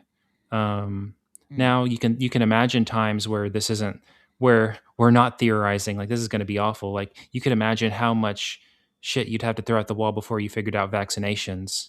Like we mixed beaker F with beaker this and that, and then just randomly this is the vaccine that cures this disease. We figured it out. Like you would never hit that. And you could imagine, Googles to the Googles of years, you'd never get there. And this is where theorizing comes back into play, because bare induction is so brutal and so slow that it's almost useless. The only time when it's not useless is when speculation and theorizing is useless. Empiricism is the school of last resort. If our theories that's actually my words. Usually I'm quoting other people, but that's just what came to my mind. Yeah. If you got nothing and you're in the dark, throw shit at the wall, see what sticks. It's funny that empiricism went from that to what it is today, because you have like alchemy becoming chemistry in a way too. Okay, so but anyways, that's all. That doesn't matter. Go ahead.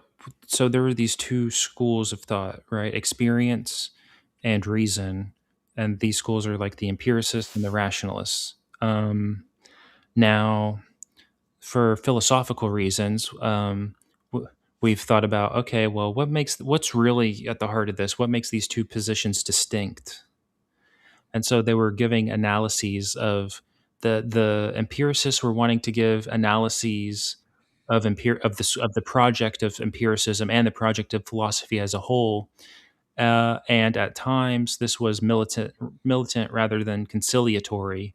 At some point they wanted to rule out metaphysics from philosophy. They wanted to say that metaphysics was in some way illegitimate. Okay. Now, you can't just say that. You have to give a story about why that the project of metaphysics is illegitimate. So they gave analyses. They attempted to give analyses that could rule out what the metaphysicians were doing. Now, the first version of this actually comes from Aristotle, which is called concept empiricism, where the mind is a blank slate, tabula rasa, and all concepts are there are no innate concepts. All concepts are derived from experience, I should say. I don't want to go through the arguments of why that fails, but that fails. Actually, I can. That was refuted. There's the person who refutes this refutes another analysis. So I'm going to add that another analysis in before I refute them both. The second was there are no a priori truths. So maybe you have concepts, but there's nothing you can't get 2 + 2 = 4 prior to experience, even, or that all bachelors are married. The third, those are easy to deal with. The third was that there's no synthetic a priori truths, which is to say you can't derive any truths about the external world independent of experience. And that sounds incredibly plausible. Like, what can you say about the world before you experience it? At least this, the empiricists should could defend this. This was what started the first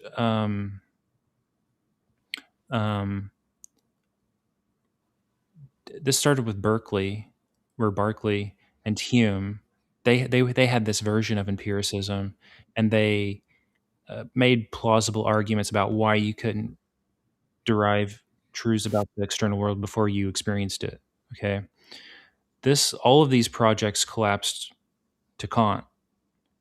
Kant gave the counterexample of synthetic a priori truth, which is I can say what's going to be in the world before I experience it because I know something about my mind. Because my mind is structured in such a way, I know what's going to hit the screen of my mind before I experience it. And so now I have synthetic a priori truths. I know what the world is going to look like because I know what the furniture of my mind, and how the furniture of my mind is going to interact with that and produce my sense experience, or whatever you want to call it. So empiricism failed at Kant, and then they had to reanalyze what it meant to be an empiricist. The next stage of empiricism was to say something like, no theories about the world can be ruled out a priori. So think of something like time is, continuous or incremental, or all causes, yada yada. You can think of whatever, right? No theories about that ruled out independent of experience. This doesn't work because it's incoherent. And I can explain why. Because if it's the case that no theory can be ruled out a priori, theories that rule out other theories a priori can be ruled out a priori, according to empiricism as defined. So this version of empiricism is incoherent. Now, since the analyses project of empiricism have largely failed, empiricism has switched more from a position to an attitude or a stance, where we're going to emphasize experience and de-emphasize armchair philosophy. It's more of like an attitude against metaphysical speculation, even though they can't really provide an analysis of what that means exactly, or how they could exclude metaphysics. And that's broadly the lay of the land at this time. Wow. It was a long story, but hopefully that was somewhat gave you. Yeah. It's crazy to think about those two things being completely separate in the beginning. And now we think, I almost didn't even realize there were different things in it. It's crazy. You think of the rationalists and the empiricists as being in the same camp, you know what I mean? But let me ask you this. When you find contradictory data, for example, when we go to places like Elephantine and they're doing the opposite, they're making graven images, they're polytheist, They are not. No, you're going to something different. I know. I'm saying let's not talk about just looking at rocks. I'm talking about evidence that goes against the biblical narrative. For example, when we go in places that say that where there's Jews living after the first temple period, and we look at all their writings, and it has nothing to do with what the Bible said they were like. They're completely different. They're doing the opposite. They're eating pork. They're doing stuff on Sabbath. They are worshiping multiple gods with Yahweh. That's like saying the Essenes disproves Judaism because the Essenes did something totally different than the Jews. What are the Essenes doing that goes against the biblical narrative? I'm not talking about. Well, they had a Jewish.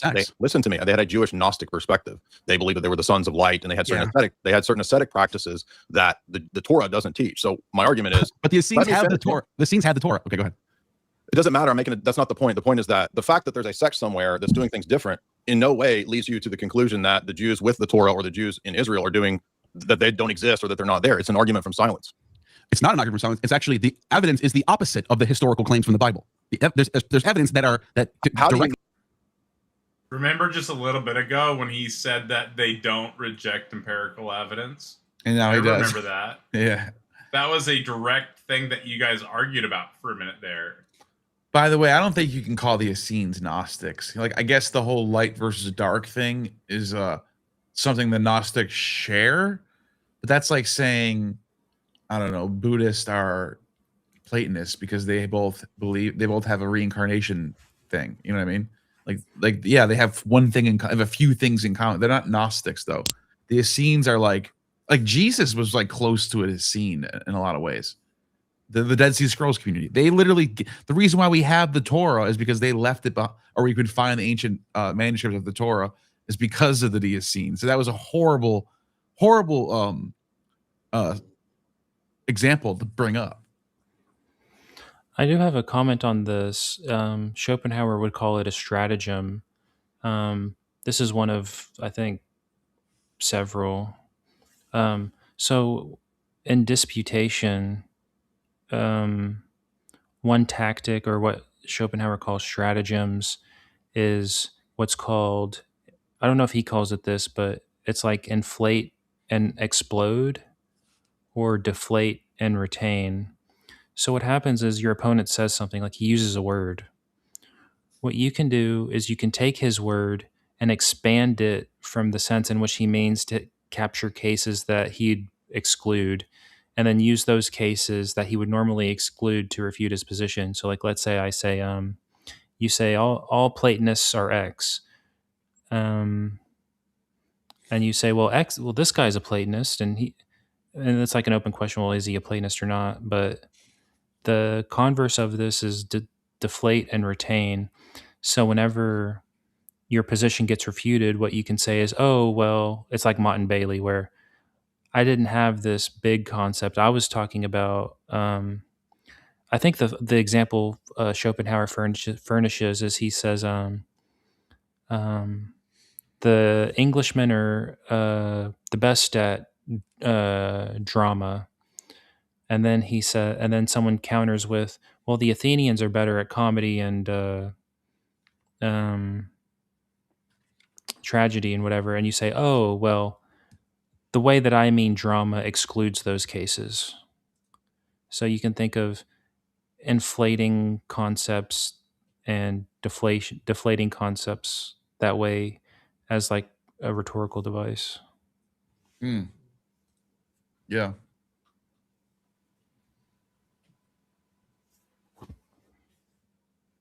No, you're good. Sorry, you went silent there for a minute, so I just hit play. Do you want to respond?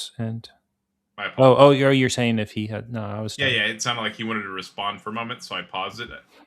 Usually, when there's a couple seconds, I just hit play, so there's not like 10 seconds of dead air where else someone's figuring out something to say. Yeah. I mean, if you play it and someone has something to say, they'll speak up, I presume. Cool. Jews didn't exist prior to this sect. What did the Jews I didn't say they didn't exist. Okay. I said there's no evidence that they were Torah observant. There's no evidence that they even knew what the Torah was. In fact, the things that they're doing in their text and in the archaeology shows the exact opposite that they were. I got you. Okay, so and this is what century you're saying? We're talking about Elephantine, 586 to 400 BC, 6th century to 5th century. And what main scholars have this opinion? Because I'm going to show you scholars who say the opposite of that. Where are you getting this? Well, okay, I can go to Gad Barnea, I can go to Jansen Adler, Russell Kamerkin, Thomas L. Thomas, Philip R. Davies. I could go to let's see, I could go to Bruce Loudon. I can keep going on and on about this. Okay. So everybody note these scholars because we have no idea who. Yeah, write those down, please. Everyone write those down. Bruce Loudon, Thomas L. Thomas, So Philip Davies, Russell Gummerkin. Thomas L. Thompson. I screwed up his name. Someone did call that out. Someone was like, I looked up Thomas. There's no. And I was like, oh my bad. It's Thomas L. Thompson. I just said his name wrong. But all it's the other interesting that he asked who, and then he just acts like it doesn't matter to dismiss it and move on. That's kind of what you were talking about, or no, I think Kurt was talking about with one of the debates we were watching the other day, where he was saying that like you can have sources and you can like briefly mention them, but it's more used as like have sources so that if they ask you and then you give them and they don't have a good response, they look bad. And so I think this is kind of what happened here. He's trying to change the topic and save face. Oh wait, that was Howdy. That was Howdy that said that either today or yesterday. Or maybe it was Howdy. I'm sorry. I thought it might have been Kurt. Howdy then. But I think he's right here in that this is a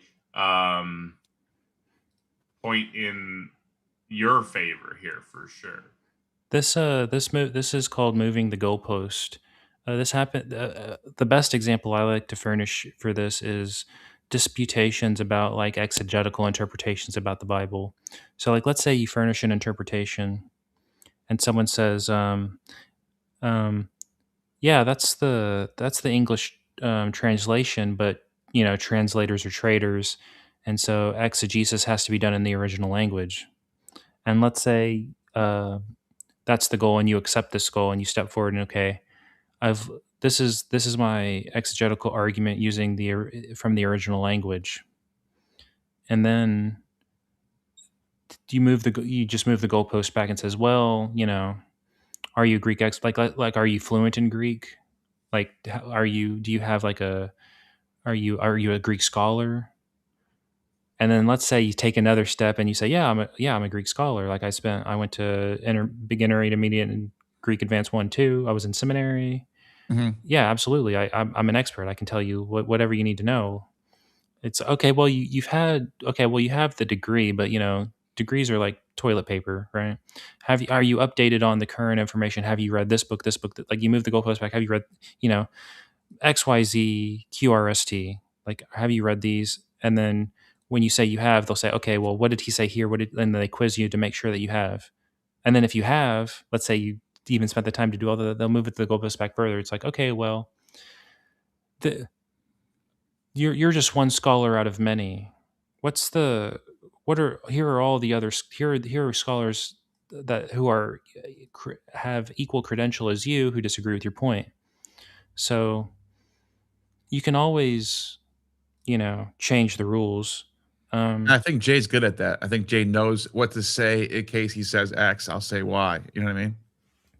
Yeah. What you'll notice is if you take a step back and look at this whole, you know, line of the whole dialectic, the person moving the goalpost has absolutely no interest that you have this interpretation that you've exegeted from the original text, none of this mattered. It was just, these were just scouting to see at points at which he could dispute and essentially render your opinion worthless. Like, oh, well, if you don't satisfy condition X, your opinion's irrelevant. And whenever someone's setting up these constraints about which people get to sit at the table, you can always rule out more and more people for that. So it's sort of like these kinds of tactics, I think, sort of end conversation. There's lots of ways to end conversation, like conversation stoppers. Like an easy one is how do I know that you mean anything with what you're saying? What's interesting about this is anything that they say is going to presuppose that they mean something with what they're saying. So they can't say anything to answer that sort of, like, there's trivial ways of, so like, if you want to end the conversation, you can just end the conversation. Like if you're not interested, then there's, you know, nice ways of doing it. The way I interpret this is just like a rude way of ending the conversation in a sense. Yeah, exactly. Well said. That's a fair assessment. Let him respond. So now when we go to, for example, the again, just using this as an example text, which refutes also this claim and the other claim, or at least it shows contrary scholarly evidence. So again, Oxford opinion to the Bible. The book of Proverbs I don't know, deals but with what do you say? Oxford the what? prophetic tradition, the writings. Book excuse of me, the Bible. Oh, okay. I didn't hear that the first time, so it's my first time figuring out what this is. Go ahead. different from the prophetic tradition. The writings of this wisdom literature consist in parts of sayings, short pithy forms, etc. The Hebrew word is translated to mean comparisons, and then it goes on to say that many of these texts date to the 5th century BCE, but also many of them are actually even earlier to the pre-monarchic position. So you said earlier that there's no older evidence for this period for the Book of Proverbs. Yeah, I mean, mainline, I wanna pause non-conservative real quick. necessarily. This is. I actually, here's the thing. I actually agree that there are layers of the Bible that do go back very, very far. Just like Homer has some sections in there that might be even late Bronze Age, for example. But so I think I might have, if I wasn't, all in debate mode, I think I could have slowed down here and said, well, yeah, certain parts of the Bible do go back that far, but I'm talking about in the form we have it today. I should have been more clear on this part, in my opinion. Yeah, what you could say is maybe the final redaction. Like if you read like Septuagint Techniques of Translation by Oxford is a really good book. Yep. You could say, what you could say is, yeah, I think it goes all the way back to Gilgamesh. Why not? Yeah, because I already brought that up earlier too. You're right. What do we mean? Like, what is it exactly, that dude? Yeah, we just need to disambiguate at this point. Great point. I could have totally shut this down right here. You're right. It's hard to do in the the heat of battle sometimes. Like it's easier from the armchair, but so these critiques, I'm not saying like you did bad or anything. I'm just whatever. He wants to see everybody debate better. He hits everybody with critiques. Don't worry. Yeah, I want both. I want him to have better arguments. I want everyone to have the best arguments. I have like a Quinian or what's funny is it would be actually a sophistic battle or Paul Feyerabend where all of these ideas just battle it out and make each like some sort of like conceptual gladiatorial evolution. That's I want everyone to have the sharpest swords. Yeah. Just That's a linguistic claim, first of all. Hold on. Do you have a linguistic degree? I would ask that scholar. Are you a textual scholar? Hold on. Are you a textual scholar first? I'm not a textual scholar. When did I say I was? How do you know about linguistic claims? Because I talk to textual scholars. Okay, but that doesn't make you a textual scholar. No, I didn't say I was a textual scholar. You just made this. But you're acting like that was he was trying to pull something on me there. Are you a textual scholar? Like, first of all, why would that matter? We're in a debate here. It's like I say I'm not, and all of a sudden it's like, how do you know things? Oh, I talk to textual scholars. Does that make you a textual scholar? I mean, at a certain point, you become as educated as a scholar on certain topics. And I'm not sure if you and Derek fall into that category precisely, but I'm pretty sure you guys are pretty close. And it obviously depends on the topic. Right, but on several topics around mythology, you guys are probably pretty close to scholar level. Right. Yeah, I mean, at least maybe master's level or something like that. I would be confident. Yeah, that's what I mean. Like master's. Yeah. I don't know if that's considered scholar, but like educated is all. Yeah. I can. Yeah, and I can give good analyses of like various topics, but like the actual scholars would be able to go way deeper than me on these things. That's fair. I mean, you could always. The sorts of critiques that he's levying aren't discriminatory because they apply to him equally, if not more. Like where are you getting this like logo stuff? Like, are you exactly? Are you a scholar too? Are you a Greek historian? Like, are you a theologian? How'd you hear that? Oh, so what does that make you a theologian? I could have said something like that. Yeah, what's your seminary credentials? What's right? Where's you can like this is like I mean, this is relevant. Like to say like this shouldn't happen is a bit too much, but I don't know what the balance would be. This is called voir dire, where you're only allowed to give an opinion if you're an expert in the court of law about like let's say someone says like a DNA or like a blood splatter analysis, and I just bring in someone because he agrees with me, even though he like knows nothing about blood or spatters or anything, So yeah, you kind of have to rule some people out of conversation, unfortunately.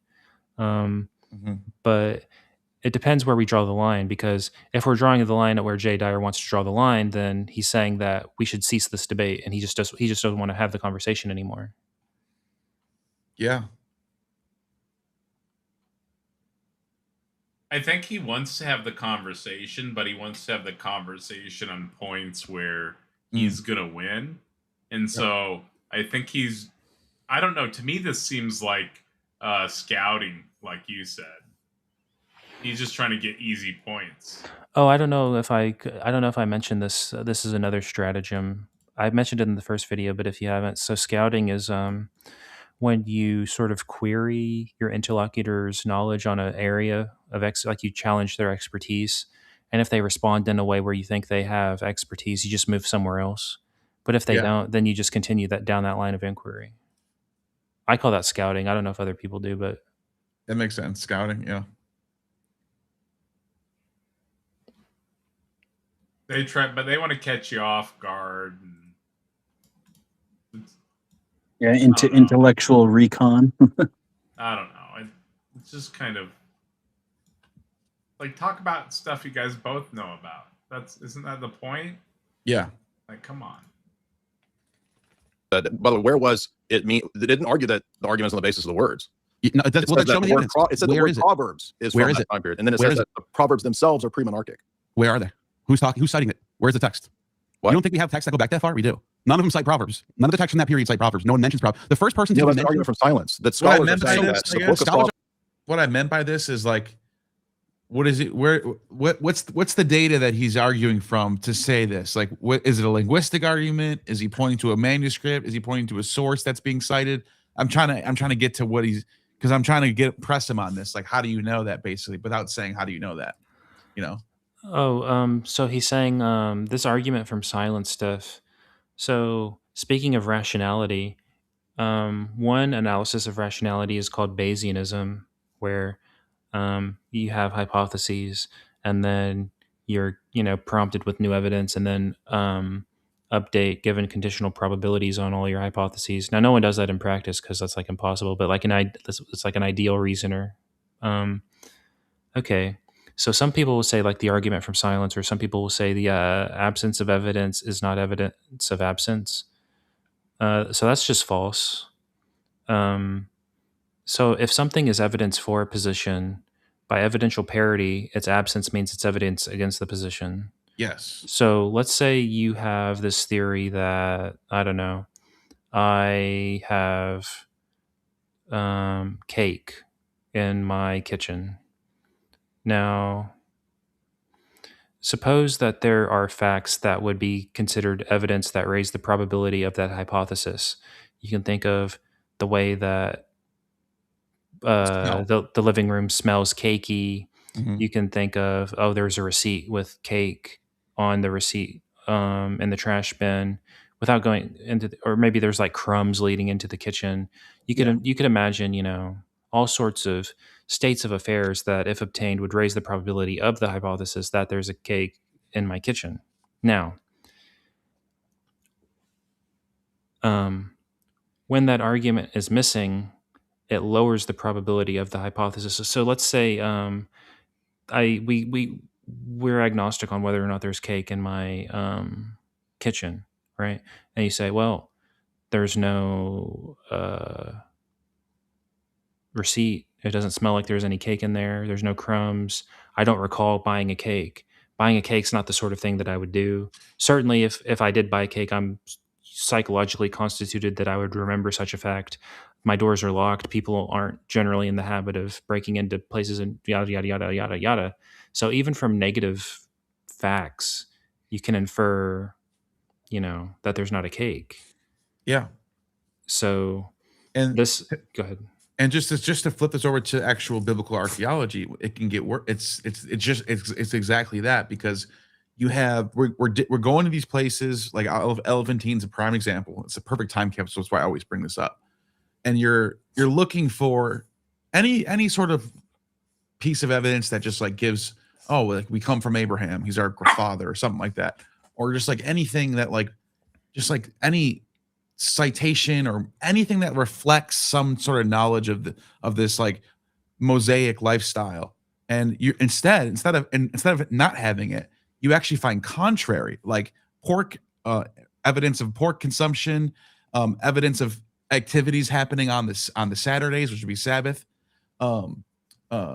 multiple gods being worshipped, having images of gods, like all the stuff, like all the commandments being broken, that type of stuff is that's what I meant to say. Yeah, so like what you say is something like, given the hypothesis that the biblical account of X is true, what is the evidence that would be expected on that hypothesis? You Right. go out and look for that evidence. If that evidence is there, it raises the probability of the hypothesis. And if it's missing, then it lowers the probability of the hypothesis. This is just like Bayesian 101. Yeah. Now, what a move that someone can make to retain the probability of the hypothesis is by adding additional information. So, for example, like let's say I can think of a move out of anything. So, okay, if maybe you expected there to be no pork, but maybe I give you a story that the people at that time were in rebellion against God and were eating pork, and we would expect them to have pork in that area. Like I can always furnish an alternative hypothesis that retains the core of my theory, that accommodates the data. It's called, you could call it ad hoc or something like this, but this kind of move usually is, I'll say, frowned upon, because essentially then everyone's theory is like unfalsifiable. And Exactly. I mean, it's another conversation stopper, because okay, well, I could recast my theory to accommodate the data. So at that point, then, That's what keeps happening too. Yeah. So if that move is allowed, then seemingly like the searching for evidence is like a pointless endeavor. Like that's misguided, because the evidence isn't going to change the probability of a hypothesis at that point. Exactly. And that's kind of what happened. That's like the Graham Hancock worldview. Like, well, we haven't found it yet, so it's just like it's in the Sahara. We haven't dug that yet, so that's where it is. Oh, where it's like the car is somewhere in the there's a car in Antarctica or something like that. Yeah, it's like there's just wherever we're not looking, that's where it is.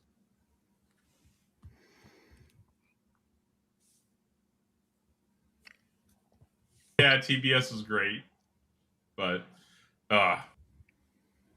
scholars are making linguistic arguments on this. No, they're not just making linguistic arguments. They're also making archaeological arguments. There's no archaeological data to show that Solomon was right. There's no Solomon text in archaeology. I'm telling you that. There's nothing there. Well, you're saying these things, but what I'm showing you is that so there's competing scholarly claims. How do we know what's true between these?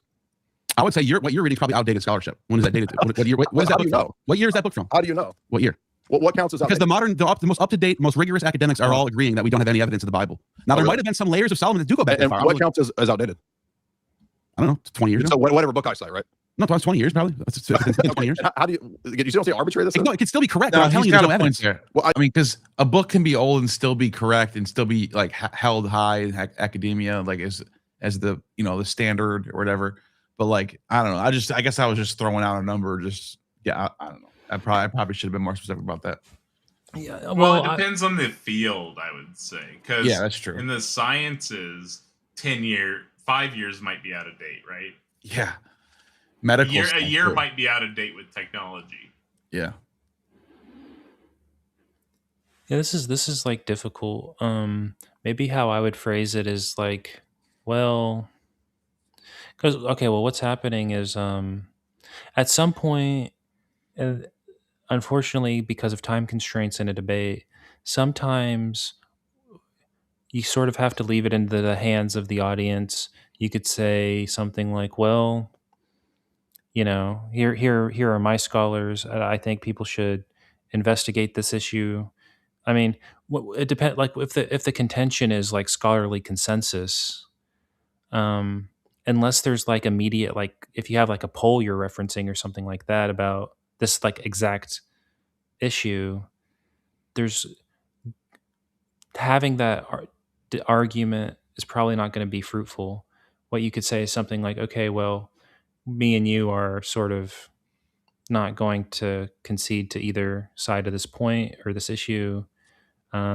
these are my sources, that's yours. I think that the consensus is on my side of this issue, and it's not going to be, although it's not productive to do that. But what we can do is just leave that into the as like homework for the audience, right? Because I mean, it's mostly entertainment, but I mean, you try to be like informational and stuff too, and hopefully, like, we can grant some measure of, intellectual virtue to the audience. Yeah.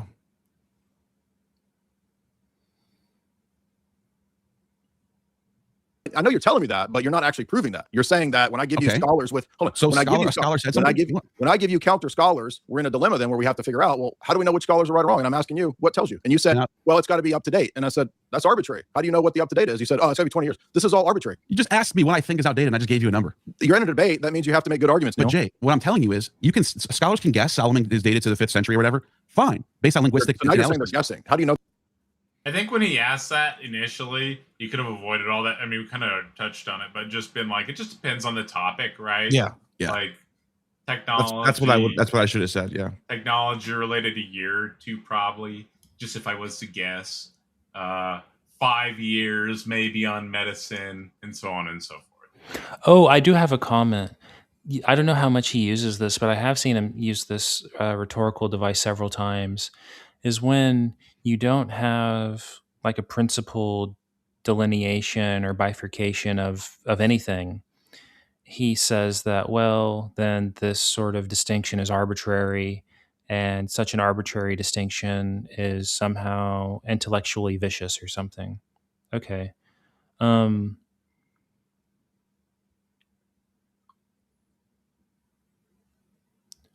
So there are what's called instances of vagueness. The classic example you'll see in the literature is, okay, we know someone with a full head of hair we classify as not bald. And we know that someone with no hair on their head whatsoever we classify as bald. Okay. And then let's say Jay Dyer puts on his anti whatever cap and he says, well, when exactly do we place someone into one category or the other? Like, how many hairs on their head? And then I want the exact hair where someone moves from the bald category to the not bald category. This requirement is just too strong. If these are your requirements, you're going to not be able to have much productive, and there's just so many cases of vagueness that it's almost like. So actually, I know that's silly, but I actually want to say something about this. This actually goes back to Socrates and why Socrates is a skeptic. So I have this interpretation, which is held by most academics who are interpreters of the Platonic and Socratic dialogues, including Aristotle, thought that, well, in the beginning, Socrates is sort of speaking for himself. At some point, Plato decides to use Socrates as a mouthpiece for his own positions. Now, I think what distinguishes Socrates and Plato primarily is that Socrates is a skeptic, the Apology and his deep skepticism, or I'll say his skeptical attitudes and what I call the Socratic dialogues. I think there's Socratic dialogues and Platonic dialogues when Plato's speaking through Socrates and when Socrates is speaking through Socrates. Why is Socrates a skeptic? You can analyze the structure of his argumentation. Socrates is a skeptic because people can't provide exactly what Jay Dyer here is asking for, which is funny. And so in some sense, he's a Platonist. So Socrates walks up to someone, right? He says, what is X? What's the analysis of X? Your analysis of X captures this case that we don't want to include, or alternatively, your analysis of X does not capture this case that we or captures this case that we want to exclude. The rotten core of analytic philosophy is that there are no analyses of anything. You're never going to get this clear cut. And think of, okay, what's your analysis of a chair? What are the necessary and sufficient conditions for X to be a chair? What a chair, X is a chair if and only if, right? What are you going to say? Anything that you could possibly say just isn't going to work. First of all, we disagree about which cases there are to capture, but even if we agreed on which every single case that we wanted to capture. Can I give a quick example, Howdy? Yeah. I got a good one, Gnostic. So, do you consider a human on or on all fours waiting for you to sit on their back a chair? No. Well, I would. They're not. Aren't they still a human though? Yeah. But like in that example, they would be a chair if they were like they would be human as a chair. All of a chair if they did that, right? Yeah, sure. Be like a human chair, of course. I'm not dehumanized. It's just in that if they did that, they would be a chair for that. That's true. Okay, I get what you're saying then. Yeah. For whatever period of time. Is a bucket a chair if you flip it upside down? Yes, yeah. Or what's the analysis of sandwiches or soups? Or think of anything. Essentially all concepts are fuzzy like this. Now, because Socrates wants pure precision, like you and Socrates are building a house, right? And he says, "How many nails should I, use for this board?" And you say, "Oh, 4 or 5." Socrates is going to say, "No, it's 4 or it's 5. Which is it?" That's his. This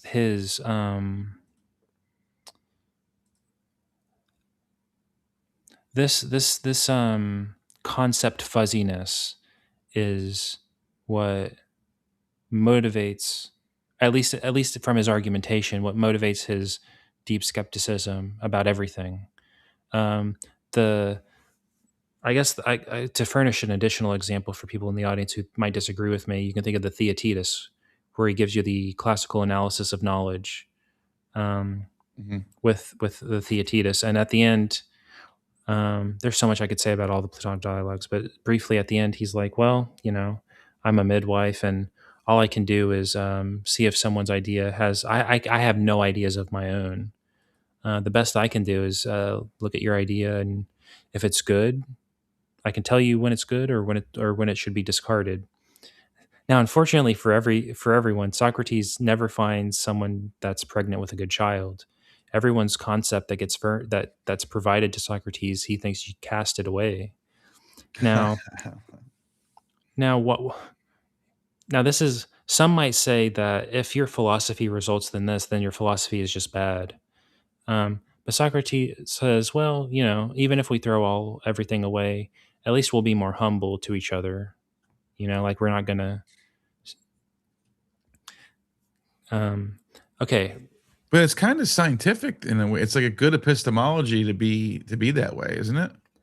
Yeah, so this is, I guess, what spawned originally the tradition of analytic philosophy, where what we're in the business of doing is providing rigorous argumentation, clarity, definitions, and analyses of the form that Socrates is asking of us. Analytic philosophy is primarily a response to Socrates. How are we responding to Socrates walking up and asking us what we mean? That's what, and I would consider myself more in line with the analytic than continental tradition. So that's what we're in the habit of doing, anyways. Okay, so if Socrates is right about, then we're just global skeptics about everything, because we don't even know what we're saying about any of the words that we're using. Like, this is a very deep version of skepticism. Even not just the words, but our own concepts. Like in our mind, we don't have any, because, anyways, I'm saying like what Jay's asking for, like when exactly is someone bald, and if you don't have a principled reason, then the distinction is illegitimate. This is sort of just one way of looking at the presuppositionalist is just someone who's not a radical skeptic, but dons the hat of a radical skeptic to run skeptical argumentation. And skeptical argumentation as a matter of, I don't know, contingent empirical fact is like a largely successful endeavor. You can't really convince a radical skeptic if he wants to be a radical skeptic of anything, you know? Okay, well, what's the solution? The best solution comes from another one of the greatest philosophers of all time called Ludwig von Wittgenstein in 1921. And the Philosophical Logicus Tractatus and Philosophical Investigations. Now, Wittgenstein, there's what's called the early and the late Wittgenstein. The early Wittgenstein is exactly, analytic Socrates, skeptical, if you read the Tractatus, I can't even begin to explain, but if you do, you'll say, oh, I see what he's talking about. Okay, so that's where he starts. The solution is Wittgenstein 2, where, okay, so what? I don't have an analysis of I don't have the necessary and sufficient conditions for chairness, but that doesn't. Unfortunately, I can point at things and call them chairs, and I can point at things and call them not chairs. This is a ostensive definition, right?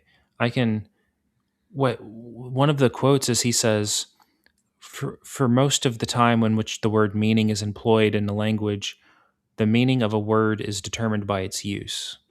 So it's not about coming up with these technical, rigorous, clear, analyses of all of our concepts and terms. A better way of looking at language is that we don't have to be precise. This is Aristotle's point. This is Aristotle's response, not to Plato, but he calls him Plato, but really he's responding to Socrates. In the beginning of the Nicomachean Ethics, he says, we should only demand as much clarity from the subject as the subject will allow. So if it's fuzzy, it's fuzzy. We don't give up and throw our hands up in the air and say, oh, we're radical skeptics. Rather, we just trudge ahead with the best we can do with what we got, Yeah. You can think about how children's come to learn a language. Someone says, I mean, there's lots to say about how children actually learn language, but one way of thinking about it is they're not given like definite. You don't hand a child a dictionary. That's not how they learn languages. They learn languages just by interacting with other people. Oh, this person used this sort of word in this sort of situation to refer to this sort of thing. I'll use it in a similar way, in a similar situation for a similar sort of referent. And usually it's going to be accurate. And the times in which it's not accurate, someone's going to say, Wittgenstein's example is, what's a game? And eventually all these become language games. Actually, I shouldn't talk about that. That's irrelevant. I want to say the child, when you say, Tommy, that's a chair. And Tommy sits on a chair. And then Tommy sits on another chair. He says chair. And you say, yes, Timmy, that's another chair. He says on another chair. You say, oh, yeah, that's another chair. And then he sits on something. He says chair. And then you say, no, Timmy, that's not a chair. You're not giving him a definition. You're just giving him the rule conditions for the appropriate use of the word in the language L. And fuzziness will be as precise as we need to be. If I need to be more precise about what I mean by chair, then I'll add more words to have more precision. Like sometimes there's contexts in which we need more precision, and in the context when we do need more precision, we'll be more precise. And that's the response to this. Is a very long-winded, and I know that you're almost like we're bound to the flux no matter what. Yeah, maybe I'm rambling a bit, but I thought No, I get you. This is what me and Taka were on with Jay Money earlier, trying to help him understand that. Yeah, so essentially, to get back to the debate, this this demand is illegitimate. And Yeah. the explanation for why that demand is illegitimate takes a lot to unpack. It really does. That I could have never explained it that way, because I intuitively kind of have thought that way. Like, you understand what I'm saying? Like, you can just tell, like, what the questions he's asking me is not. It just feels bad. Not bad faith, but like not necessary in a way. And I can intuitively tell this is not. This is like debate tactic stuff. But I would never have thought to explain it that way. It makes a lot of sense. He's essentially asking for something that can't be rendered even by God. He's saying, Yeah. "Give me the square circle," and you say, Exactly. "I don't have the square circle, dude." And he says, "Aha! You could not provide the square circle." Yeah, because Okay. he knows what I'm gonna. He knows that I'm gonna sit there and I can. You could see he tested the waters out. He asked what scholars. Now, he didn't know if I was gonna even say anything. Maybe I didn't have any scholars on top of my head. That would have looked bad. But I named off, like, I don't know, 5 or 6, and then I think he once I started naming names off, then it was like, keep going, Yeah, keep going. that's what we were saying. That was the moving the goalpost. That's what I was saying. That was a point for you there, or 2 points for you there, or maybe a point and maybe a negative point for him, or however you want to sort that out for the audience, right? Even if they were fans of his. Now that shift was quick, and you didn't hold him to it. I would have been like, hey, this is shifting the goalpost, or you're just changing topics like that after I named multiple scholars and saying you don't care. Are you joking? Or I would have done something performative there to get through to his audience what just happened, because unless it's pointed out, they may not recognize it. Great point. Yeah, I will say one thing is, like, different people are going to appraise these sorts of debates differently depending on their, their unique, I'll say, perspective, right? To be charitable. So one thing is, okay, well, who are you trying to win over? Unfortunately, if you're trying to win me over, the enterprise of debate of this form, I'm totally insensitive to. To me, this is entertainment. Yeah. So, what my critiques are also somehow illegitimate, because what I'm looking for is academic philosophy, essentially. But right. Or more rigor. Yeah. So I guess it's like, okay, well, am I trying to be right, or am I trying to win the debate? And this is Schopenhauer's point, is that a debate is when you draw your pistols. And after you draw your pistols, who's right or wrong ceases to be relevant. And so I'll say Jay's experience in debating, he has the tool belt, the utility tool belt of rhetorical devices. Like, I mean, giving them names and sort of explaining them help a bit, but he's adept at, using these to his advantage rhetorically, and it can be a lot if you're not aware of all of it. Yeah, and it's things that I'm learning now that I think over time I'll be able to start employing myself. So yeah. So anyways. No. There's a lot of those that you don't want to employ. Like, you don't want to be moving the goalposts. No, I don't mean like the fallacies, but I mean like Yeah. being strategic and knowing when to have a little, use a little rhetoric here. Yeah. He's good. You gotta give him credit. Jay's a good debater. I mean, even if we think some of this stuff is fallacious or bad faith, ultimately he's good at what he does. Yeah. I'm not surprised at all, actually. My experience. So anyways, I'm gonna it's 6 o'clock here, so sorry for keeping you up. I really appreciate you dropping by. It was so much fun having you. I sent you a Discord friend request a long time ago. But anyways, all right, it's been great. Nice talking to you. It was nice meeting you. Yeah, nice talking to you. Nice meeting you. Yeah, you. come back on the channel, dude. It was good having you.